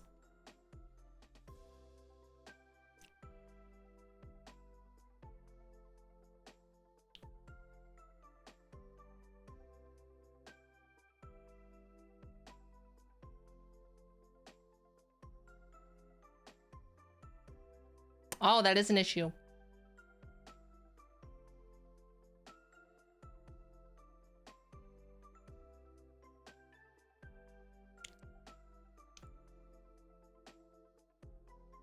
Hi, Insignia. Oh, hold on. That's a good. O.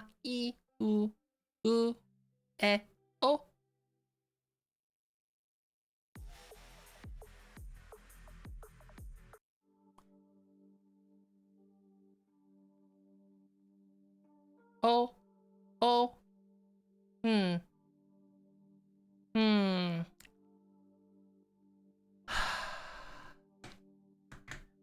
I just wish like, okay, see right here?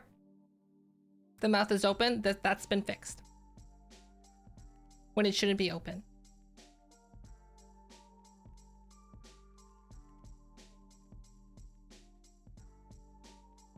It does. Okay. I think I fixed that already, but I made it a little bit more, round, I guess?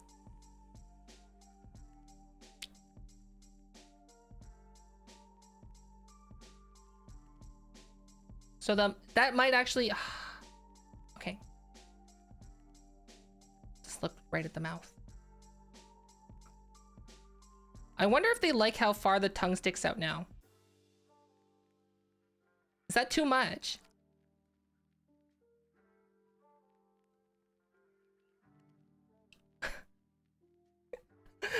I didn't get their feedback on it.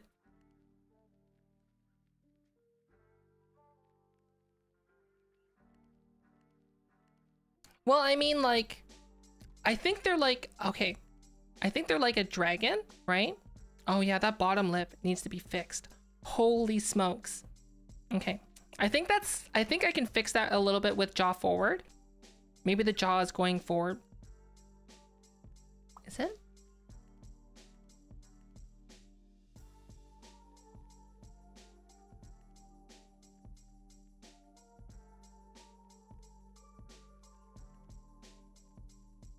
See, like, this is pretty accurate.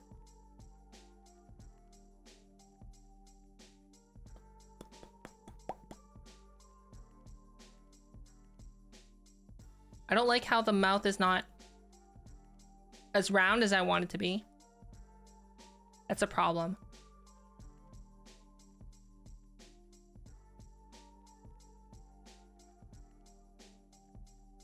Okay. I take a picture. Yeah, CC's a dragon. Yeah, that's what I figured. They have like the scales and everything. I really like their model. I know that they have a male and a female model. I've never seen them in the female model.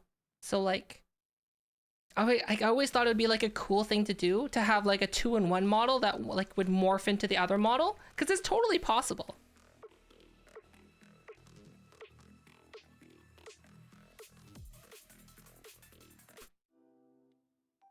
Okay, so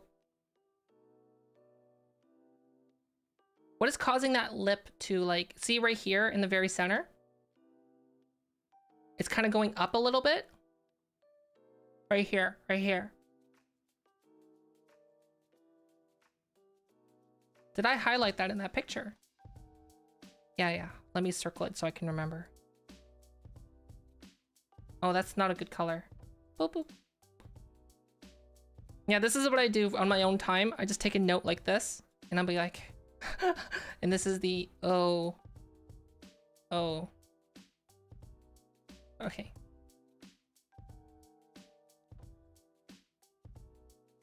Wait, question, working on this. Since it's related to a person's facial tracking, does it need to be specific to the person itself? No, it doesn't. It doesn't. Okay.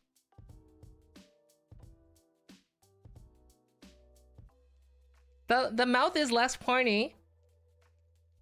It is less pointy. Right? Hold on. Let's open the other one up. Close this. Open.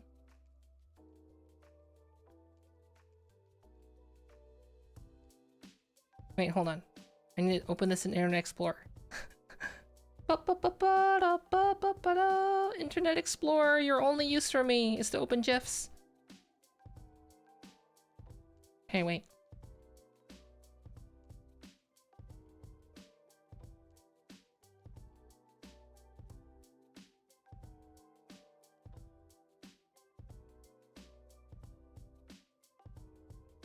Yeah, it's a little bit better, right?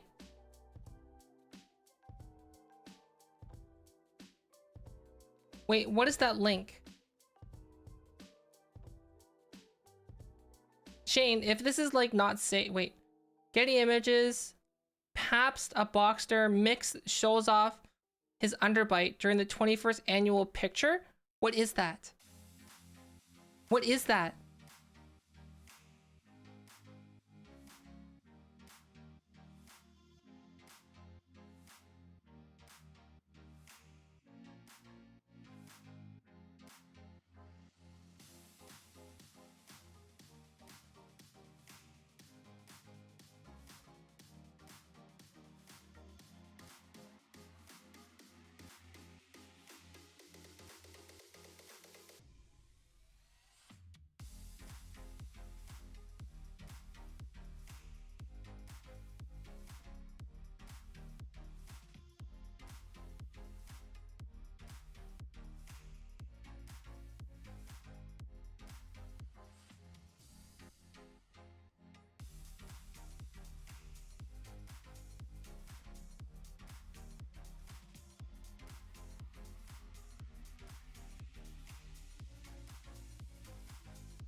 You like that, Shane. You like that.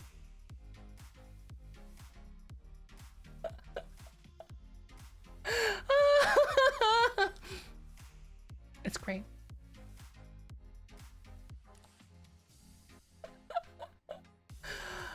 Oh, okay. Oh, wait.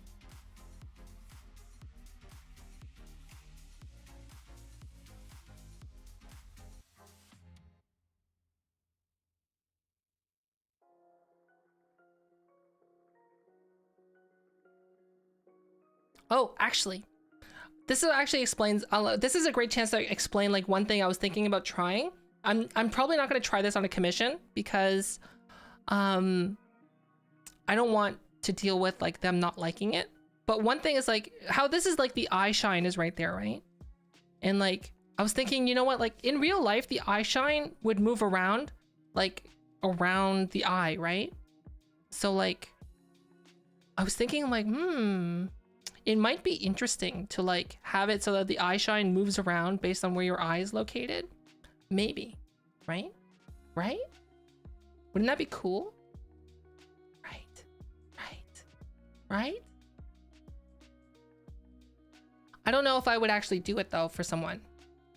So we'll see. The eye shine should stay in one spot, really? Yeah, that's why I'm just like, I'm thinking about it. I'm thinking about it. I'm not gonna do it on this model. I was thinking about doing it on my own. Yeah, that's the thing. And the thing is though, is like with my setup, I don't need to worry about eye shine because like, it's just automatic. What do you mean? It's always staying in one place right now, see?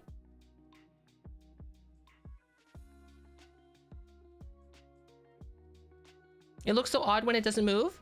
Well, when my model doesn't move, my model is not, the face is not moving, but you can see right now, CC's face is moving.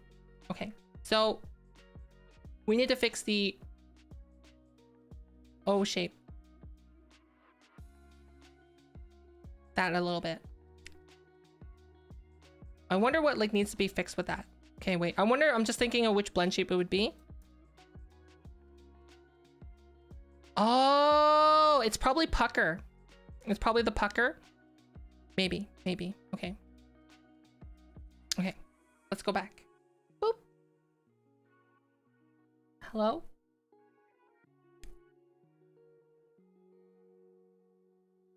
Okay, so now my face is moving again. See, when I do the O face, like, let me see the O face. Like, A, I, U, E, O, right? Oh. Yeah, this is how it should look.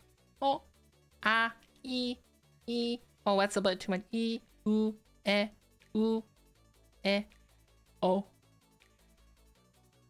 O, O, O. Like it's more rounded shaped, right?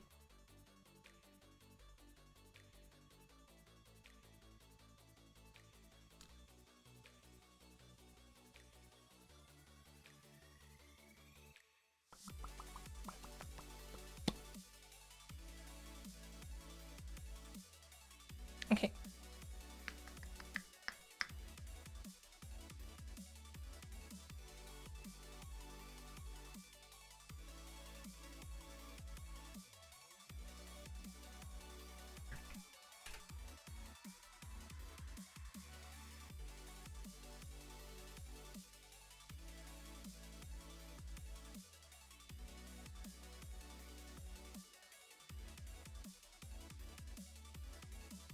What do you mean, how am I doing this? What do you mean, how am I doing this? Blender. Blender, I guess? Blender?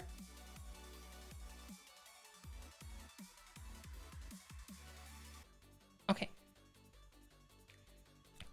So now...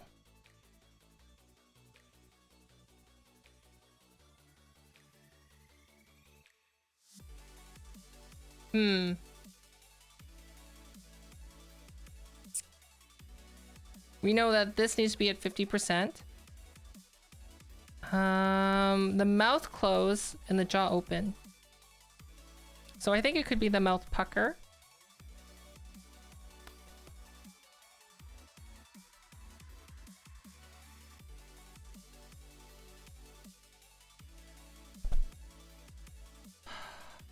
A lot of this is just cleaning up the problems that are going wrong.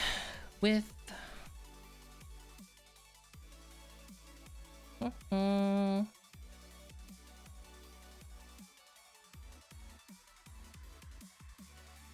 Wait, glossy surface does sound great. What do you mean? Oh wait, huh? Huh? Wait, twin tails? What did you say? Did twin tails say something? What are you talking about? Hello? Am I blind?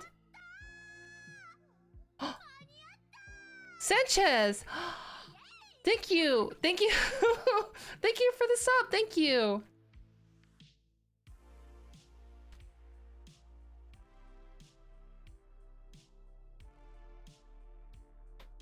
Okay. So the mouth pucker should be more of a kissy kissy face. And this one I haven't fixed a bit, but I think the mouth funnel here is closer to the kissy kissy.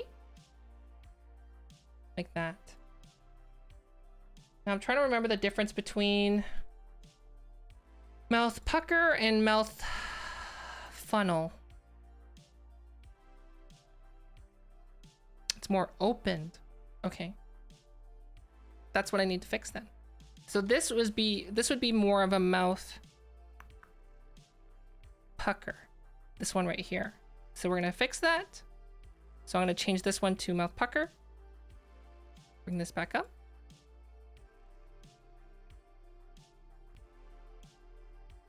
Oh, they meant to tag you. Ah. A blush plain to Zilla-chan. Okay. I can fix that if you want, so don't worry about it.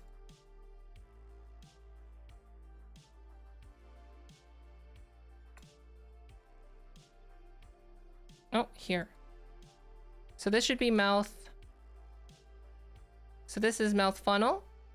And then mouth pucker is like this one. So that's what we want on CC's model, is this. Because right now the mouth pucker is not set up right. I must have gotten sleepy when I was mixing things up. So that's what it should look like. And this is what it looks like right now. As you can see, it's not puckering. So we're gonna delete that. Oh, here we go. Delete. Doot.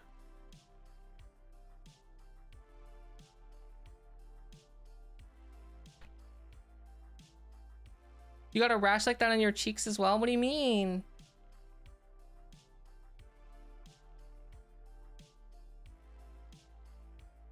It looks like CC. This is CC's model.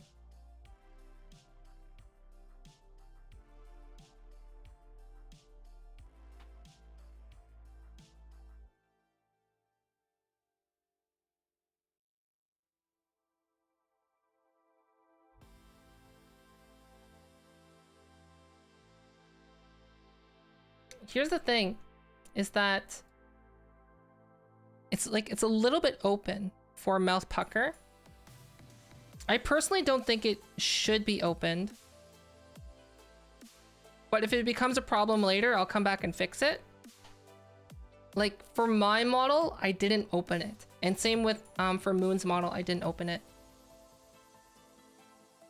Now the mouth funnel is very similar to mouth pucker, which is right here. The only difference is that it's opened. So I think that's what's missing when we're not getting the O shape properly with the model. Bum, bum, bum.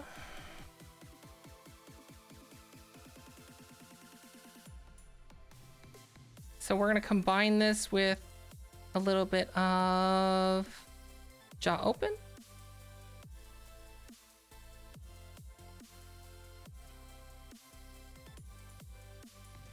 Oh no.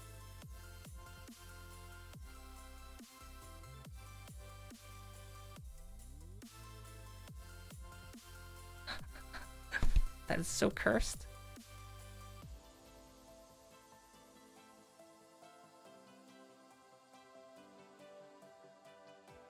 Oh, I see what's happening. Okay, I need to fix something.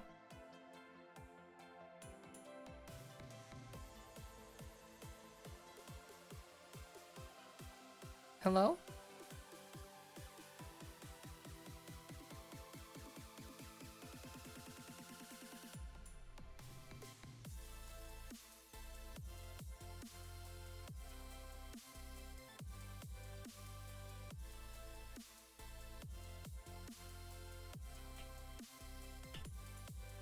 Hello?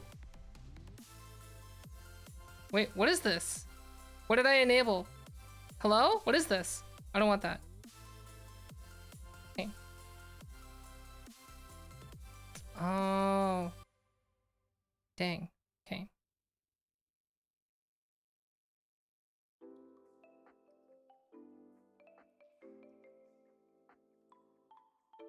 There's like a stray vertex in there.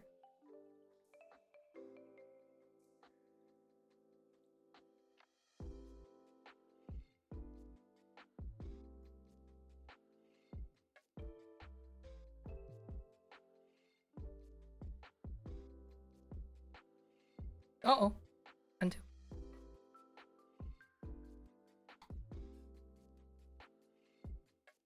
Wait, his lips got attached when it was open? What do you mean?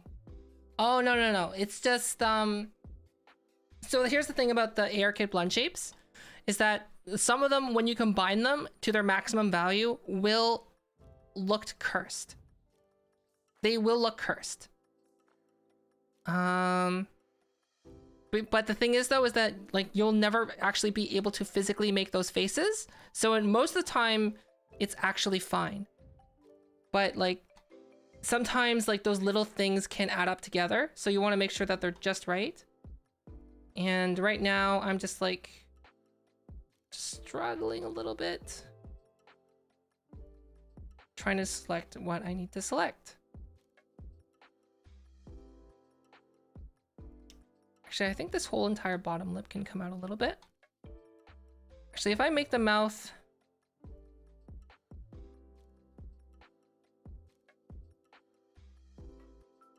Is this it? See, that's what's causing the issue. So, like... undo. Hi, Navy! Hello! Hi!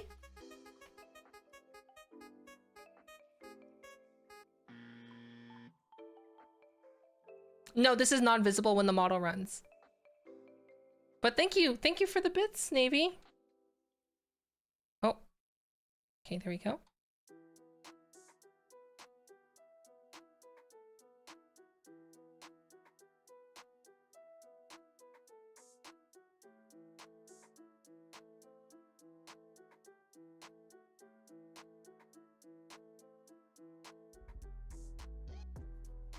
The issue is like...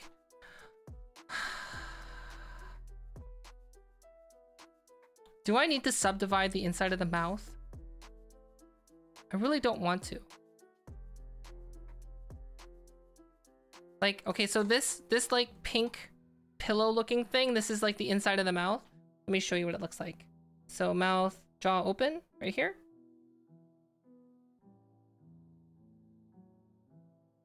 So like all this inside of the mouth right here, that's that. But the problem is that it's so like, it's so optimized, but also at the same time so low poly that like it's causing some issues. Because as you can see here, from here to here, there's not enough, I guess, like ways to change it, I guess, is what I'm having the problem with.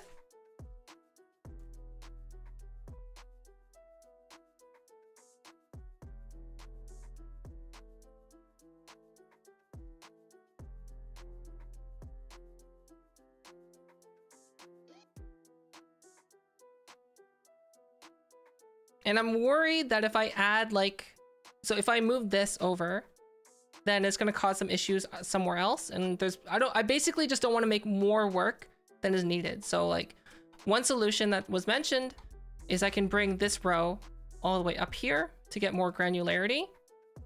But in reality, what I should be doing, I think, is I should be subdividing this basically by increasing the amount of vertices in the inside of the mouth.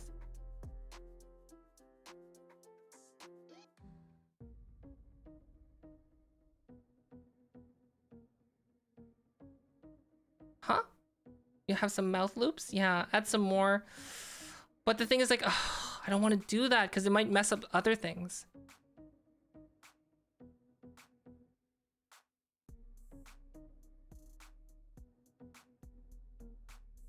Uh oh, What did I do? Did I actually move something? No, I didn't. Okay, good. Ah!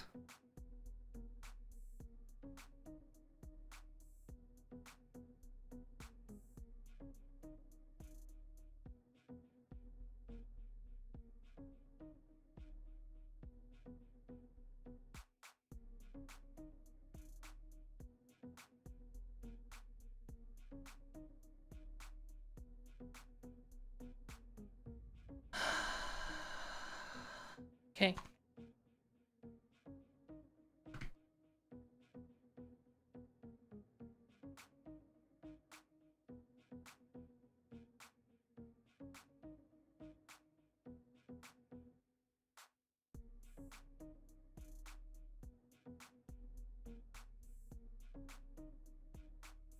Oof. Oof. Oof.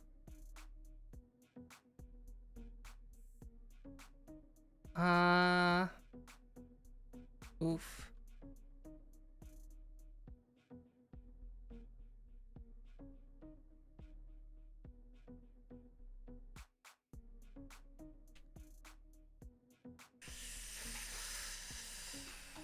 Anyways,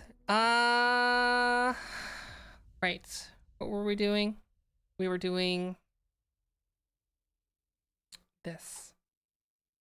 So yeah, a lot of the things that come with the Apple AR Kit stuff when you're working on this is a lot of it is just touch up. And like seeing how much you can get away with. And that's basically what I'm doing right now is how much can I get away with? So here's the issue that I have here is I don't like, even though this would probably never appear in reality, I don't like how it's like, it's sneaking through like that. Oh, it's so low poly that like, I can't see it. I think I just need to move these out a bit. So if I probably bring, I can probably fix the, oh, if I bring this in this color. Wait. If I do this. Like this would be the, I think this is like the only fix for this essentially. Oh, wait, hold on. I need to turn on. Oh, is this mirroring? No, it's not. Okay. Go to...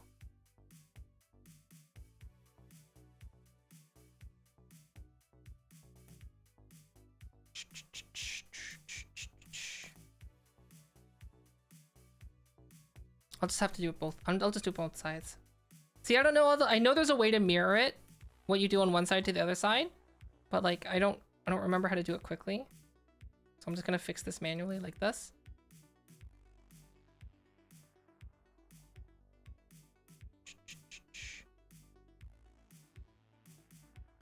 Also making sure that it doesn't look too pointy and out of place.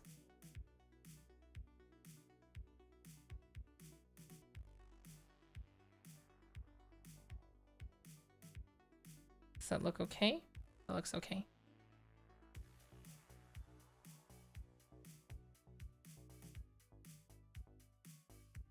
Press S and X, then drag. Ah, it's too late now. It's too late. I've already done it. Okay, and this needs to go back a little bit. Like, is that the issue?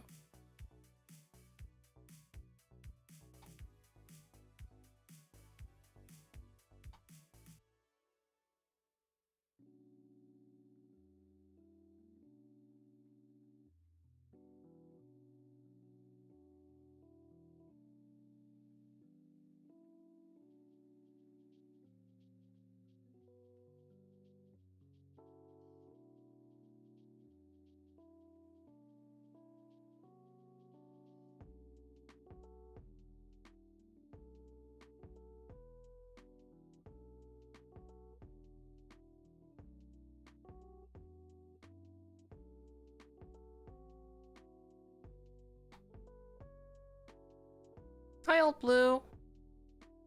Oh, hi, Taiga. Hello. Hi.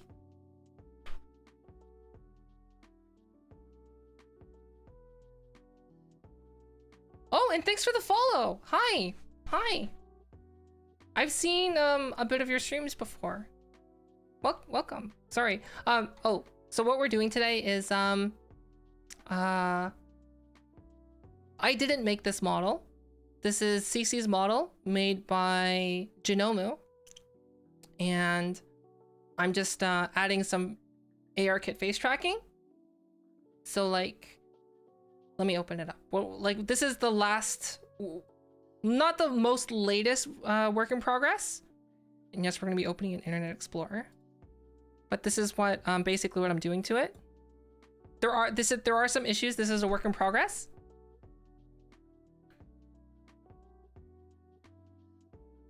And basically, like right now, actually, if you know who Twin Tails is, Twin Tails also has face tracking, and I'm adding it myself. I'm adding it to CC's now. I'm just doing some touch-ups, and essentially that's the main thing to do right now. And most of the bulk of the work is just seeing how things look once you have it tracked, and to see like what the problems are. So like the problems with this model right now that I have with the blend shapes that I created / that were helped to be generated from Faceit is that like the sides of the mouth are a little bit too big, and the mouth didn't close properly all the way. So that's what I'm fixing. Cause like the thing is like with every model, it's a little bit different. And like right now I'm just trying to fix this like slight curse that's happened.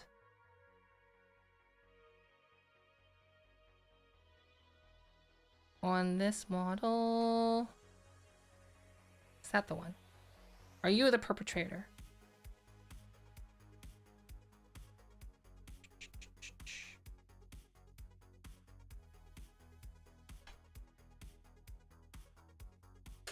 Oh! Sorry? Oh. Okay. So let me, just give me a sec. I have to take out the dog. Just need to select this one for her to see. I think this is the one. This is the perpetrator. Yes. No, it's not. Okay. I need to fix this, but I'll fix it later. Unfortunately, we're out of time. We're out of time right now. Oh, well, I guess before I go, since we have some new people in stream, how many are we sitting at? Normally, I'm not streaming this late, but I'm gonna close. I'm gonna save this, and I'm gonna continue working on this after stream.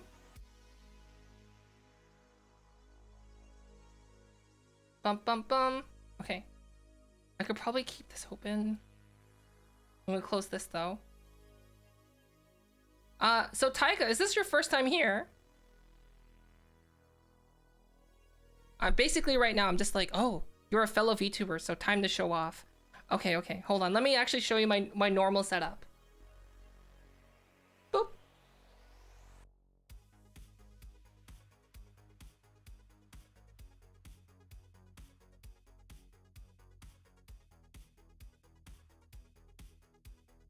Okay. Just give me a sec. Bum bum bum. There we go. Hi. Hello. Okay. So this is my normal setup right here. Just let me switch it to here. So here you can see we're just working in Blender. You can see like this is what we're doing. But normally you can find me here in just chatting, I guess. In my Unity environment. So I have a track chair. Woo! This is Chair Chan, the next VTuber. Hello, I am Chair Chan. I am going to take over Fulfa stream. Ah! Very cringe. And then well, I guess my mic, which I can kind of move around. Woo! Okay. But I do have to go, unfortunately. How long have we been streaming? 5 hours. Okay. Why does Chair Chan not do this thing anymore? What do you mean? With this?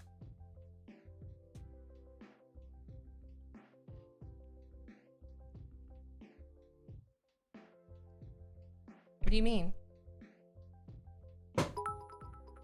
Ah! I unplugged my headphones from my ears. Like this. Thanks for the 2 bits. You don't trust this Chair-chan VTuber? Chair-chan is gonna be the next big VTuber. Hashtag only Chair-chan. Okay, but. Asto, no! Okay. Can we refund? We hear static noise now. What, really? Really? Mic buzzing now? Oh, really? Hold on. Oh. There we go. I'm sorry. I knocked my thing. Okay, anyways, it's time for me to go. I accidentally unplugged something. I'm sorry that we can't work on more of CC's model. I'm gonna do it off stream. I actually did most of the work off stream. Okay, so we are going to visit someone. We do have a raid message. Please refund Asto's Zoom. If you don't get your points refunded, please message me. Oh, thank you, Jarno. So we do have a raid message, which is right here. Please copy paste it. This raid message works if you're subscribed or not subscribed. So if you're not subscribed, the raid message will look like this. And basically when we raid someone, we're gonna give someone a nice bop with a hammer and show them the love of pie. Okay, so who are we gonna visit? I know who we're gonna visit. We are going to visit Lana. So if you don't know who Lana is, please copy paste that message. This is, let me show you my screen.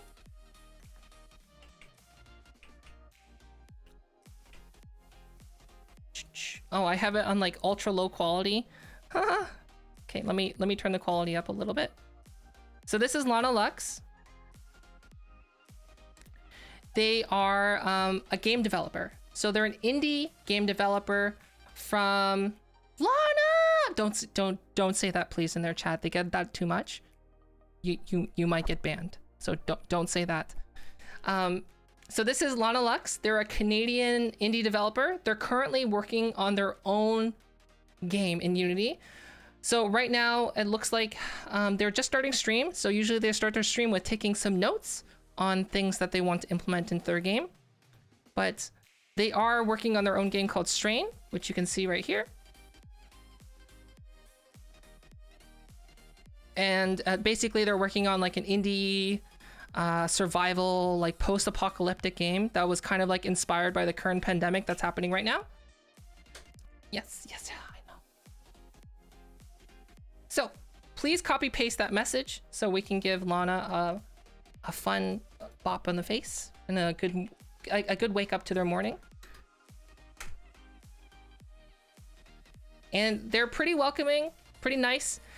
They do all of their own 3D modeling and programming and game development within Unity. So like they're a really great person to just watch and hang out with.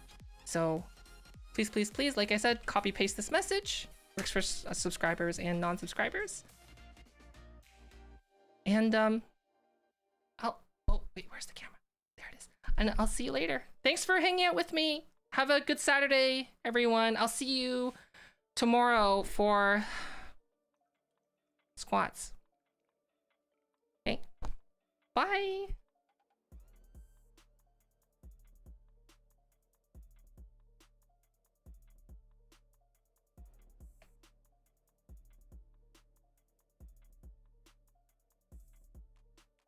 Don't do that. Don't do that. Abaji, don't do that. Okay? Just use the raid message. Okay, Abaji, okay? Okay?